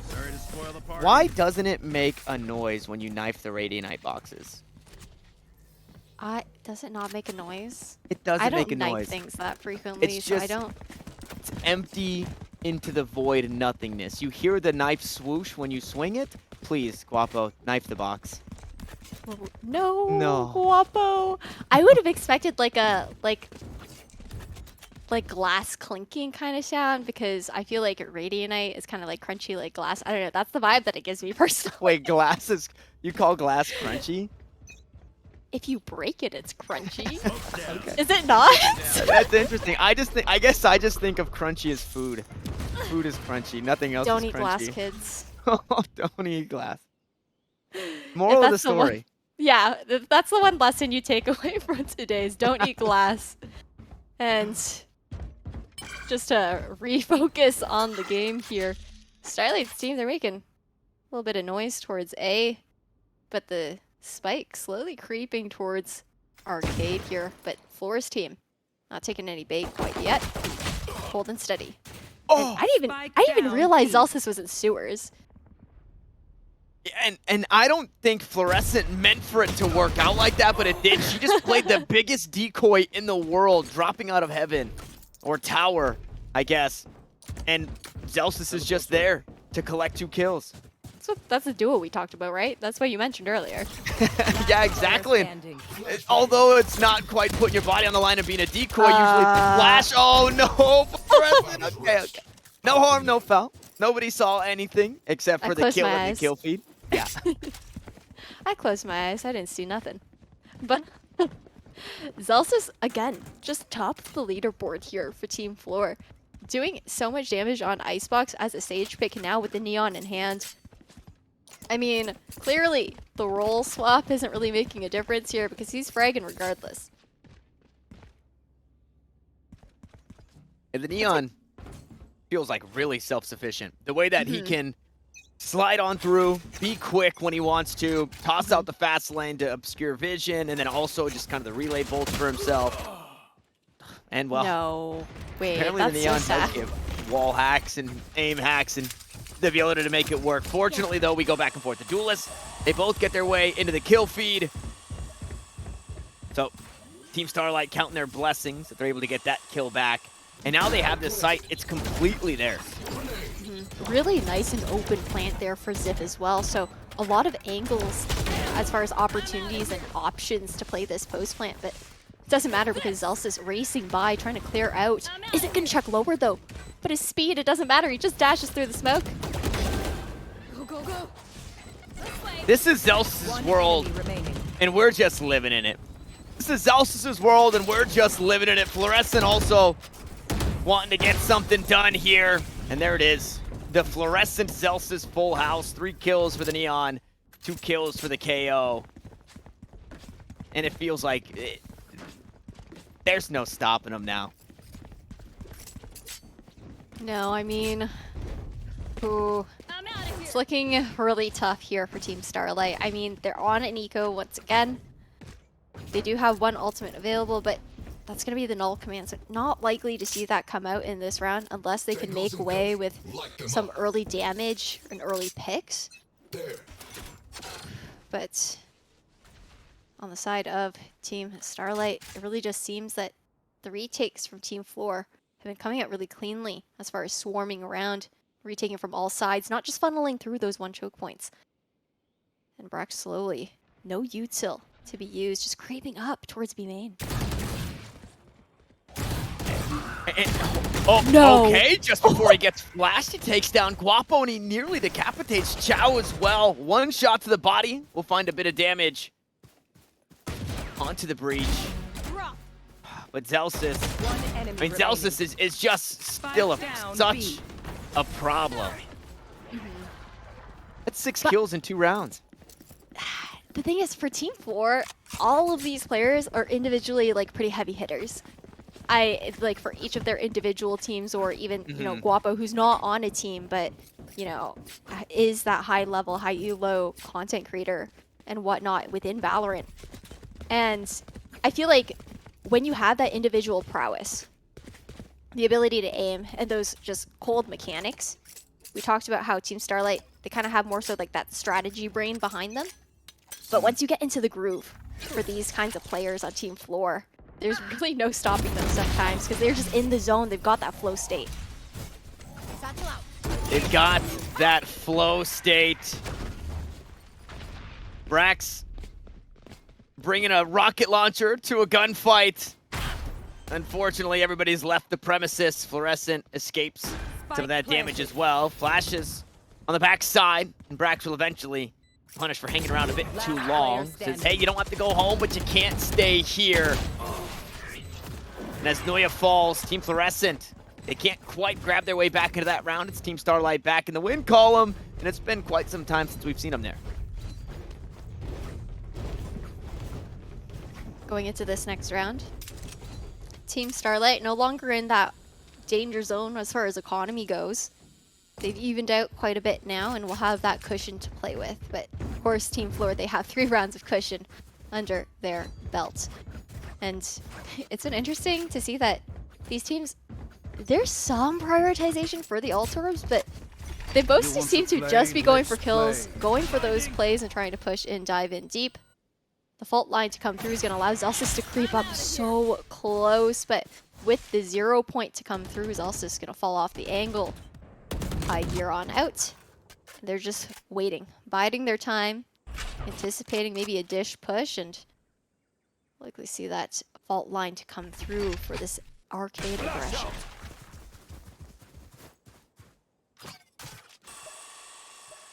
I think I'm in love with some of these new crosshairs that we're seeing. I don't know if that one is anything special, but it does look a little different. I'll have to get in and play around with the crosshair once we finish up tonight.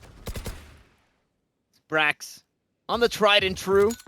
Just a little plus sign. Gonna toss out the paint shells. Chow gonna need to get out of dodge. Tossed out the fault line before backing away. Didn't quite slow anybody down. Now the no command comes through. Oh no, just a second too late. The orbital strike will take a few more seconds off the clock. Meanwhile, got a chamber all the way across on the opposite side of the map for Team Starlight. Yet to find value as that smoke subsides. Maybe there's something to be had. Zelsa's playing a close angle. There it is. Katarina finally finding her way into the kill feed. No command on the opposite side, but is it a second too late?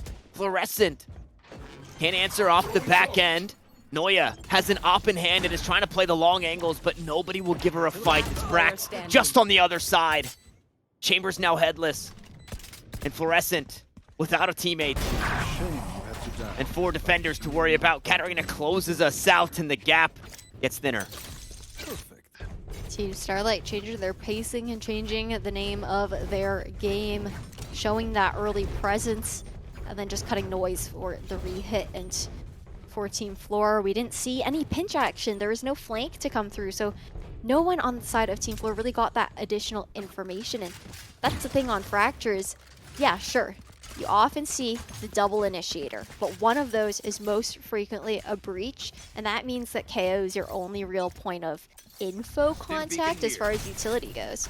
And if you can't get that additional information with util, you're going to have to do so with bodies. And there are a lot of bodies by Dish right now. Well, there were a lot of bodies by Dish. The dynamic duo. If they're not fragging together, they're dying together at the very least in round 19. That is their fate. Look at this though. Look at this from Guapo. No. Gets revealed and Katarina and Ziff both look, but it's not in time. And Guapo may have just turned this round on its head. The impact from those frags that shouldn't have even happened to just come across the zip line are huge here for the retake. And Team Starlight, they're aggressing, trying to clear out, get this information as they clear towards tower. These are really nice crossfires actually being set up here by Team Starlight in this post plant. And they don't even have to look at this one. They will. Oh no, and they'll get punished for it. The next one, Noya, no way. Not like this. Coach Danimal said that Noya is the truth and she's going to light North America on fire, and she's doing so here in this last round as Starlight tries to fight forward. Do they have the time for the defuse? No, they don't. So Chow survives, but the round is lost and the gap has been closed to 1. Oh, expensive rounds for both sides. We're going to see a cheeky replay. Guapo, this is just... It's the fact that there is also the trademark there. And he's just like, well, I'm here anyways. I've arrived. Knock, knock. Package has been delivered. So have the deaths. But, no one had to peek in that post plant. They just had to wait for the tap. Regardless, still make it out, but...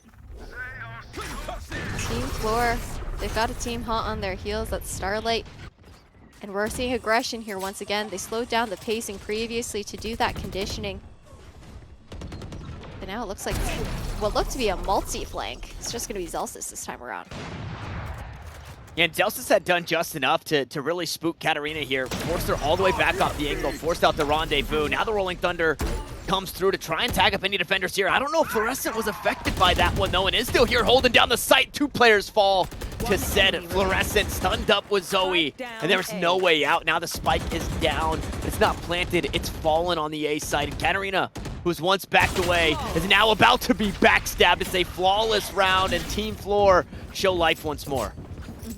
Really nice adjustments coming out from Team Flor. We haven't seen too many players on that team on defense here playing that upper angle, so definitely was able to catch them off guard, and now they're 1 away from match point. And again, it's a best-of-3 series. Team Flor already took that map upset up against Team Starlight on Icebox, and they're looking to take it all the way to Grand Finals, because if they can secure this one out, they're going to be facing up against Sarah. And otherwise, if Team Starlight makes this comeback, we're going to a map 3. So close, but yet so far.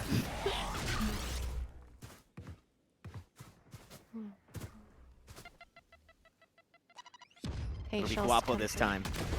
And that needs to back away from those paint shells. Before it was Chow. Guapo gonna try and hold it down. Oh, and he does. Guapo does. Man, you can always bank on Guapo to get it done, baby. A second kill comes through. The orbital strike will catch him off guard, make it a third. And Team Flor, they run away with the round, and they're about to run away with the series, Ash. That orbital strike was so nice to not just do damage to Ziff, but either way, zone him. They heard the rope, so Ziff was either going to have to push into tower, straight into the crosshair of Guapo, or fall back and take the damage regardless. And now sitting at match point here, Team Starlight. I mean, 3 rounds is all it takes to get to overtime, but they're also doing it on, I think, one of the most scuffed buys that we've seen as far as what's available across the board for the entire team. Couple of rifles, some SMGs, and some pistols. Yeah, it is not great by any way of the imagination or any means of the word. Noya steals away the first life. Rendezvous to safety, back on the angle though. And will now look to do it again. Katarina gives a shoulder, and that was too much. The third shot, however, it doesn't land, but Brax will fall no less. Chow now inside tower, and it's all up to Ziff. Ziff has been so good. He's found these multi-frags, but now he's got an overdrive in front of him.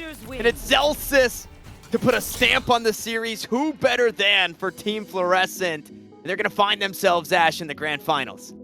Who they are going up against Team Sarah coming up next. But before we get to that, this was the redemption arc for Team Flor. They lost out in the first round of matchups in this particular series, and that was 1-2. Now taking it 2-0. You said it earlier, Tanner. One time is a fluke, and the second time would be a stat, and they're not going to be a stat today.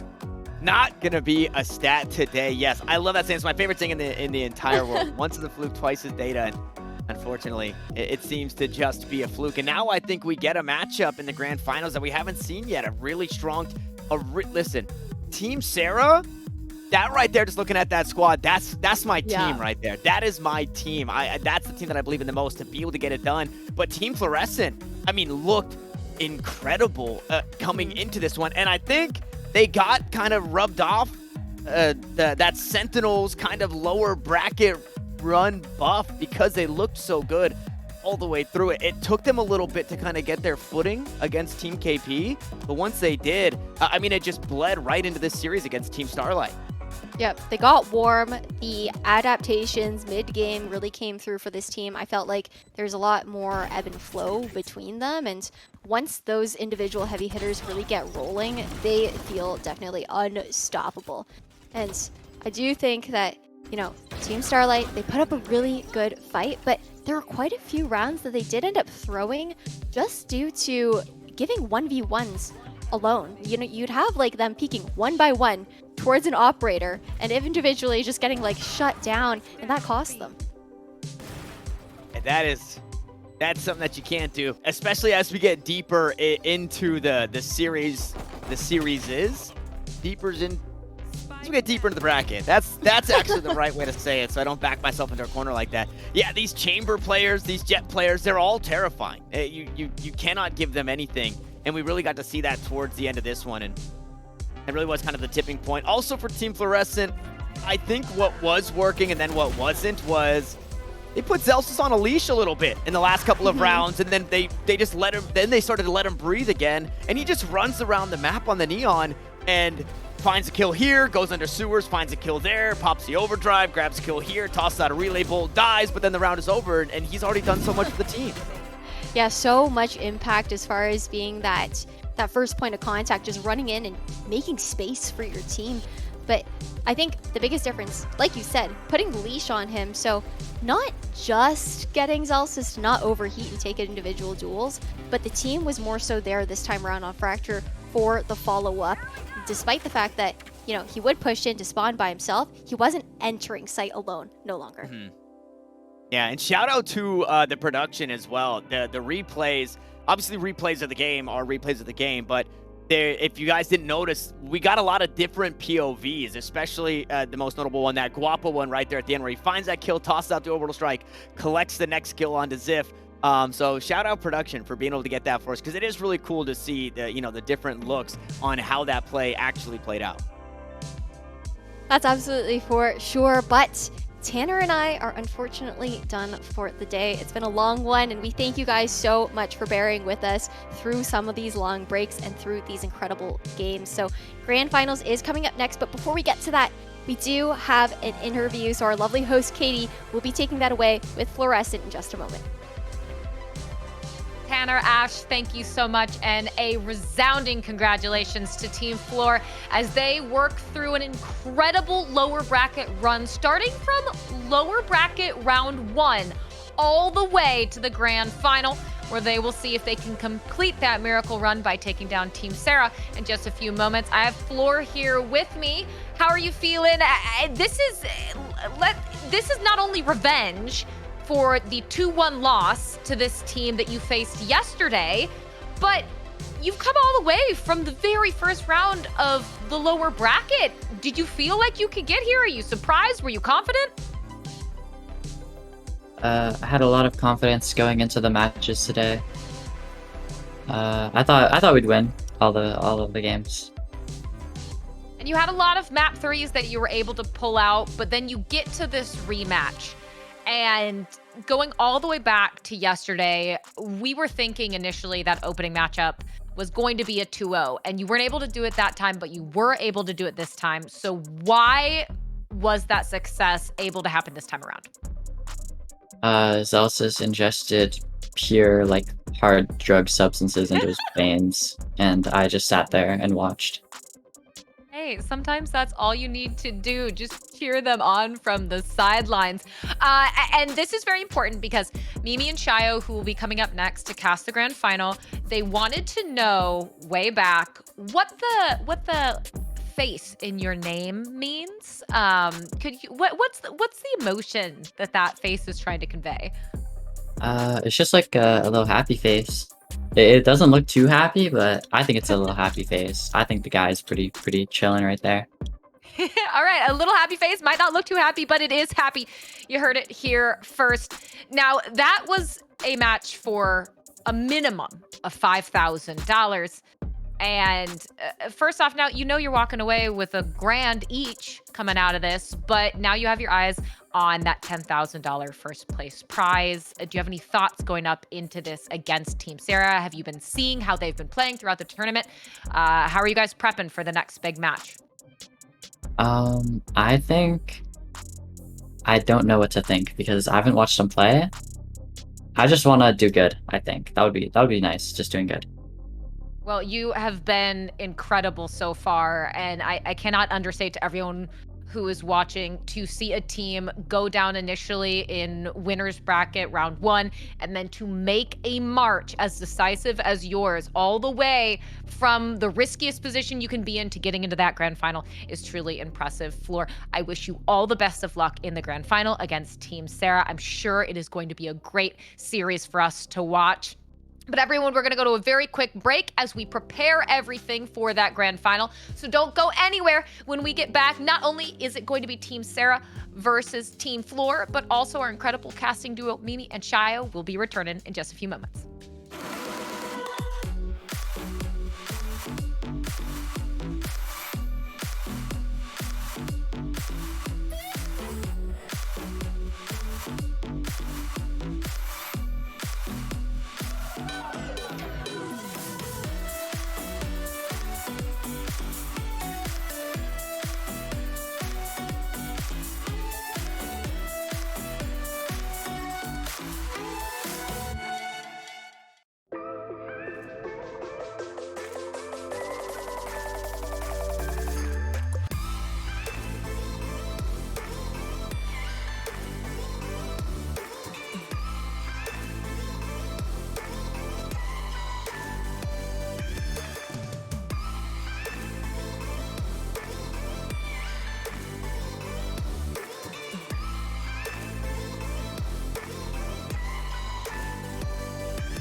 And thus, we are down to the final two teams here in the Misfits Gaming VALORANT Invitational. Team Sarah versus Team Flor. Team Flor making an astounding run through the lower bracket, starting in lower bracket round 1, and now they are here. They're guaranteed a minimum of $5,000, but it's that $10,000 first place prize that we all have our eyes on. Mimi and Shio, I'm so glad to have you back with me. Mimi, Shio, Mimi, I want to start with you. You guys good? You had a lot of good energy before we went live. How are you doing? I'm feeling good. I'm feeling great. You know, it's been a long day. We've been watching some great matches already, and we're coming into now the grand finals between probably, I would say, the two best teams in this tournament, as you probably expect from the grand finals. But Team Sarah have had an excellent upper bracket run on the other side of things. Team Flor, just the insane run back all the way from down low, Shia. Absolutely. I have 3 words that all start with A. Awesome, amazing, fantastic. That's what I'm feeling like right now. And It's yeah, you can see the fantastic, bracket. okay. Huh? It has an 8 in it. You know, sometimes number 2 Okay. is just as good as number 1, which is what we're seeing in the grand finals. Team Flor, Team Sarah. Sarah almost flawless coming into things, dropping 1 map to Elite, but here right now as a powerhouse Team Flor, the lower bracket run of dreams. So close on a Fracture comeback too. Didn't have it happen, but then clap Team KP all the way towards that 3rd map. After that, Starlight was no challenge to them whatsoever. Zelsis was just sliding over everyone inside Fracture as well. And now we're here in the grand finals. So I want to stick with you because I love that you mentioned that Team Sarah's only dropped 1 map. My counter to that being Team Flor has had so many more reps in a majority more series and maps going through that lower bracket. So now that they've had a 2-1 win over Team KP, they have that 2-0 over Team Starlight to get revenge for what happened yesterday. Are you concerned for Team Sarah that they might come out a little bit cold against Team Flor with all this momentum? Oh, so you're saying Team Flor has the momentum. You're saying it's a blessing, happy, yay, Rainbow Land situation. I'm saying it might be a curse. It might be depression because they might be tired. Katie, it's been a long day for them overall. Team Sarah might be cold, but they're fresh coming in as well. Basically right out of like a refrigerator almost, Mimi. They're feeling, I would say, ready to go. They're refrigerated, and now they've been getting warmed up, ready to go for this match at hand. I want to sell the other side of things and give a little hope towards the Team Flor fans, because for this team, we have kind of a thing in Valorant, I would say, a pretty consistent thing, where in double elimination tournaments, the lower bracket team somehow always wins in grand finals. Even if there's a ban advantage, even if there's a map advantage, it feels like practically every event that lower bracket team is winning. We just saw it at Masters, we just saw it at LCQ and NA. It is somehow always happening in Valorant. If you're a lower bracket team, you just get that buff. You know, you've been playing for longer, you've earned your spot there, you have been fighting so hard, so you can't give it up now. You gotta go for it. And, you know, maybe it's a little bit of intangibles, a little bit of curses in play, but Team Flor also a fantastic squad, and they've shown that through their consistency in that lower bracket. I love that there are such strong arguments on each side of this from both of you, and all of them valid. I want to talk about some of those tangibles, though, Mimi. Let's bring up those rosters. We've seen how these players have been grinding through the last 2 days. So are there any X factors on either team that you think are going to be the make or break for them in this grand final? I'm going to keep telling my team at Flor's side, and, well, it is just the god duo. Fluorescent and Zelsis, 2 absolutely insane players. Zelsis has been playing the KO, playing the Duelist. From my understanding of watching some of their perspective, he's been doing a lot of calling for the team and has been putting up numbers pretty much every single map. Then you got Fluorescent in the mix. We know how good she is as an individual, has been fragging out the wazoo this whole tournament. And then you got a couple extra little X factors in there. Noya has that clutch. Jean Chow's had her fair few of those, and Guapo's just providing that consistency in the support. Okay, I respect that. First of all, I want to start by saying for Team Sarah, I've never seen them lose a match they've won, all right? Just first off, just want to put that out there. Second off, the dynamic trio, the Moose and Sonder duo, first of all, that's a 2/3 part of that. Always when they're together, I don't see a lost clutch. 2v4, 2v5, it's in the business. We've seen it. Once again, only 1 map dropped. After the fact, Redux in the business, in the middle of it. Equal, if not maybe even better in this entire series so far to Celsius when he's on the field and just dominating everyone left and right. I want to see exactly what they have left for Team Fluorescence. I feel like maybe they haven't even tried yet so far in this tournament. It's been that effortless for them going so far. It's been maybe a little efforted. I'll give it like a single effort. A single effort is the map that they lost, 13-6. They got dominated on Ascent. I tend to give a little extra credit to the team that has been playing all day. Sure, they might be tired, but this is where you get that second wave. I think if we were going to see the tiredness kick in and them keel over, it would have been the map before this, right? Before, when it's going all the way, you have that hour-long tech pause, you're having a tough time. They still come out, look fantastic towards the end of that series. So I think they're feeling good, they're feeling great, and they're ready to go in this one. Well, look, and if they need to channel anyone's energy, you have it in spades right now. I'm about to get out of your way, but we got to go through our predictions really quick. Now, I'm not always the best with them. I'm 1-0 on today, so we'll see if I can keep up that 3. But Mimi, I want to start with you, and then Shio, who is your prediction for coming out on top and taking $10,000? The production already knew. They were already aware. The floor is going to put the enemy team on the floor, or something along those lines. Both these teams are going to be super close. Team Sarah's look fantastic. So too has Team Flor. I'd edge Team Flor out a little bit just because purely storyline victory. Nice. I'm going to also plot twist myself and go against everything I've said. I'm for Team Flor Zelsint as well. I'm looking at them getting a 2-1 up top just because of how the pick bans look at the moment, which I'm not going to spoil just yet. It seems like Team Sarah might have an advantage, but I feel like they're just hot right now. Oh, yeah. Okay, you know what? Because we got to just match the color scheme as well. And I agree. I love the idea of someone coming from round 1 of lower bracket and getting all the way to that grand final to take it. I'm going Team Flor as well. But that also means that this is it for me for the time being. And it's time to hand it over. And who better to give it to than Mimi and Chayo to take it away with the grand final. Thanks very much, Katie. We are ready to get into things here. It's been a long road, 2 very long days of Valorant for the Misfits Gaming VALORANT Invitational, but we're ready to get things going. And Chayo, first off, you know, the last time we were casting both of these teams, it was like their very first showings. We're getting to know them just a little bit. Now we've seen them play out quite a bit through this tournament. So where do you think we might be heading for these maps? For me, not Pearl, not Icebox at all. I feel like Icebox is a strength overall just for Team Flor's team. I don't think anyone's really ready for big Pearl strats. I want to see Ascent in general. Haven, I feel like, is an advantage for both these teams on both their sides. I think that'll be the most displays of power we'll see, but basically any other map except for those two. Yeah, I'm really hoping that for Team Flor, they're getting rid of that fracture because Team Sarah has looked so good there. Just in that lower final, they were fantastic. They're playing that Neon comp. Zelsis going absolutely crazy on that role. You have Fluorescent popping off as well, and you have some really well set up post plants. They have a great understanding of how to play that map, but we do have the actual map picks and bans, so we can take a little peek at those. And, well, your prediction's correct. Pearl Icebox gone. We had Breeze first for Sarah.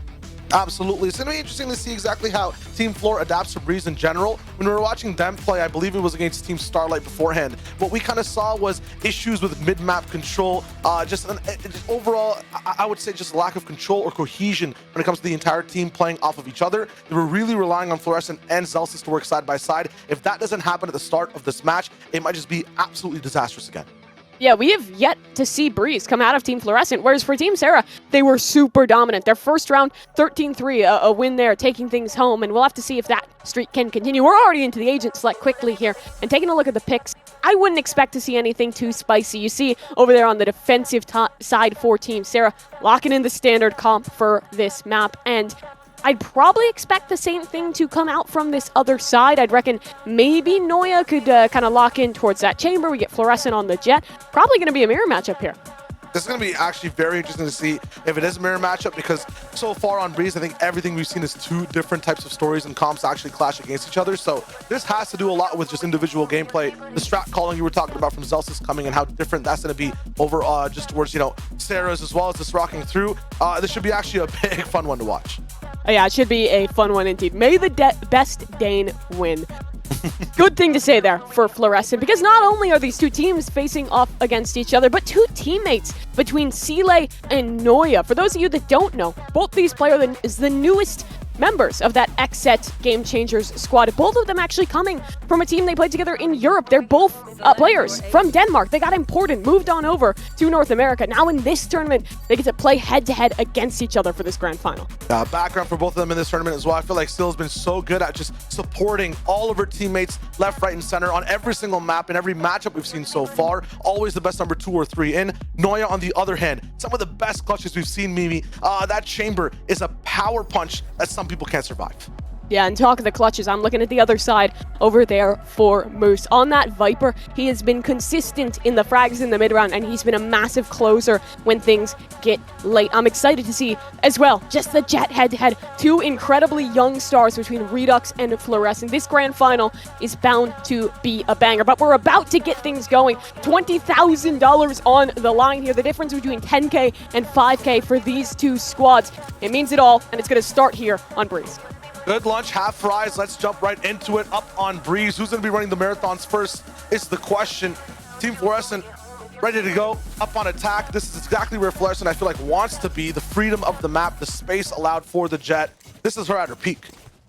That it is, and we'll get to see how the setup is rolling here for that attacking side. It seems like heavy towards A, maybe going to tempt your chamber in Noya to head her way up halls. There's actually no one watching that space. Instead, just the Sova in mid. I'd expect some aggression out from the other side. We'll see how quickly that ball can get rolling for Redux. If he could get a fast flank out or just support his teammates on A, could be massive, as there only is one line close to defend, but it is an off angle. Top that box, Schwapo should clear with the drone, and he'll spot 2. It'll be all up to shots, though. I know Sarah just has a sheriff for the moment, so no Shockies rolling in already. Wall down, and lots of people moving on a site. Sarah also the big firepower taken down now for the moment. Oh, yeah, up top, all the way back, watching the flank. We have a huge rotation coming in all the way towards the mid side. It's KO just going straight through those mid doors. So though finds a little bit of something as site gains some control. Wall up once again on the retake. Defuse is starting to come in. Saunders sticking it. I don't think there's too much time. Someone needs to try to find the spike. Guapo's taking down Redux for now. No one's back on it just yet. It's chaos on all sides. It's just shots through smokes. Now a 1v1. A 2v1 actually on the side of the attackers. Team Fluorescent, nice setup, good win. I like the reflank there in mid from Team Fluorescent. Initially, it looked like it could go wrong because Team Sarah completely playing for retake. They're ready to close that gap and re-clear through mid. But in the late round, Team Fluorescent do the same. They send 2 players back through, and well, neither of them really found that much impact in the kills. They got that spike diffuser off initially. Sure, it was halved, but that gave time for the players in Cave to activate and aid their teammates in holding down that post. Yeah, the key too is that it was the Viper, it was Moose actually that went down initially. The gas not going to be up to actually cover that spike or that wall with the retake, so good overall on all sides. Now, the next round, how do they go in terms of anti-eco? Keep it fast? I'd probably expect it. Interesting to see them throw that same wall. A lot of teams, when they pivot to this anti-eco, will throw the deeper wall to give a little less space for that KO to fight through and flash forward to fight you. You want to be the one in control of the pace and to be able to get those more long-range duels when you do have the better weapons. But regardless, no one's really going to be contesting, so Team Flor get a spike down twice in a row now. Yeah, full retake with weaker weapons. Fluorescent already up close. Zelsis in tandem side by side at yellow. Taking that stoplight red now for a bunch of the teams and the players on the side of Team Sarah. Control of Sarah's 2 makes this almost impossible, especially with Spectres. Another reflank from Guapo on the backside. Bulldog's ready to bite. Long range Sheriff shot 2. Nice to even not do too much damage to your economy. Just 1 player going down. That's huge for Team Flor. Zelsis already has his null command on early in this game. Round 3, he'll have it on the board for this bonus. And if you look at the weapons, it's really stellar. I initially thought when I saw that ult online that they'd try something towards B. Oftentimes with that KO ult online, you pop towards B, you get rid of that Viper orb. And I think that you might actually see some of that suspicion coming through for Team Sarah. A lot of squads will change how they play when they're against that null command. You won't see the chamber as committed. You'll see players generally playing a little bit safer, a little bit more back, and trying to lean into the retake. And you see that set up here. Still that aggression in mid, but both sites being kind of set up to play the retake. Still pushing on an A. I feel like they just love, in terms of Fluorescence and Zelsis, how fast they get on a yellow and actually control things from there. It's nice to also just wait for that first Smolly to run out right before it actually does and then pop the null command. It makes the second one impossible to actually roll through on timing. Already dashing in, so getting the yellow might actually be difficult now, pushing past that site, but that's exactly where they need to be with these weapons. So if that's not going to happen, it's going to be a full retake. This should actually be very hard for Team Fluorescence to actually defend. You can already see this Viper wall up. They only have Spectres. It'll be tough to actually hold this one down. And you see why this setup is so good. It's a new wall, and 5v5 for this retake. Sealay still has flashes. Lots of util for this one. You can still push past that wall. Sealay's util will allow those flashes to really come in. 0 points being traded. No abilities close range, but only really stops Zelsis on the other side. All smokes up. All orbs down now on the defensive side, though. Unfortunately, too much to handle for Guapo. The strongest weapon going down first. No lineups available just yet either. That spike all the way up to half. And it should be locked in the whole way. Can't Fluorescent just pop off here. Stops 1-2, but can't find any more as Redux snipes her down. Damage is nice there, and another spike plant. Never going to be a complaint for the side of Team Fluorescent, but Team Sarah had the read, and they had a nice setup, play the more passive wall, lean into the retake, and the next win condition off of that was shutting down that mid reflank. Both rounds now, Team Flor has sent a player there when they're playing this post plant on A to give them a couple more options when Team Sarah is leaning into that A retake setup, and that was shut down. I like the seesaw right now as well from Moose, from going all the way from A on that round to stop the anti-eco with the util. Now to B, Judge and Ultimate in tow. This should be a hard one to go fast with. I feel like a read's there from the side of Fluorescence, so they go straight over back to A. There we go, though. Back to A. Tried and true for Team Flor. This time, there's a slight change. You see that lurk in mid. And again, Team Sarah is sending the aggression this time quite a bit deeper, and Sealay rewarded for it. Taking down her teammate in Noya. Now this round gets a little bit dangerous for Team Flor. They have to either completely reclear or exec quick into A. Their decision, the ladder, and a bit of a whiff from Saunders is punished. It's all good. Earth's magneticism, that's all that was to stop that shot from coming in. Dash force stop and actually gets Redux out to bad pastures. Zelsis is actually pushing past the wall. This is where he operates the best, but you got to risk yourself, your entire body where you are to get to that spot. Also, a little bit of an acid bite. Stop stopping the positioning from Guapo, but he'll melt to get the kill. All good for the leaderboard, though. For the round score, it's not going to be the best for Team Flor. It's tied now 2-2. Again, these rounds are coming down to the mid control, and in this one, Team Sarah was so proactive with it. They find that space in mid, and they immediately commit to the reflank off of it. It's so easy to play that mid control when you have a teammate, too. This is the first time that happened. Sele, easy play also with Redux.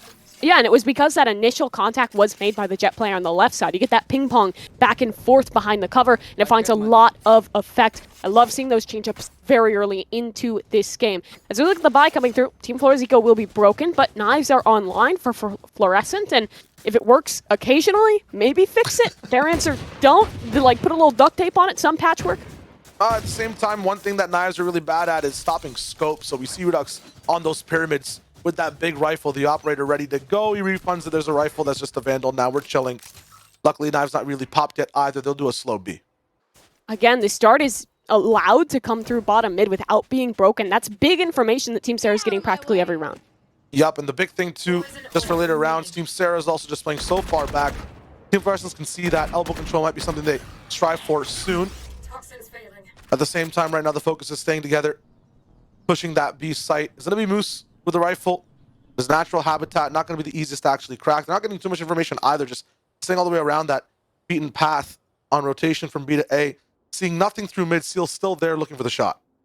Information right now for Team Flor. They know that the Viper set up towards B. They've spotted that Sova in mid, but don't know if anyone is pushed up. They have a big lack of information in the middle of the map, so their reply is to get heavy on the extremities. Guapo's going to activate this trip, and the reaction will be to hit towards B. He's hoping they can pull a rotation, but not to be. Moose still holding close on the site with a Vandal and Fluorescence blades down, but that trade, it's good, and now a rifle in hand for Celsius.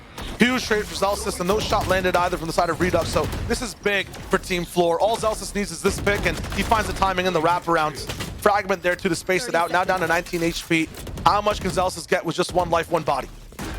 It's to be seen, no HP and no chance in that shot. Noya, though, maybe an opportunity shut down immediately out of Sonder. It was just an eco. The damage is fantastic, but still around for Team Sarah. Yep, it's going to be nice for this one to just be defused and locked in. Now it's all about what Team Flor has learned moving around this map, especially on that eco side. I actually like the fact that Team Sarah stays so far back, doesn't give them anything, and just has support on either side to see exactly what happens and go for a fast retake. This is where we start to see that ult cycle on this attacking side start to come into play. Chow has her Viper's Pit online. Celsius has earned himself another null command. That gives options on the initial execute, and you have a closure out for Chow. This money is starting to grow quite a bit for Team Sarah. They have some big ults online of their own, so I wouldn't hate to see Team Flor commit both of those just to convert around here. I think their biggest worry will be that Hunter's Fury, as Team Sarah, again, look like they're posturing for another one of these a bit more passive retake setups, just using their double contact agents to take that initial bit of contact and get out of dodge. I have an operator now onto Redux. They're trying to have something in terms of countering a big fast push when it comes to the null command, but there's still more on the map. See, I say they're playing more passive, but look towards A. Both Sonder and Redux working in conjunction. Sonder's played this angle a lot, but she's never been spotted there. So she's comfortable holding this angle, even with that null command in play, because of the support that Redux can provide. Looking at this drone too, is going to support a wraparound into tunnels. No one's actually here to help either, so this will be a full force retake if it is. A collapse, a crunch all the way onto B. A defensive wall about to go down, and the next one all the way up to Berlin will start to rise. A dash on the site from Fluorescence. Working through the cloud burst to see exactly what she can find next. Through the smoke, the fire, the flames, the flashes, Celsius and Fluorescent, as per usual, it's just another Tuesday for them. They rock in, they win that site. Big Viper's Pit down too. She's just operating on high peaks. Getting free ult charges as well. It seems like Fluorescent is just active right now. A 4K on that round, dynamic as well up in the skies. Just digging it, having a fun time on her angle, completely enabled in that position. Sure, your teammate can pop down that Viper's Pit, but you still have that freedom to fight, that freedom to frag, and the timing on that wall falling for the side of Team Sarah was perfect to give Flor that moment. But to rewind deeper in that round, that was kind of the one time where Team Sarah disengaged from deep positions in mid. They throw that same dart, it doesn't get break, and this time, Team Flor walk up off of that, take mid control late. That allowed them that great beast, but that completely took advantage of the solo player on that site. But now back to business. It's another one of these mid execs, but this time Noya is holding down the fort. She was ready for the updraft from Redux and knocks him out of the air. I love that rendezvous over towards the team actually to help at B. Sonder here with a tour de force to see exactly what he can get, but nothing so far. Gonna be peering past this wall. Easy shot in transition. Actually not the easiest whatsoever. Gonna be tough to actually land. Sarah knocking Fluorescent out of the park from the skies. What a home run. Zelsis, though, will be able to get that spike down and play on site as he usually does. Guapo there with the support. See how much further they can get out of this one, because Noya is still holding down that flank. Sile wanted to wrap back around, but look at the layers to this one. Sure, you can swing, you can look for that operator, but Guapo's there as well. He'll claim to. Sharpshooting to hold the flank, and there's only one left standing. Zelsis on the other side, super proactive in that post plant. Seems like Guapo just always has the encyclopedia of post plant when he's actually in position. Every time I've seen him, whether it's Haven, whether it's Breeze, always in a really good support spot to play those layers you're talking about, Mimi. Perfect there for him, and you can really see the cost of Redux losing that op just 2 rounds ago. Noya active now with that scope, looking so good. Again, it comes down to this mid control. It was Team Sarah again going for the aggression there. This time, it was punished. Whoever was winning that opening engagement in mid is so often converting these rounds. Yeah, that opening engagement also requires money and expense. It was rifles and vandals before on the Sile. Last 2 rounds, no items whatsoever, no cash flow. And yeah, that op's actually rolling. Yeah, and aggression in A main already. 3 players pushing through. It's just the Sheriffs to work with. Redux will find one onto Fluorescent. Needed something a little bit more. 145, not to do it at that range. And with Redux unable to recover a weapon, he'll fall away for the time being. It's shaky, but Team Flor do retain their advantage and have a drone to re-clear the space. Slower tidal push all the way up in the river. Guapo's not going to see much close by. It will be Redux hanging out with a shot that'll actually hurt Noya, but not do too much in terms of a full confirmation kill. Flank all the way on the backside, though, as we do see Sonder rolling in. Not sure how much he's going to find, though, as there's a trademark to actually go past. Yeah, she has to back away from this one. Already her position noted. KO knife towards A, but it's a complete reset. Team Flor want to hedge their bets back towards this B site. Interesting Viper Wall, actually, that was popped in the early round here towards that B site. It's looking to probably kind of create that little pocket towards Castle on the site to be able to kind of duck in and out on these eco rounds, and also to kind of give you an option to get aggressive in elbow without having to deal with that long angle. They haven't been throwing it consistently. I do like to see Vipers change up their walls, particularly on these eco rounds, but it will just come down to this retake now, and with those smokes not quite in the position to help, Noya should be able to farm this one away. Zelsis will help her off the whiff, and it's only 1 left to stand. Moose, any more damage? What's he got? A few shots, but not enough, yeah. Zelsis knocks him out. So close from Sonder. She was so just there almost to cut off the entire rotation. Not possible, though. That knife and toe in tandem. Gonna be fine. That was an eco once again. Now the ops are active, and I see 2 scopes on the side of Team Sarah. They're really on lookout now, Mimi. How often do you see that? Double up setups, not the most prevalent on this map, even though that double contact composition is quite common. I'm interested to see how they formulate this setup. I see it with confidence, but they're 2 rounds down and have lost 2 ecos. The mental's obviously not hurt here. It isn't all in. Look at this angle, though. Up top, on top of that outer pyramid, it's a really tricky off angle to contend with for Sonder. Seen pop flashes coming from Zelsis all the time. Null command in first, though, and he's going to go for a look instead of a flash. Sonder going to whiff the shot. All good, though. Going to be looking for the next one to actually land. A big one to the face of Fluorescent. The knive's not going to be stopped right now. Still looking more past the wall.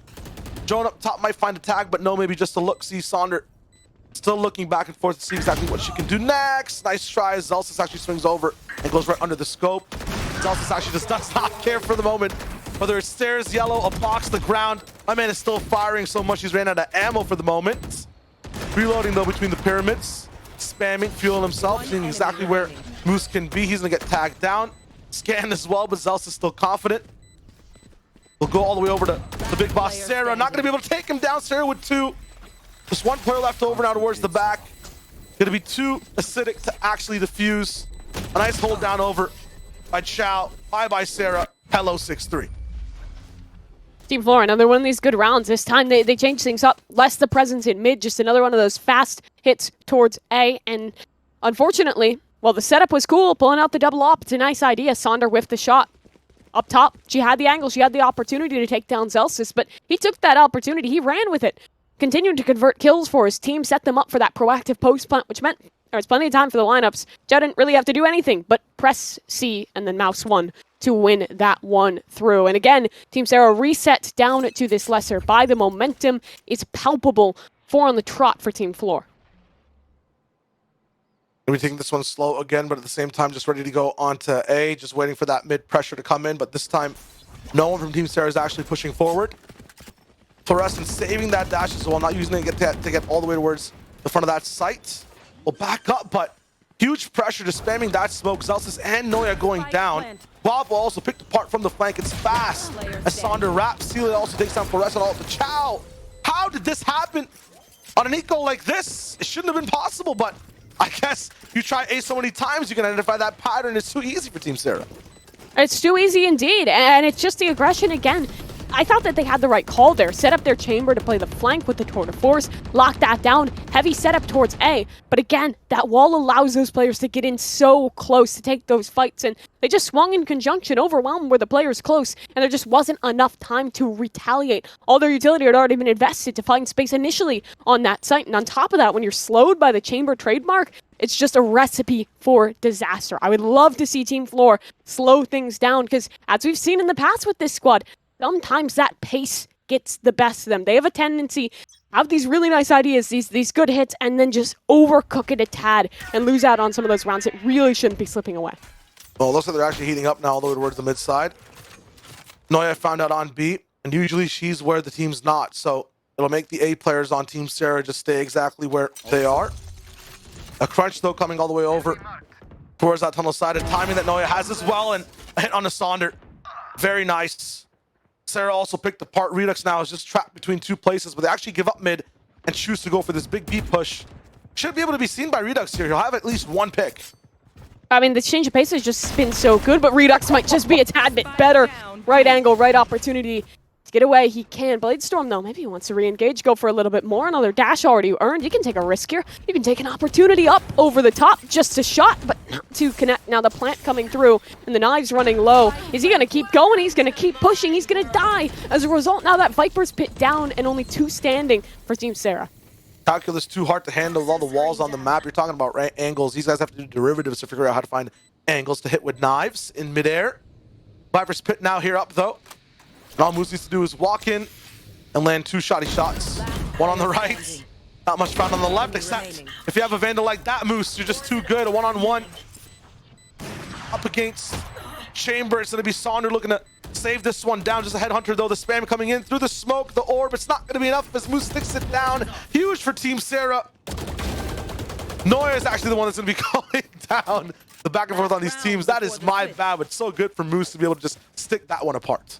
I mean, what a fumble to be losing that round in the post, right? You're playing in that Viper's pit. You're playing one by one, and unfortunately for them, Moose just had the direction. He had the knowledge, and he found the punish. To rewind earlier in that round, I thought it was looking pretty grim for Team Sarah, right? Sonder had been conditioned to that she could be aggressive out B main, because it's always these A defaults with some pressure in mid. This time there's a change. She gets punished for her forward play. Still, Redux stays around, sets Moose up for that wonderful clutch. Now, the last in the half here, and again, presence towards A. This time, a split through holes. Gonna be a tag, and Hunter's Fury coming in. Combination with the null command, no one can escape. 350-50s, only 1's1. Gives space for us to actually move up, though, so she's gonna be in the business all the way through halls. The Zel Flor duo rocks in. Redux stopping it, though, as Noya finds the timing on a Sonder on site. Chaos ensues, as no one can stop Moose right now, except for a flank from Noya. Once again, she's up left. Noya versus Sile.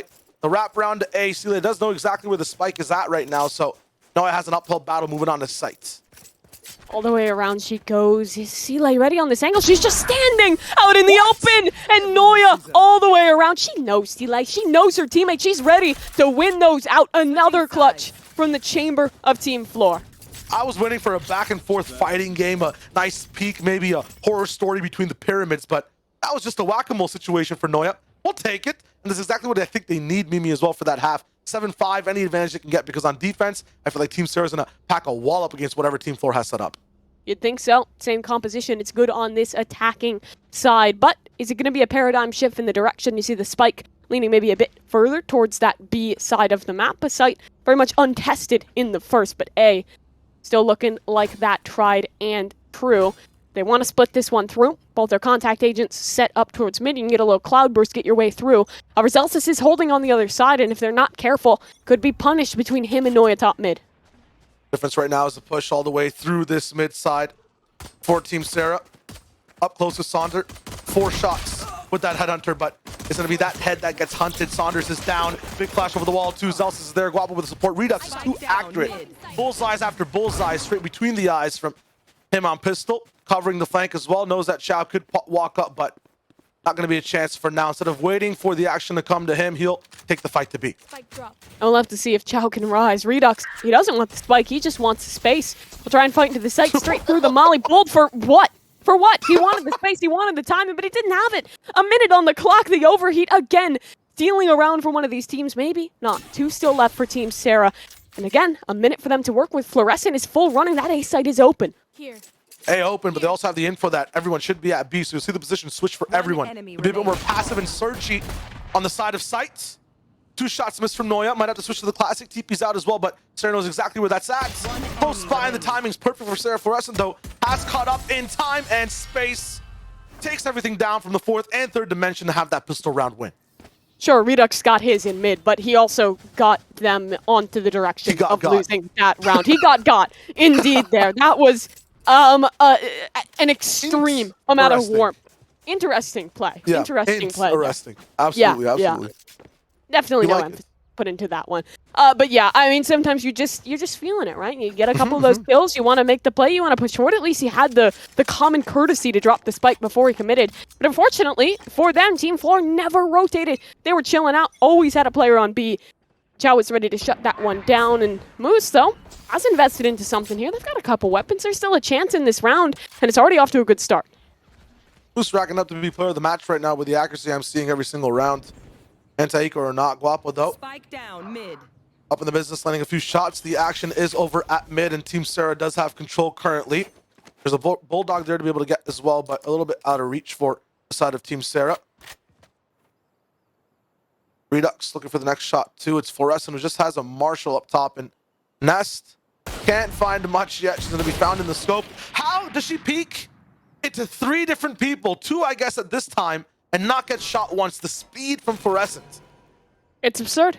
I don't know how she is able to pull this off so often, so frequently, with such consistency. And Chow again in the position to thrive. Again, the molly in the wall up at the perfect time. Pressure just takes 1 shot, just a breath of fresh air. Scan the T's as well. Another molly down. They can walk up through that left side. It's tempting. It will be fine. Classic up as well, up against a Marshall. Moose going to land 2 shots, but at a cost of all his HP. Let that updraft too. Perfect in terms of what could be done, but the pressure, the damage, too much to handle. Chow, very good defense. 9-5. That decision to invest into that round could come back to haunt them just a bit, or no? Well, just the Marshall. They'll be fine. Rifles across the board still, breaking this momentum necessary for this attacking side. Where's their destination? Back to B.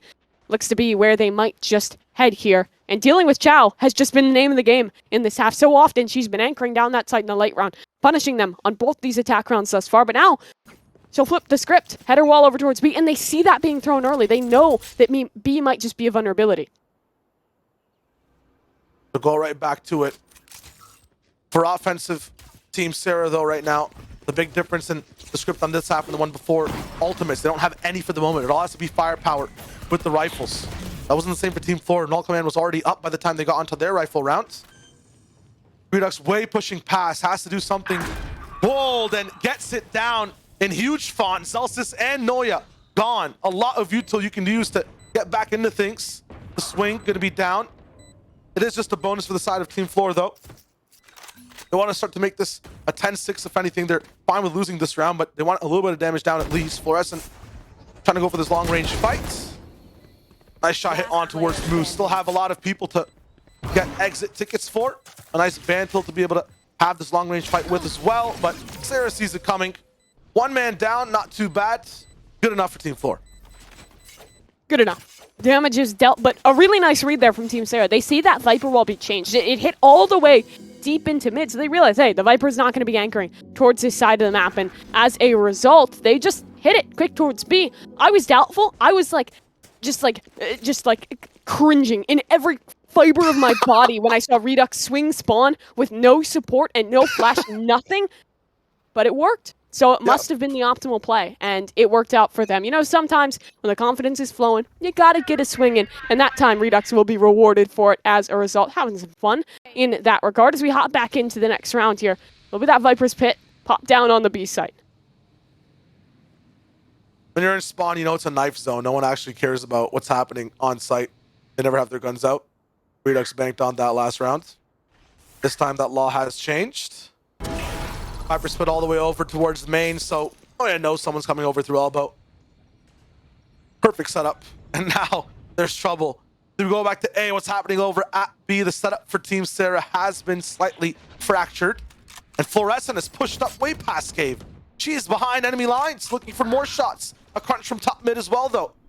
As more teammates look straight down and actually get into close positions in case someone wants to come through mid, Noya will have support on the bottom side, so she can actually take an even further angle. Look towards your right. No! Sonder will find her. And now everything can go right back to B. It's just Chow and one pit. And everyone right in front of her. The call with the main advantage is to head back into the pit. This is either brilliant or lunacy.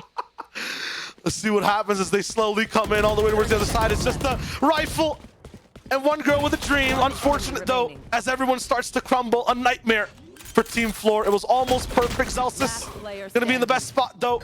Spike down. One more shot to take.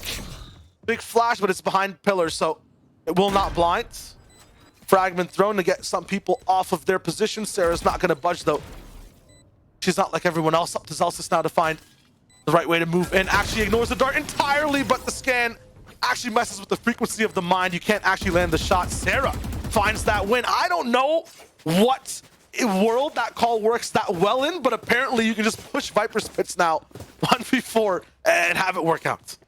I think that the rationale is if they saw one player towards A, they can assume that there's still some presence in mid so that the Viper's likely to be alone. They were correct, but what a gamble. It's like you're putting your entire round on green and somehow the roulette wheel lands on just the right opportunity. They trade evenly, not evenly, 2 for 1, but they had a man advantage. All good, set Sarah up, win that in the 1v1. Still, a scary round to be winning. Not one you can bank on consistently, but the key point there is, again, this team is good at slowing things down, playing the mid round, and it's working well against Team Flor. You can ride that chain now too. Sarah has a Hunter's Fury. I'd like to see her actually stay all the way back to the site. But nope, gets up close and personal. Redux there too to work off the scan. Zelsis now down. The firepower that is there for the retake not going to be active for this round. Up on flank, Chow will try to see what's happening over at mid, but Sonder is just that much more aware. All the firepower seems to be left over on Noya and Guapo on site. One enemy remaining. They're looking to land a few more shots. Some nice damage to hurt the bank, but looks like the stocks have been rising on Team Sarah. It won't actually break too much of the funding. Noya, we've seen this happen before. Not this time, though, as Moose is just on point today. Another one, bringing it even closer to 8-9. Closer indeed. Don't call it a comeback till it's real, but it's looking close for Team Sarah. That round, they changed the pace, get a little bit faster towards A on their anti-eco, and what was stacked, the right call for Team Flor. Sarah just had the overwhelm and the better utility to make things happen. Back to B they go. This has been their preferred side of the map, and with the Viper's Pit in hand, you can understand why. Plenty of utility to clear those close angles. If Zeli can land the knife on this Viper player of Chow, take your utility down early, then free hit, get straight in, but maybe they second guess, want to apply pressure in the mid first. Oh no, just playing back in the mid. Yeah, let's just rock the V. Hey guys, it worked last time, and this time they don't have a pit, right? So let's just keep moving. Yeah, they just wanted to play back from the knife. Now they're ready to go fast in this site. Chow has to do everything, but she's already been spotted out from that Hunter's Fury. Super good utility usage from both sides, and Sonder gets away. Mission impossible, but Guapo actually keeps it impossible there, connecting on the third wreck of his bow. Planted. Guapo just too good and knows actually how it drops down. Redux not there to actually push back site, so this is very doable. To understand aggression is absolutely nice now. Moving into this site, pop flash through, but Guapo knows once again the knowledge on this man. Just how is it possible, even when blind, even when he can't see past sights, on what to do for us and jumping over the pit as well. Spam as Moose finds another Moose. Too much. And is going to be able to handle the pressures for us as she moves right past the pit. Enough time for the acidity to go down on the spike too. I just don't know which way these rounds are going to go. Mimi, on one side, it feels like Moose is active, has everything online. The dodges are there from Sonder, but Guapo finds a way to make it even. It's just too much, and it's so close too at 10-8. It is so close indeed. And I mean, that's so well played on the retake. Out of Fluorescent, leverages the Blade Storm, gets up over top of the pit, can fight from the high ground, has the info that the Viper is main. The Molly confirms that, and all she has to do is push. Wins it out in the duel versus Moose and denies him another one of his signature clutches. Yeah, you give Fluorescent space, she will buy you lots of time with the score upping on the boards. 3 rounds away from winning this match is Team Fluorescence. They finally have a little bit of breath of fresh air, winning 1 after losing 3. Off the defuse though, so they want to be able to hold down these sites. Again, an early change towards B. This time, both that KO and the Viper in position. Annoy in a position where she too can quickly rotate to aid her teammates towards that side of the map. But they second guessed for a moment, wanted to pressure towards B, see if anything had changed in that direction. Now they head back to this A site. Sila has that null command, and we know that Tour de Force is active for Noya right now, so she gets close and pops it over. Noya should not be able to actually support in this fight. It'll be a 2v3. Might just be Guapo on site, and Sila, I guess, just doesn't care and knows exactly what happens. I didn't know that null command also gave you information as to where everyone is, but we'll take it. Spike down in so much control. More importantly, no one's even on site yet. Fluorescent, though, has moved down halls. She could be the key here. Pushing Looking down. to lurk in mid. Already, Saunders found Chow. That's a big one to find. Now that mid control could be pivotal in the late round.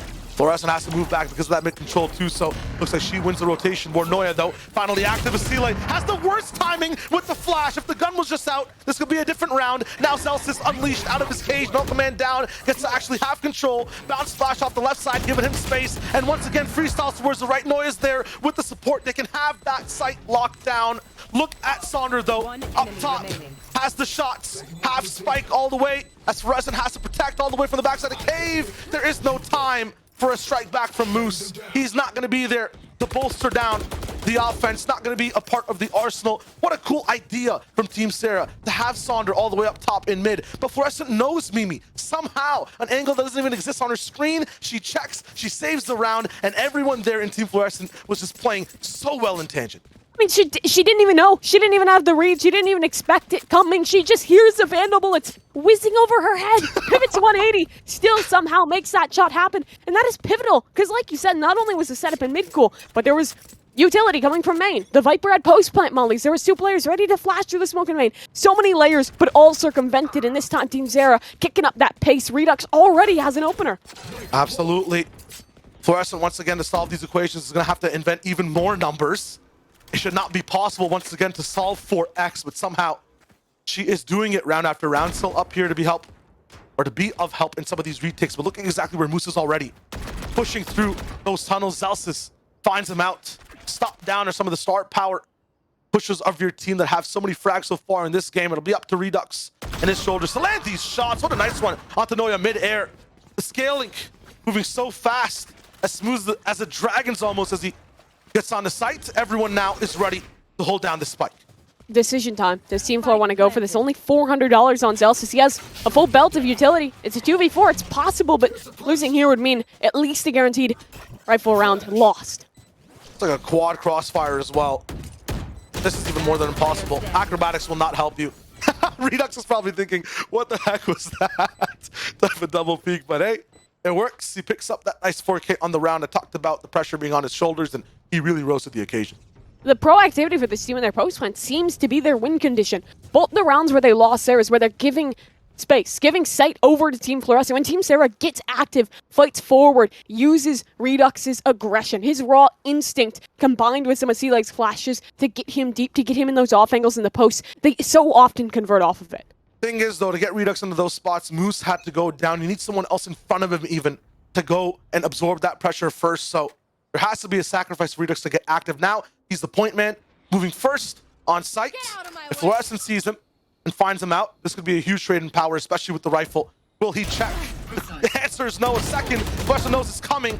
Not going to be enough, but she has a little bit of a roadblock, and now that star power's down.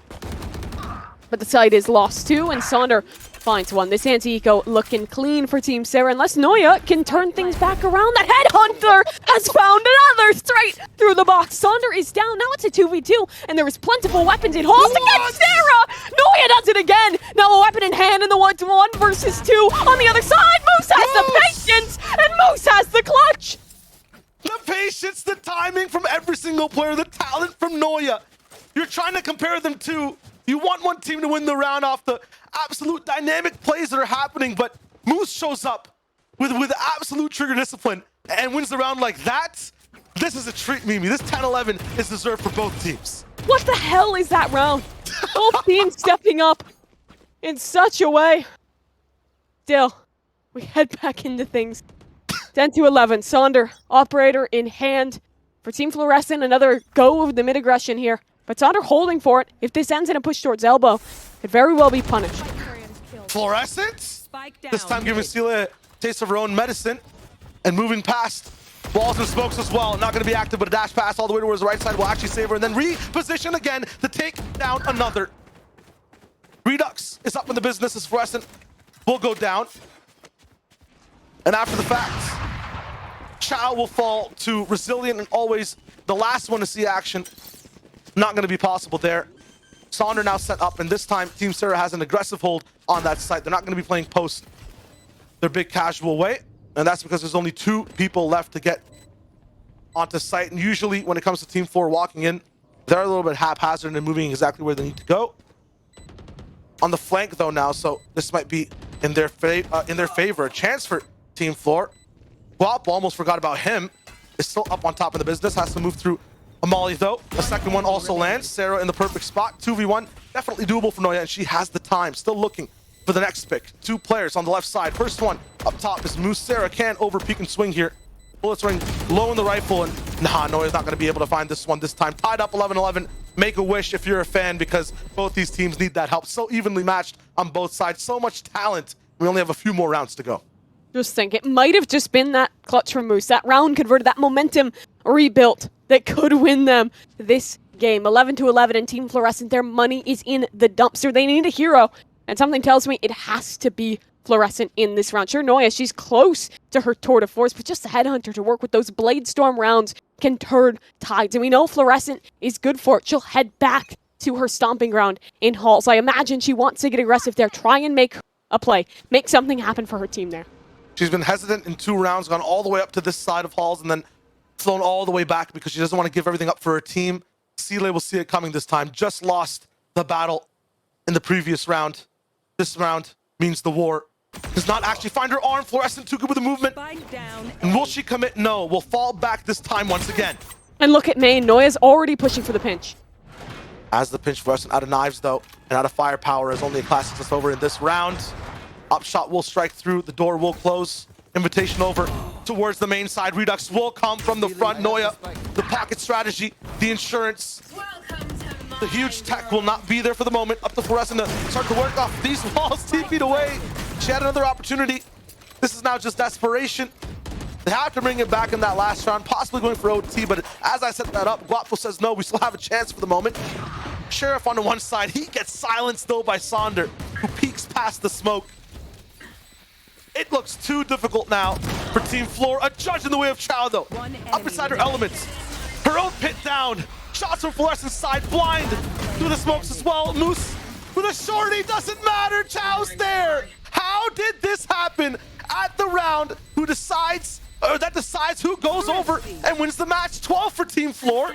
Everything on the line, and Chow shows up. They had nothing! A Blade Storm, a Headhunter, a Dream, and that Dream looked like it had fallen to pieces. Both those pivotal keys to success dropped early in the round. But the comeback is there somehow in the very late round. Moose again gets his team a step away from victory, but this time not able to push it over the line. And now it comes down to one final round. Team Sarah at the disadvantage. They still have assets that could make this work. Overtime very much a possibility with that null command and that Sova ult online. Lots of keys. They want to go fast towards B. Yeah, they look rabid right now. Enough of the strats, enough of the slow type of ebb and flow gameplay. It's time for momentum. Seeley strikes. Celsius is there though with 2, stopped by Moose from getting 3. A revive on the side as well as Seeley was in that null command, so it's going to be definitely possible. Setup though, as a huge Fury comes in, Sarah dodges on one side. This will be a confirmation for Seeley's death and downfall, unless they can pick her up again. Going to be scanned as well. They're really stopping this revive from coming in, and they've put these players into the worst positions. Huge for Team Flor to bait it out. That is it. A match so good back and forth. They lock it down off of one knocked body and take away the entire match 13-11. Seeley was the red herring. She was there, she was on the ground, attempting fruit that they wanted to grab. They wanted a teammate back in the mix, but in doing so, that got the better of them. The win condition was recognized for Team Fluorescent that if we pressure that res, we can win the round. They got greedy, and now they've been punished. 13-11. What a way to win map number 1. the amount of reversals too, a hurricane of utility on sites, and for us, it's like, I'm just gonna updraft above all of it, do whatever I can to win the round. Pocket, you know, a round for that 11-11 that came through. Just classics, one Blaze Storm, as you said, Mimi, and then a Judge with Chow, who went in and went all in with that Viper Spit as well. That was just amazing to watch from Team Flor. Talk about just being resilient. Yeah, I mean, the clutches were the key for both of these teams. Already putting on a banger, but still lots to go in this grand final. Fracture coming up as map number 2. It's a great map for Team Sarah. We'll have to see if that's enough for them to push their way back into this grand finals. We'll see right after this.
chilling.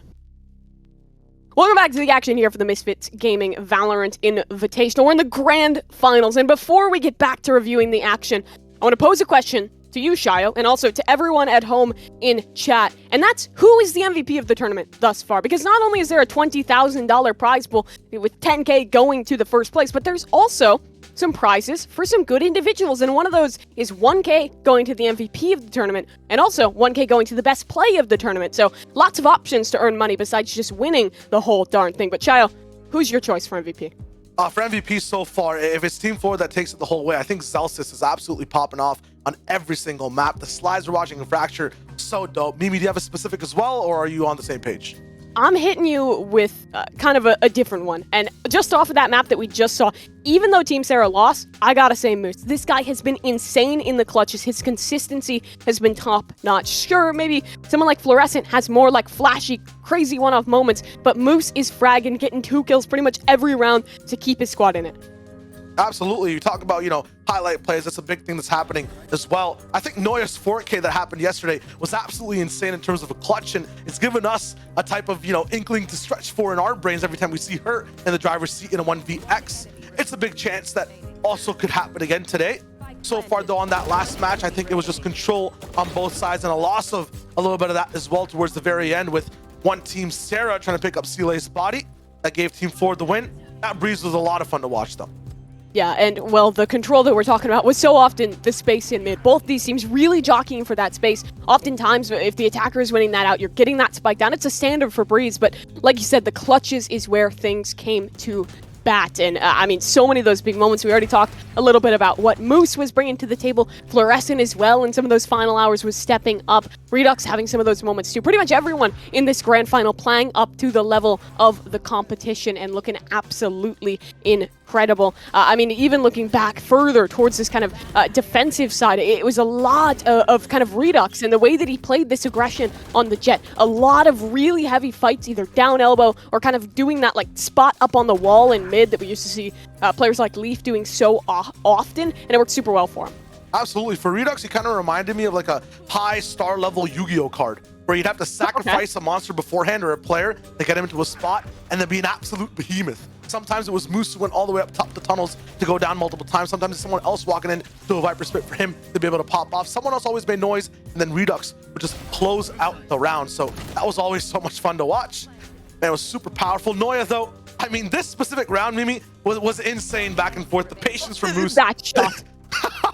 She like hasn't fully finished the animation. I don't even know what's going on. I was losing my mind at the end of this game with some of those crazy rounds. But we'll reset ourselves from map number 1. That's Breeze finished 11-13 with Flor picking up the win.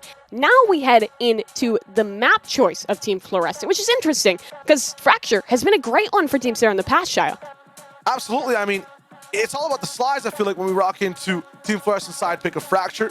Team Sarah, who's also looking at Fracture a little bit, has seen it not yet, actually. Oh, no, just once, it looks like, up against Team Emily, and that's the map that they just absolutely crunched and won.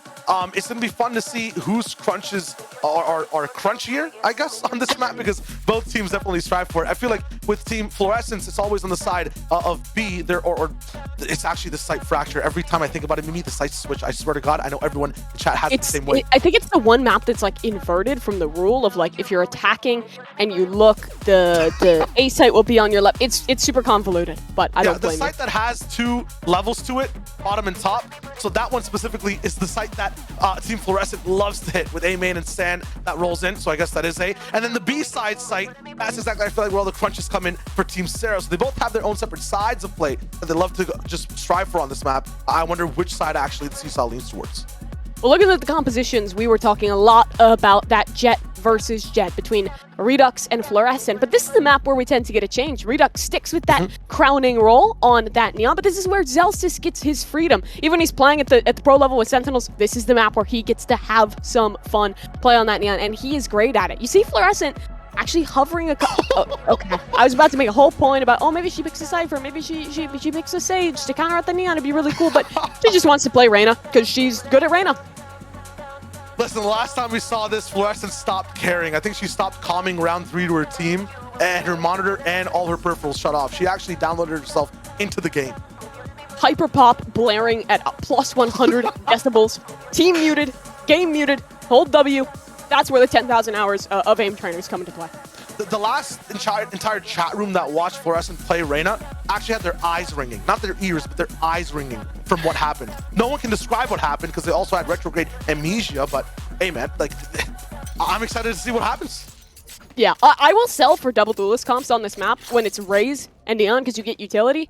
No, you don't get utility with this composition, bar what the Neon brings to the table. And in choosing this, you're losing out on that second initiator, which can be really big. Sarah, we've seen the impact she gets on the KO on this map, particularly when you're playing against a Neon. Having that KO to flash through those double walls and fight is really big. You kind of take some of those sacrifices. But on the other side, Fluorescent good at Reyna. That's the counterpoint. Whichever way it'll go, it might just come down to this. Team Fluorescent already up a map in the grand finals, right on Team Sarah, rallying us to a third here on Fraction. Barely even got to talk about Celsius. Last time Team Fluorescent was here was just about 2 hours ago. And this man was jumping into spawn, was up first by himself, just going on a site 1v5. It was absolutely nuts to watch, even if you were allergic. Still, it'll be a fast push onto site A for Team Sarah. A retake ready to go for Team Flor. Look on the south side here, Fluorescent trying to head her way across the rope, but punished. That noise was heard, however, the swing through from the door, good. Guapo on the trade backs at 3v3 is where we land, and Redux still on main, can hold that down. This post plant looking good with two players towards the top side. The crossfire looked great, but Chow looks better. She'll swing around, claim two, and up top, Seeley, no chance to close. That should not have happened for Team Flor. I feel like Guapo is such an instrument of absolute war and destruction, and having that A main control. Somehow, though, Chow steals his soul, I feel like. Gets absolutely pissed that Guapo goes down and activates something in her blood that absolutely just hits heads over and over with that classic. Huge for her to win that pistol, because now Team Flor has the momentum they need to send Celsius all the way in. And you saw for Team Flor, they were hitting some of the similar win conditions you were talking about in the pre-show there. The north side crunches look really good for actually both of these teams, and they look to fight that, but there was no one there to receive, and Fluorescent worked all the way back through, provided that pressure. It's about the information, even when you're not receiving kills. But talking north side crunches, here comes another 4 players over towards B, all looking to push north, but they're too slow. Redux is already passed, and she wants to double back to take this brawl towards the bridge. Celsius will win onto one, but Moose hitting shots with the Sheriffs. This one could get very dangerous, as he might just continue to fight more. Redux wants to push. The flash is good. The shot is better, and while Celsius can reply, it's again not enough. What a commitment from Team Fluorescent. They had no pressure on the other side of the map, and they are punished for it. Yep, those Spectres looking like absolute pea shooters from that distance as well, up against Sheriffs. Noya, sometimes it's possible. Sometimes you stare at death in the face and say, not today. Other times the day is too hard to handle. And this time she's not going to be there for the clutch. Team Sarah, what a round. And I haven't seen Team Flor, when they were fighting anyone in that lower bracket, actually face a huge fast this crunch like that. And so that might be the thing that tripped them up completely. Doubling back onto a stim like that too keeps that speed up, makes those Sheriffs even more deadly as the fire rate increases when you go to back past Arcade. And I feel like that's one of the reasons Team Sarah really had a nice rebuttal to everything that Team Flor was trying to set up that round. I mean, the call is just so good, right? To completely dedicate to that fight, to realize how many players are coming and fight it together instead of giving these 1 versus 1. So often teams, when they play against those crunch setups, just kind of feed into it. That didn't happen here. And I keep calling it a crunch. It wasn't. It was just a push from one side of the map, which I suppose was part of the issue. Chow, maybe a chance here. Shorty up towards heaven, though. Some damage would be nice. Let's see if she can go fishing. Did it feel crunchy when you watched it? It last wasn't. round? It was like a stale tortilla But did it chip. feel crunchy? If it felt No. crunchy, call it a crunch. Oh, it didn't feel okay. In that case, It didn't no. feel crunchy. I wasn't It was feeling chewy. it, you know? It was a chew. Yeah. We Yeah, gotta use more taste calls into Fracture. The crunch is just What not are your enough. other suggestions? A chew, a savor. What else is there? But you need to define them. You can't just say Okay, food so a words. chew. So yeah, a chew is like when everyone goes from one side, and really, you know, it's like a crunch almost, but it's so leaning on like one side of your mouth. You know, when like you're chewing steak, it's just on your molars. It's like all the teeth are there, all the action's there. That's the chew. I have an alternate. I think a chew is when you like play things slow, and you can't really properly default on this map, but you can slow things down a little bit, lean alert towards one side, try and double back with your Neon in the late round. You know, you're just taking your time, chewing your Just food, chewing? making sure you don't choke the round away. What about a chew and choke? or a Chew with a potential Chew featuring choke, a Chew choke. That could be a wave don't know from if my that's a side, and then just a food slow term. Chew for your side. It could be like a suffixed word, you know? Anyways, Valorant. It's a good game, and we're into the grand finals here.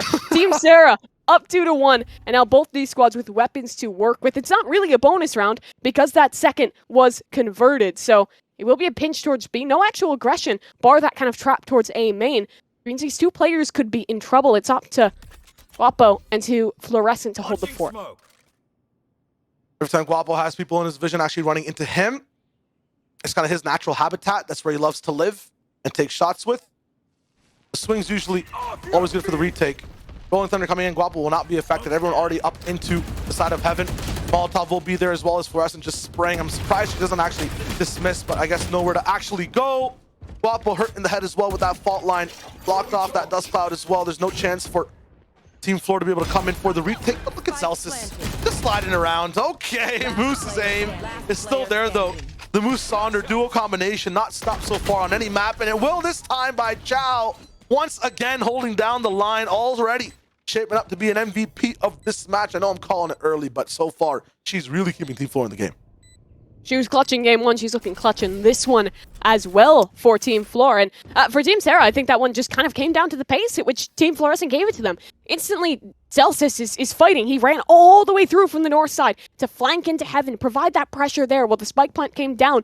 Teammates were dying left and right. They had to contend with one problem there, had to contend with another problem, which was coming through towards the generator. It's about triaging. When you're in a tough situation, when those issues are stacking up, what is the most important? And that's where kind of squads that are a little less experienced can oftentimes get tested. The comms can fall apart. And you saw it there. A gap was left, and Chow, she's just good enough to capitalize. I think the fact that Team Flor also let them have heaven that fast really messed up with the pace, and sometimes you can always just almost rewind the track and have Celsius come through underpass like he likes to do so much and go for a fast flank. This time, though, it is a slow chew. Gonna be all of Team Sarah moving up on the side of the steps. Back to the key to comedy, I suppose. Redux is already coming through on this one. Flash through the wall. Actually will connect onto him. A bit of a fumble in the utility coordination. In heaven he will go, and sitting beside the chamber he comes. TP out, so 5v5 for the retake. Huge spot for Guapo. Just needs to peek whenever he's ready to actually take these shots. Celsius the smoke, though, to stop Saunders, so the synergy not going to be active for this retake. Redux playing that flank this time. A nice recon point. Going to be able to stop a lot of things happening on the backside. Huge shot from Redux. Orbital strike going to give him the space to actually move as well. Sliding right after it goes down. Going to be huge. So much control now in this 2v2. Up close with the judge, I feel like, is going to be Noya walking in. And now everything is known for Redux. Another slide straight to the face, says hello before goodbye. No chance for Fluorescent. Redux is insane. He's so fast, just cruising his way past the stun, perfectly timed from the teammate in main. And I mean, that was just a full bait for Moose. He had utility, he had an aftershock, he still had flashes, so he was just vibing in main. As long as Redux bought him time, they would have won that round regardless, because the spike was planted in a position where his utility can find a lot of that impact. So, well set up round across the board. They got it very close on the retake there for Team 4 with some nice util usage out of the breach and Chow, but this time not enough. They're back down to the eco, and Team Sarah are just trying to feel out if any of that aggression is coming. They're holding heavy on this south side. Guapo will do a little pin pricking, do a little poking, but doesn't get rewarded for anything. And it's practically his whole team is going to rotate off of that information. But with Fluorescent falling that forward in A, yeah, they will just pivot, presuming that if she's pushed up that far, she's probably alone. It's not the first time either. I think this is the third time I've seen Fluorescent fall fast, and as a result, the entire line and structure for her team just going down.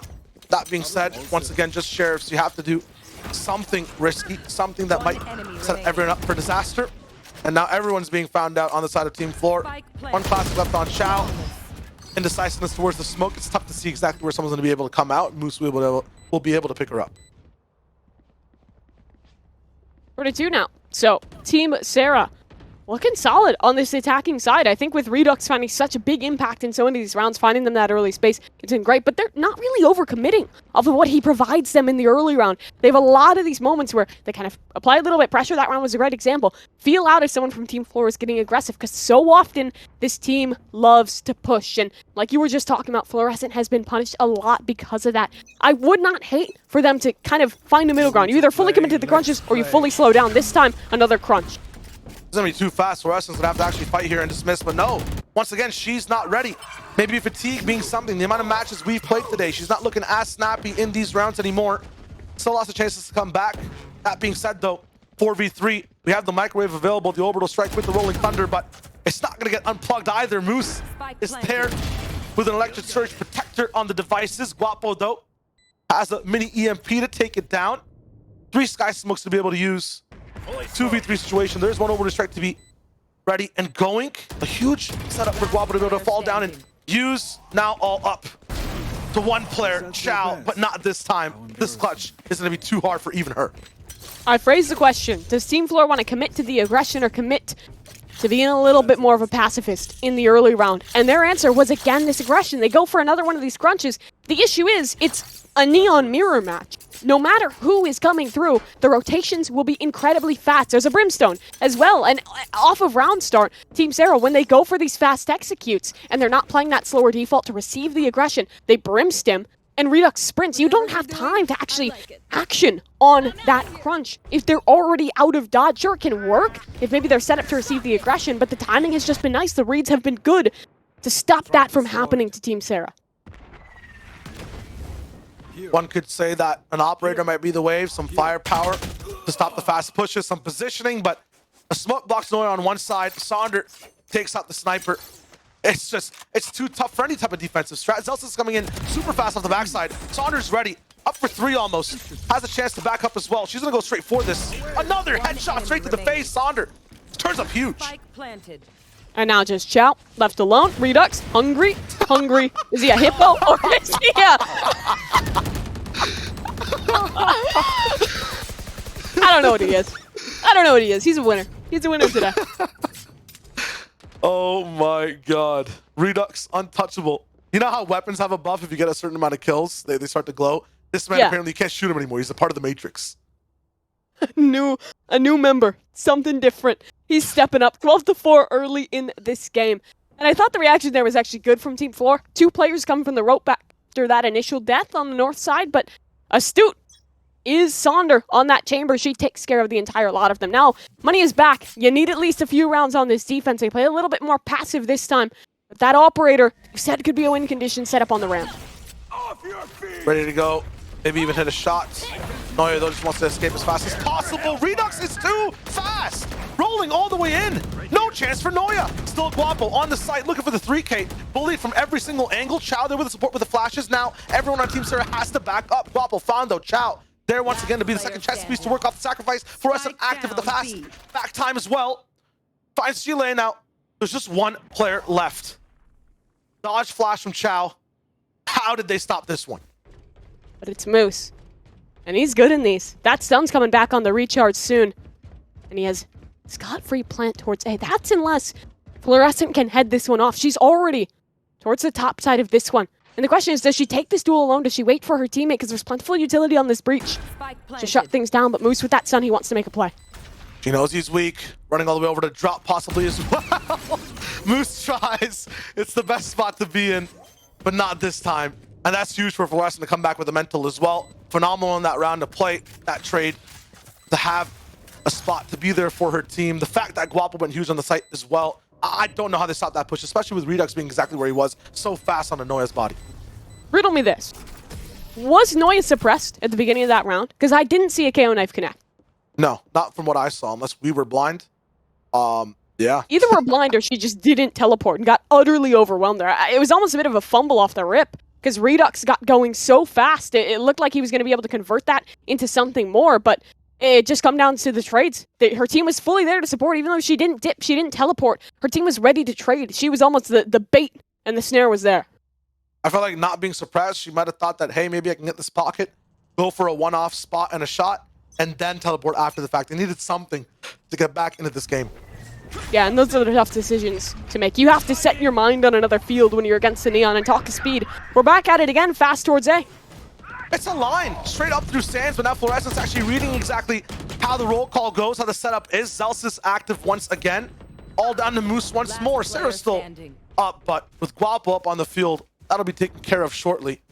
Moose, another clutch, 1v3 with an orbital strike in play and Fluorescent finally active. I'm not sure how long he's going to be able to survive. He's been the clutch king of the tournament thus far. Let's see if he can put another one on his belt. 1 versus 3.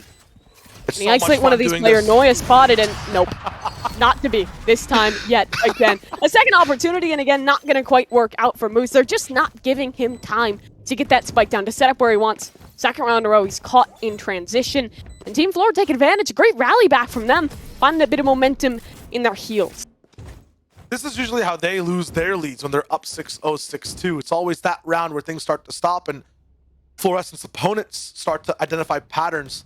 It looks like this time they're actually letting Redux play into them, using the speed against them. Almost a reverse speed force, it feels like, on the side of Team Flor. They're really looking at all the runs, the patterns, and striking second and striking hard.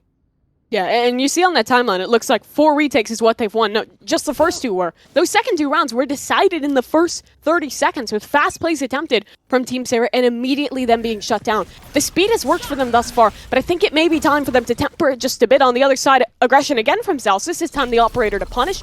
And Noya actually stepping up big time for this round. She's found 2 already, and it's a full reset. Team Sarah want to double back towards this B site, but 2 players there to receive. This option will be the counter to Redux if it's put into the right spot. And Guapo, we're talking about identifying patterns. Get some help rolling all the way down those B steps. Understands that Saunders always there solo. Now it's up to Guapo once again to hold down that line. Up the rope comes Sarah, and down she goes again. A spider and a spout. Still starting to rock in. Sealy also moving forward fast. Rez is available here, so 3v2. To come back into it. However, there's an opportunity for a play straight through the smoke. Fluorescent, she still has 2 flashes to try and make this fight possible. If she's active, if she's silent, this might be huge. Making steps over to the left side. Too many angles to handle. Spike planted. It's going to be a hypotenuse you cannot solve. Noya also blind and hurt on all sides. Almost tenderized. Ready to marinate. It's going to be tough. Treated like absolute food and just played with this wall towards the end of that round. This looks like a nice lead for Team Sarah. When was the last time you saw Fluorescent use utility? Me? It's an honest question. 2014. It's been years. I've aged. I have a 401k since the last time this Rena used a flash. I think her keyboard has to be built for Jet specific binds. Like if Jet is not being played, the inputs don't work. Only Q and E are bound. Nothing else available to her. It's unfortunate, You're really, right, but you're right. he is playing the full confident mode of Reyna, but Team Sarah is having a great day. They have been able to shut that agent down very well. And we can see here in the final round and a half, another attempt at aggression, this time just a walkabout. Zelsis and Fluorescent go for a walk, and please get that kill. Oh no. Oh no! To his credit, very hard to find value at range with the Spectre. Yep. Even when they're holding still, I think you need 3 headshots to kill someone. At that distance. Gonna scare him though, so I'm actually not sure what's worth more, you know? Letting someone know that I could have killed you and I didn't, or actually killing them. The disrespect levels will stick with Sonder for the rest of the match. If Zelsis clutches 1v1 versus Sonder, it's because of that play right there. I'm letting you know right now. We'll have to see if it happens. Rolling Thunder into spawn. Redux again right in that wave. He'll send his way straight through, and Zelsis taken down. Only 6 HP to work with, but he wants more. Close in the corner. Guapo on the other side finding kills. He needs to make this play soon because those odds are continuing to fall against him. But Moose able to even them back with that aftershock, and now this angle for Redux could be huge. With that spike, it's on the floor. Fluorescent finds a kill, and now just one. Moose, another clutch. On the right side, isolates one of the 1v1s and gets it with 2 shots. Huge for Moose. And knows exactly where Fluorescent is. She waits patiently for him to push first. He's been known to push through these spawns, and she understands that pattern too, solves the puzzle, a beautiful mosaic, and wins the most crucial round of the half. 5-7. What a rally. They started incredibly rough, but now they've built themselves a bridge, something to span the gap to make this one doable, and to maybe just close out in 2-0 fashion. And while Team Sarah have this lead, they need to step up. They need to continue to find that momentum on their defensive side. This is where they thrive. We've already seen all of the aggression, the forward plays from Redux. It's gonna just keep going. It's only getting started because this defensive side is where they like to fight. And you already see them set up for a crunch here early. So for Zelsis, this attacking side is actually, you know, the cool parts of the movie. It's where all 5 members of the Super Avengers team hop off the helicopter. This is where they like to have fun. Everything before this is a prequel for them. Right here. The action there, just I guess a hazard of what was happening in the rounds. This is where Zelsis is even faster than Redux, I feel like, every time soloing straight through Sands. And he's doing it straight again. Guapo up there in A main. Where he likes to operate the best and the most. They'll have those 2 sky smokes down to the left to actually cut the site in half and let both people fight. This call is really good. Look, they realize there's aggression north side, so push into spawn. Fluorescent is deep. Moose really shouldn't be ready for this one. It's gonna be a waterfall straight out of dish. And here comes everyone self-blind though, as that smoke goes down too fast. Chaos everywhere. An aftershock on one side, and neon wall up on the other. Frenzy's being shot, but defense is gonna be active on Team Sarah, and in 2 seconds, the round ends. Look at that X on the map. All the way deep in spawn. Fluorescent pushed so far. She wanted that kill. She needed that kill against Moose to be able to hold that space, to hold that spawn. It would have been the kind of space requisite to be able to close that one out. But she dies, loses in the duel to Moose, and now it's a pinch coming from 2 sides. It's not just a waterfall. There's a tributary coming, connecting to the river from the spawn side, and it's a pinch to win the round from the defensive team, Sarah. And the cost for that too is not just going to be 1 round. It's not like you can bounce back with full weapons on the other. Another eco, you lose that pistol, it might cost you 2. So Team Sarah really investing into the next one, looking to see exactly what happens next. 4 people surviving, a chance for Sheriffs, a little bit of greed, maybe some frenzies to still be active. But no, they go for straight Spectres and a Marshal. Noya once again playing just how Sonder was in that first half, but things should be fine for now. Heavy disposition to be for the side of Team Sarah. Contact made. Moose has the stun to stall.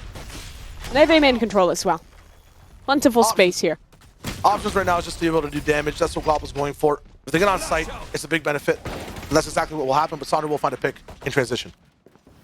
And this one looking to be wraps. The utility mostly expended to make that waterfall happen unless Fluorescent gets something done. She's overhealed the raid boss in this round, and Chow finds one with the classic of all weapons. Now, a post plan established. They have utility here. This one could be doable. Bound 2 on site. Noya going to be the super agent for now. She'll be the insurance to save this entire round if it goes awry. Has to peek through the smoke. Fluorescent. The shot's insane. Absolutely magnetic straight to the head. What a round from Team Flor. What a flick to find there for Fluorescent. An impressive shot, but 2 more to back it up before. And what a way to win a round. What a round to slip away for Team Sarah. They had everything. They had the weapons, they had the space, they had the anti-eco, but Team Flor, they had the captain, they had Fluorescent. Yeah, the fact that her mental's not rattled right now. I've counted 4 rounds where her mess up has been detrimental, I feel like, to the entire team. Maybe the greed in pushing or a whiff shot has put everyone on her side in astronomically bad spots.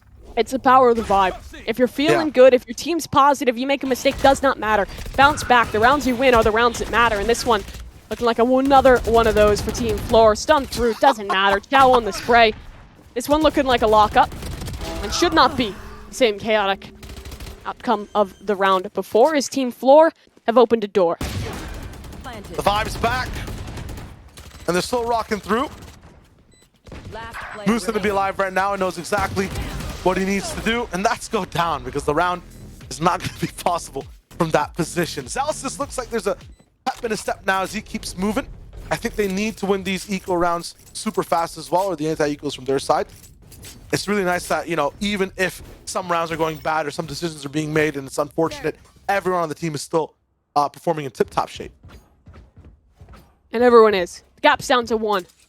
For Team Sarah, this is a very pivotal round. Stop this comeback from being a reality. And their decision is to fight south side. 3 players towards the ramp. Reach stun first, Kale flash over the top. And then it comes down to Redux. What can he do on the Neon? Double conk though, and Guapo dodges both. This man cannot be faltered. Rolling Thunder to respond as well. Moose holding the line close. Triple flash. Dismissed though for Fluorescent, so he's not going to be able to walk up and actually take any shots.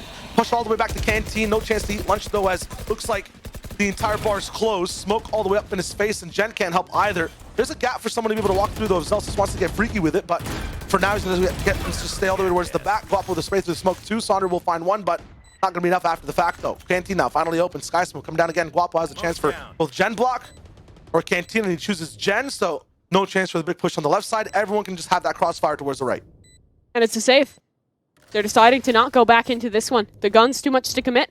This is the anti-bonus round, and Team Flor have won it. They read the play, they're ready to counter out, and it's the heads-up decision-making to pop that breach ult, to commit that high-impact item to win the round. If that hadn't come through, there's a chance that off of the Neon initially dying, after going down, there still could have been someone else to convert. Still could have been someone else to follow up to push through, but that doesn't happen. The util on the fly is excellent, and Team Flor have now won 2 in a row, and are looking good off that convert. 8-8, we tie again. Here come the big crunches though. Actually, that bonus is going to be a little bit costly for the side of Team Sarah. It almost looked like I guess, a pretty much full buy. It just happened so fast that the strength felt like almost a bonus. I mean, it was kind of a full buy, right? I mean, all the brainwaves getting thrown off because it was an eco round. The Team Flor won. They didn't win the pistol, but somehow they pulled something off. They built off of that. And now 3 in a row, that's the conversion. Yeah, the bank that Team Flor has right now, 6K, 5K, they can mess up 2 rounds, still have more power to go through. What they need is not even wins for the moment, just kills. Keep breaking the economy for Team Sarah. Yeah, already fastened to A, split through Sands. And blindsided is Moose. 2 angles, can't contend with it. More is wanted. Flor's trying to push up top into drop. That's crazy. She's doing it. Why?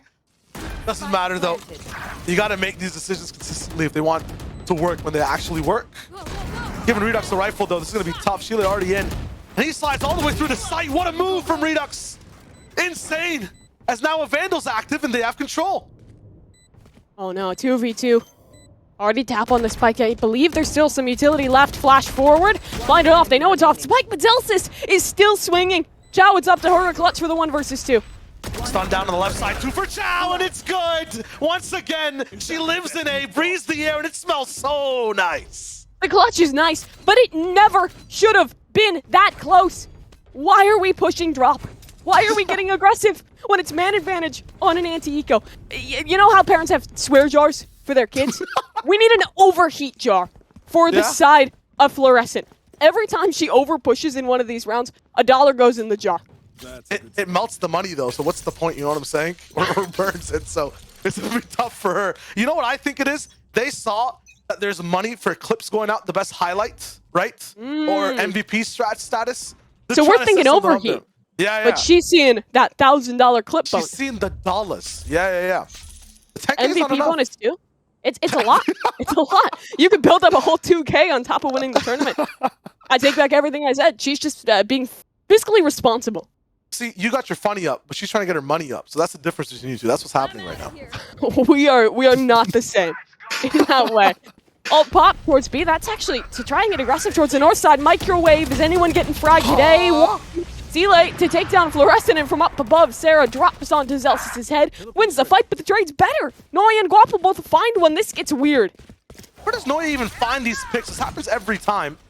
And now is in the perfect spot to find another one again. A shot that should stop Redux is not going to be able to pop up just yet. Somehow Chow survives for that long.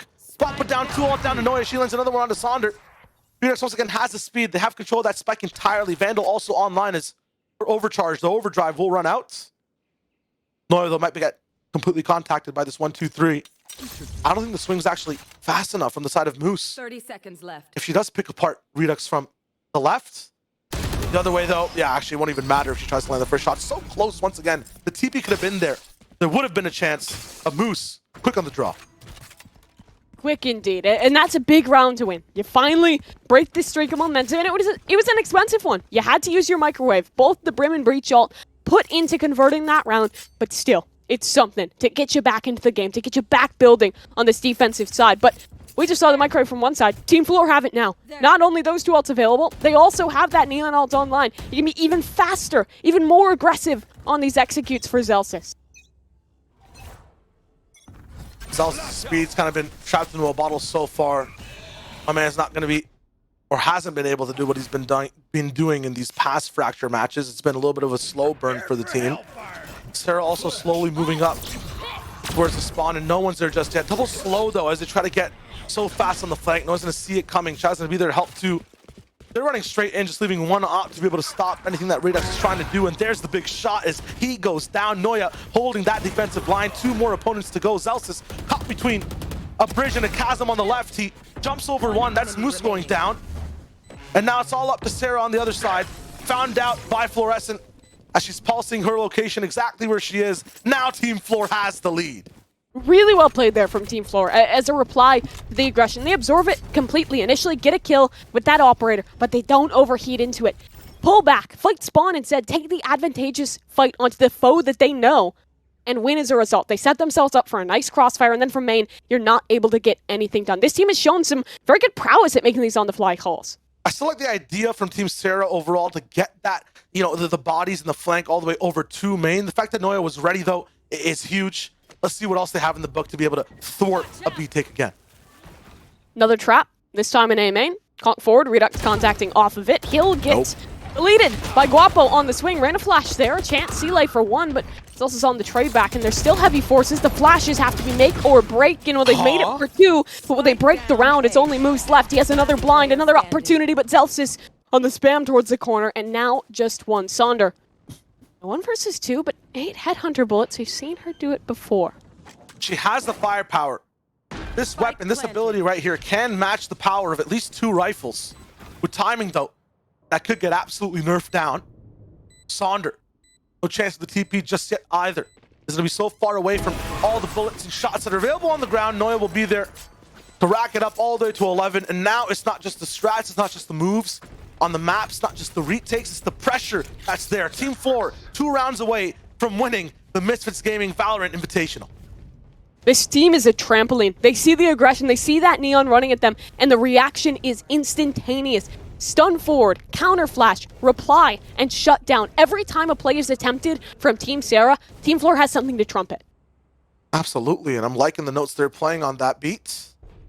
Thing is, are they out of sheet music? Because it is really cool 4-man strats all together on the way that can be stopped by util.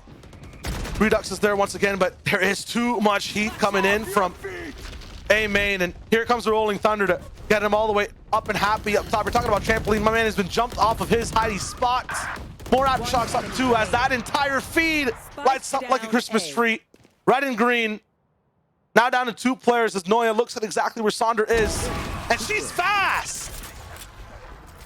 Yeah, this team is absurd. If Team Sarah is playing a beautiful classical piece, they're looking good. They show us those moments. They show us that beauty. It's Team Flor, the jazz. They've got the idea. They've got the preparation, but they've also got that improvisation. The changes on the fly just keep working for this squad. Running a near flawless attacking side. They've only let 2 rounds slip. Only 1 since winning that eco in the second. They have had an absurd run to get here. All the way through the lower bracket. All the way through the gauntlet. And now just 1 round away.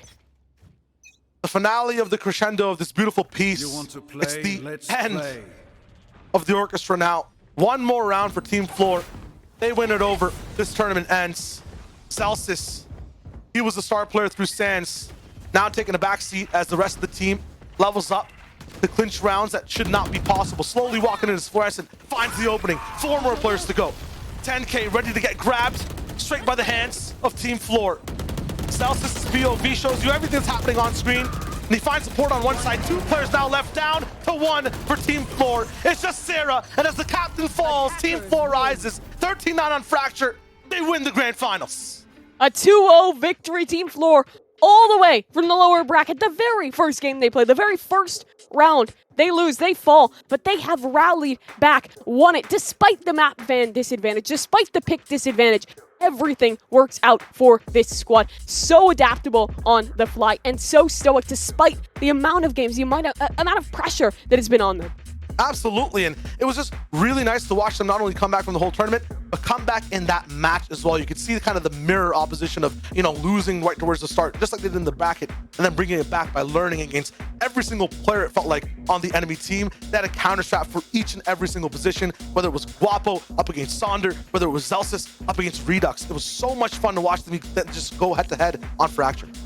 Yeah, and I mean, even dating back to that first map in the series on Breeze, it was down to the wire. I mean, we saw some great clutches coming out from Team Sarah. Moose was stepping up big time on that map, but Team Flor, again, it's just a level-headedness. When these games get close, when things get hairy, they stay focused, and they are winning out on these rounds. For a pug team, for someone who just got together for this event, the coordination has been so impressive.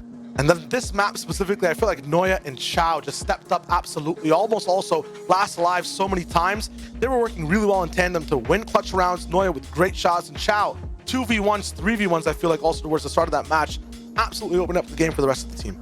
Yeah, and I mean, you even compare it to the first half of that game, right?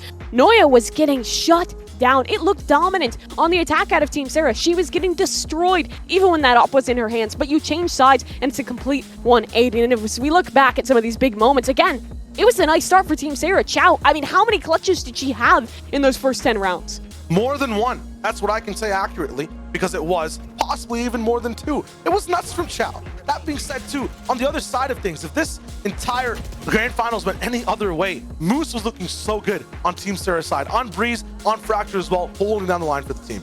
Yeah, another one of Chow's clutches theirs. But if we've got to elect a clip to be that kind of #1 clip, the one taking home that $1,000 prize, my vote, at very least, would have to be that fluorescent 3K with the Sheriff to win them that second round in the second half of this map, right? That's kind of the catalyst. They're looking a little bit rough, and that just reinvigorates them, lights the match, and it's just dominant ever since that round. Absolutely. She needed that mentally, too. I feel like so many decisions made to put the team on the back. They were so risky, though, so that much harder to pull off. When it mattered most, it just shifted the entire sands of time towards them so far in the tournament. That was just a beautiful grand finals to watch, and the story from Team Flor that you were mentioning, maybe from the lower bracket run. It's always great, and it always happens in Valorant, especially in NA.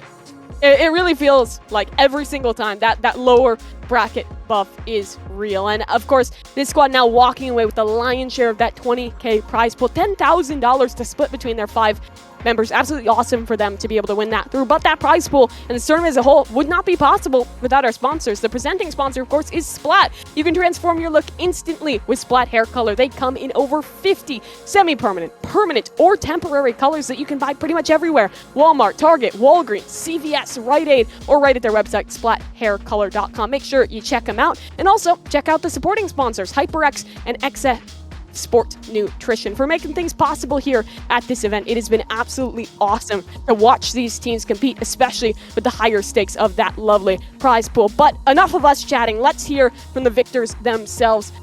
Fluorescent, she's standing by with an interview, and Katie there to speak with. A sweep in the lower final, a sweep in the grand final, and for the second time in a row, Flor, you're joining me for a post-game victory interview. How do you feel? $10,000 for Team Flor here in the Misfits Valorant Invitational. That's pretty cool. It's cool indeed. Now, I went back and looked at what you told me in the draft that we had a number of days ago, and you said, when I asked why your team was going to win, and I quote, "If you shoot them and they don't shoot back, you usually win." Did you feel like they shot back today or no? They shot back a bit, but we shot back a lot more, so I think that led to our win in the end. So talk to me about your lower bracket run, because again, right off rip, you head down there day one in a map 3 loss to Team Starlight, and then the march begins. You sweep Team Ellie, you win in a map 3 over Team Emily, you win in a map 3 over Team KP today, and then it's back-to-back sweeps. I know that Shia was mentioning some concern that you might be a bit fatigued after all the games you played today. Did the team feel tired going into the grand final? We felt fine. I think Guapo actually helped. You know, he's like a troll, but he's always hyping us up. We felt real awake. Like I'm wide awake. It's 11. I just played 3 BO3s, had like an hour tech pause, but we're good. When you got to that grand final, you take map 1, and you know initially you're coming from lower bracket, right? So you're not going to have those bans. You're not going to have that opening pick. When you steal that map pick away and you go up 1-0, was there confidence there? Did you feel it in the air with the team that you knew you were going to close it out at 2? I think we were really confident that we'd win. We didn't have much pressure on us. Like when we got into finals, we just played our game. And I know Zelsis, Guapo, Noya, and Chow. Was there anyone, and maybe all of them, but was there anyone that really stood out to you that you want to give shout outs to in this team? Because again, this was your draft. This was the team when you saw all of those players that you picked out to take you to victory, and they did just that. So is there anything you want to say to your team? All right, so I picked them all because I'm friends with all of them. But also, I think the last 3 series, like Chow won every 1v1, every 2v1. Like Chow clutched so many times.